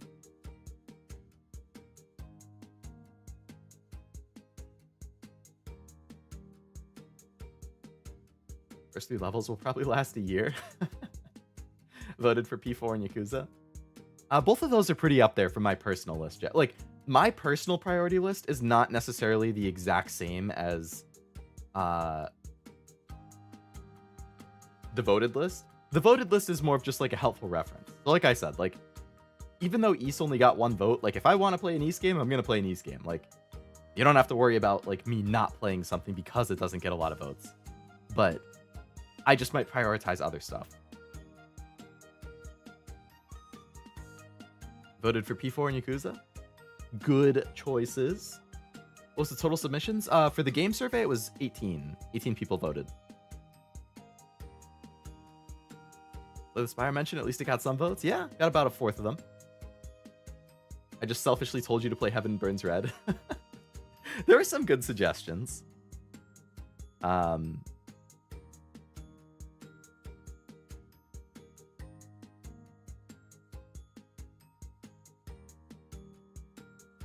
I also really liked the you've introduced me to games and stuff I wouldn't have gotten into before, and I'm thankful for that. It's like, oh. See, like I like playing and sharing stuff that I like. Like I like when other people discover it and then they like it.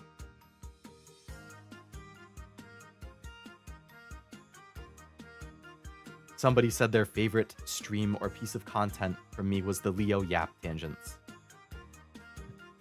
Like, Also, when you figured out how to parry in God of War. Thanks. I appreciate that. I tried really hard to learn how to do that. What were some of the other suggestions in the game stream? That's the wrong one. I had a lot of suggestions in the game stream too. Like, I can just rattle off. So, game recommendations I got: Neptunia trilogy, Tales of Vesperia, Tales of Xillia, Tales of Grace, Ligula Effect, To the Moon, Hades, Persona 4 Arena, The Order 1886, Bayonetta, Trails, Unicorn Overlord, Devil May Cry, Heaven Burns Red, Minecraft, Book of Hours, Nausea, Dwarf Fortress, Knights of the Old Republic, Balatro, Fallout, Tekken, Mortal Kombat, Fate Samurai Remnant. I actually played Fate Samurai Remnant on stream. So if anybody watching this, if you are the person who suggested Fate Samurai Remnant in my suggestion box, I did a playthrough for it end of 2023. I only did one of the endings though, but if you want to see it, I do have a playlist for it on the channel. Judgment, which I think is Yakuza related. Zelda, Wind Waker, Mario Sunshine, Mario Odyssey. Oh, actually, this is definitely Oblivion's suggestion. I just gave you a list of other games. It's all like Nintendo stuff, and then Yu-Gi-Oh! Like, this has to be Oblivion. Zelda, Wind Waker, Mario Sunshine, Mario Odyssey, Yu-Gi-Oh! Early Days, Monster Hunter Wilds, Paper Mario 1000 Year Door, Pokemon Mystery Dungeon. That one. That's Oblivion. Mario Party, Devil May Cry, Metal Gear, Witcher, Nier, Armored Core, Deus Ex, Unicorn Overlord. 2 people suggested Unicorn Overlord. Heaven Burns Red. So there was a lot of suggestions in there too.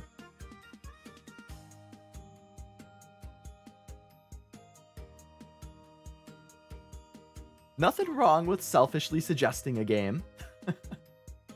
I mean, a lot of those would make good stream games, so I suggested To the Moon, that game I'll always push for. I do own it, and I have been meaning to play it. I've just heard that To the Moon is definitely like a tear-inducing game, so I've been kind of antsy about like, if I play that on stream, I'm probably gonna cry, huh?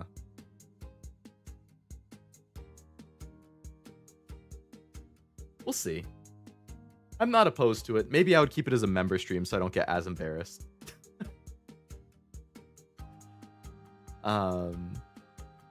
Metro Trilogy, that is on my list. It only got a couple votes, but I would very much like to play Metro Trilogy.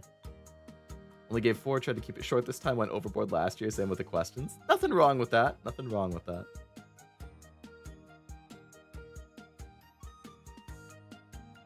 Quantity is cool too. I don't think it's that bad. Nothing wrong with it. Yeah, like objectively, I agree. Nothing wrong with it. It's just like a personal thing. Like, I feel embarrassed. I can't remember the last time I've cried in front of someone. Like, actually, I can remember. The last time I cried in front of someone was when I was 19. So it was very shortly after my birthday. So it was like 9.5 years ago. I have not cried in front of somebody in 9.5 years. Have I cried alone? Yes. Because of, like, you know, games and anime and stuff making me sad. But in front of somebody, and the context is I was on a date. I think I might have mentioned this before. I was on a date freshman year of college. And we were watching Big Hero 6, and it made me cry.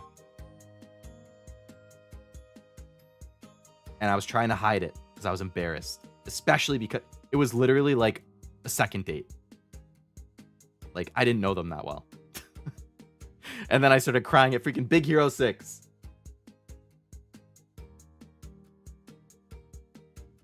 And she noticed.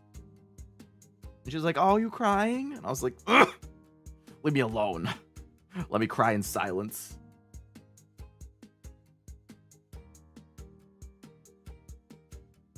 No, she was fine. She didn't care. She was very nice about it. It just made me feel awkward. I was like, damn. I have no problems crying, though. I do it all the time when it's the games and anime and stuff I like when I'm watching it alone.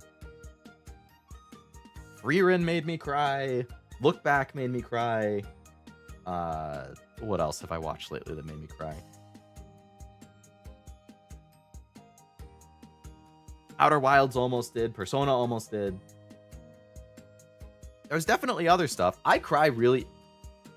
When I go on like Instagram or TikTok, if there's a video of somebody's dog that gets put down, I cry almost every time. Almost every time. I don't need to know the person or the dog. If it just shows a video of the dog and there's sad music playing and it's like, RIP, like, buddy, you've been my best friend for the last 10... Like, if there's a little description that I read through, I'm gonna cry every single time. Guaranteed. I don't need to know them. It's gonna happen. Crying is a human element. Unless you want Cyborg in the future, I'm sure you're okay. We'll be there, Leo. Me when my dog was put down. That's a very... I have teared up just thinking about my dog dying. She's perfectly healthy, but I definitely tear up just thinking about the possibility in the future. So I'm sure whenever it happens, I am going to have a bad time. I also try to avoid crying in front of people, but I had to attend a funeral a month and a half ago. That's a very good place to cry in front of people.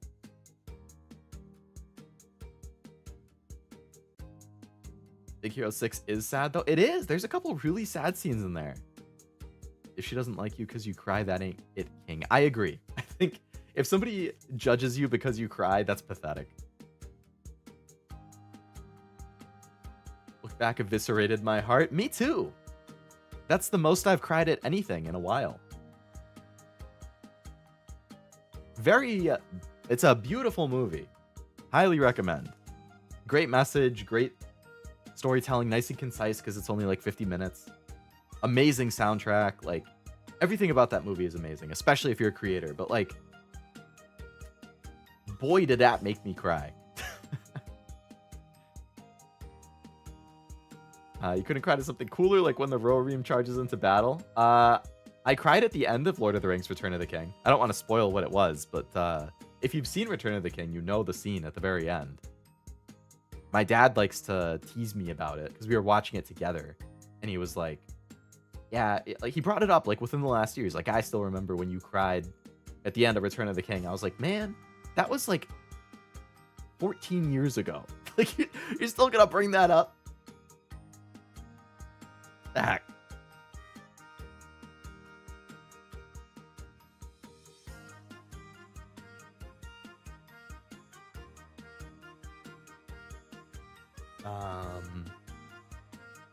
YouTuber TikTok short or deep messages and sad music that resonates with me is what did it last, especially when it's voiced by a nice voice. I feel that, yeah. It's super easy, and I feel like, because I always end up giving it a like because I'm like, oh, I feel bad, and I'll like it. And then they're like, oh, you liked this video about a person posting an obituary of their dog with sad music? Let's show you more. I'm like, no. I didn't like this post because I wanted to see more of it. I liked it because I felt bad for them, and I was giving them a like of support. It's different. Damn algorithm. That was not an invitation to show me more sad videos. It's so annoying.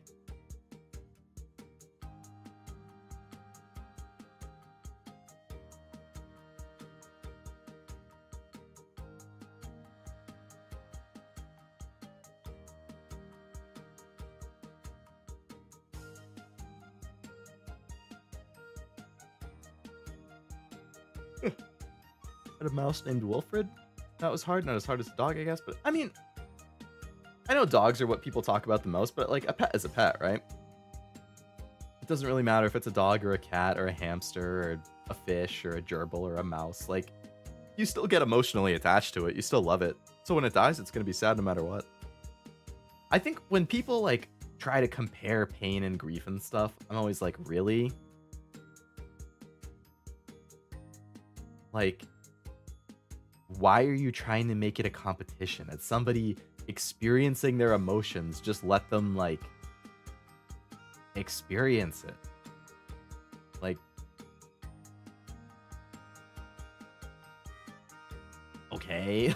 I don't know. I see it every once in a while on like Twitter and stuff, and I'm like, what is your problem?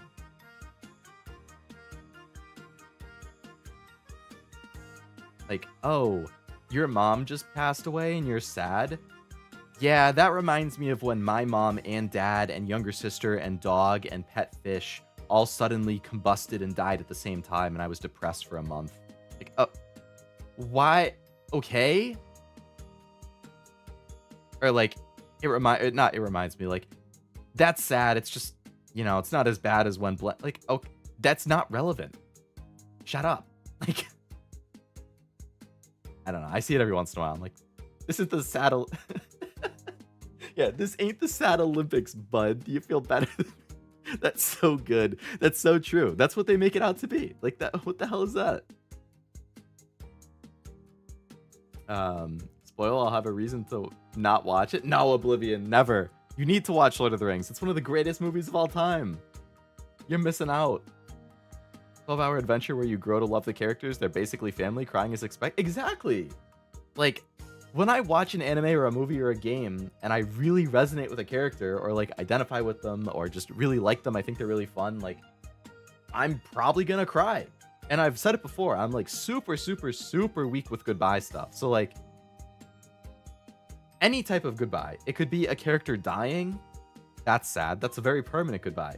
It could be a character like a graduation, like in anime, you have the high school graduation. You like, that makes me sad because the characters go their separate ways. It could be like in a fantasy thing, like you're going on a journey together and then the journey comes to an end and then people go their separate ways, like Frieren. Like, that makes me sad. Like, any type of goodbye. It doesn't matter if it's a death or a graduation or a journey ending or just like, those always make me sad. Every time. So like Frieren, I was in like a perpetual state of sadness like, it's very heartwarming. Like, every episode makes me happy, but at the same time, every episode like makes me sad because it's like, you're gonna throw a random flashback of Himmel in here and it's gonna be like some super touching thing, and then I'm just gonna be even more depressed that they're gone. And then Frieren will do something cute with Fern, and I'm like, oh, heartwarming. Frieren is such a good, like, pseudo-mom mentored older sister to Fern. That's so cute, and I'll be happy. And then freaking, like, their new travel companion will be like, you know what? I think I need to go on my separate way. I'm like, what? I was just happy, and now you're taking it away again because you're gonna make the guy leave. Like, that Frieren is just the snip, snap, like the thing from The Office. Like, alternate between the happy and the sad over and over. It's very bittersweet, I guess. The whole show. Angel Beats, yes, the graduation in that one, very, very sad. That got me for sure. My favorite Lord of the Rings reaction is when reactors at the start are like, this is going to be 4 hours long. Extended edition on the credits roll. Wait, what? It's ending here? They just get so absorbed that they can't believe that it's over. Goodbye without saying it is the worst for me. Like, they both know it, but they don't want to acknowledge it. That is very sad, yeah. It's like you don't want to put it in words because that makes it feel like it's even more finalized. I completely understand what you mean.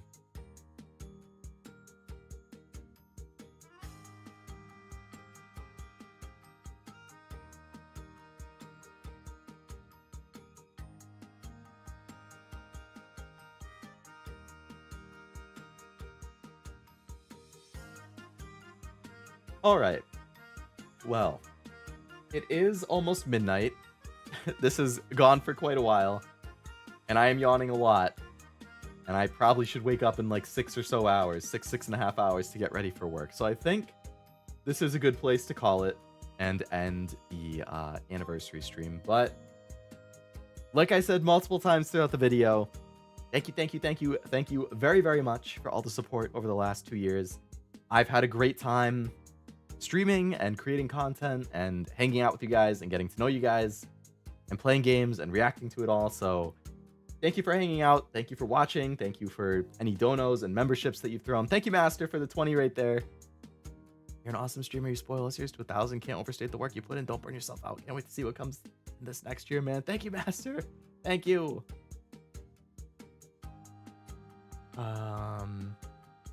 Oops. I did not mean to switch over to YouTube there. I don't know how that happened. Anyway, it's ending here. I mean, we've accomplished everything. What is this? Get out of here. Ad in the corner.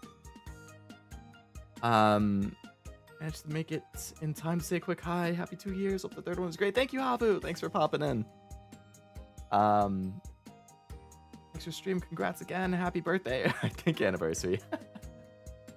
Thank you, Sleep. I hope the editing goes well. Thank you. Yeah, I got a lot of editing still ahead of me. I've gotten some of the longer categories out of the way, but there's still a good chunk to go. So pretty much Wednesday after work is just going to be nonstop editing. And then Thursday and Friday, I actually took Thursday, Friday off work. So I'm literally going to be editing the entire day. Like, I'm going to be waking up at 7 or 8 a.m. and I'm going to be editing until I go to bed at like midnight. Both days.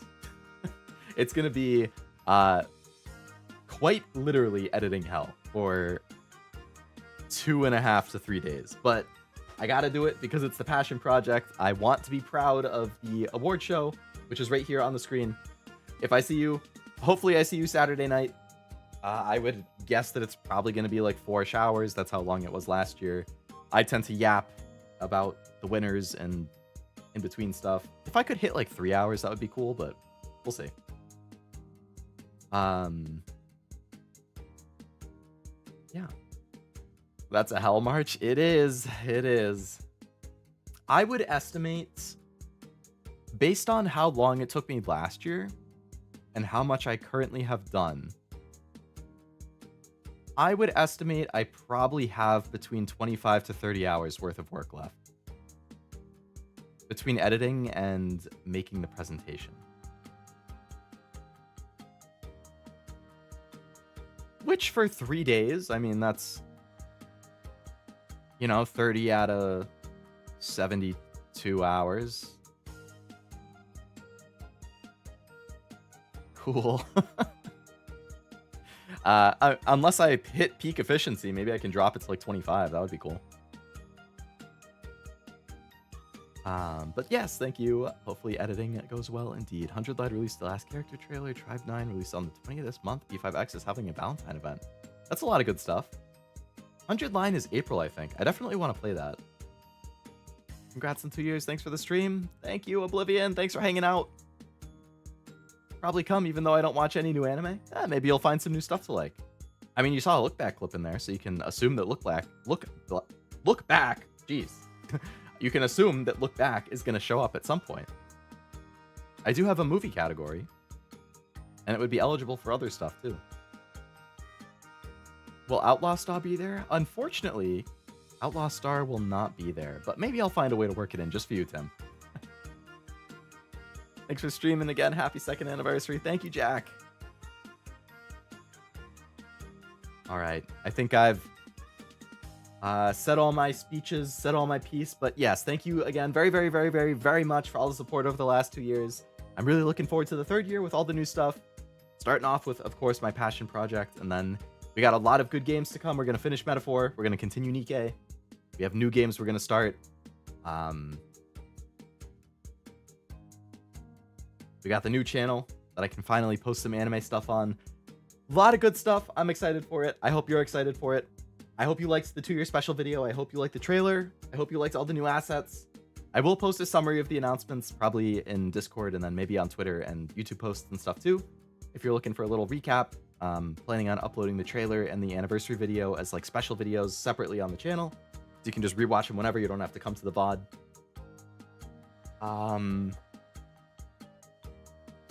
And I will also upload the emotes to Discord. A lot of stuff I gotta do.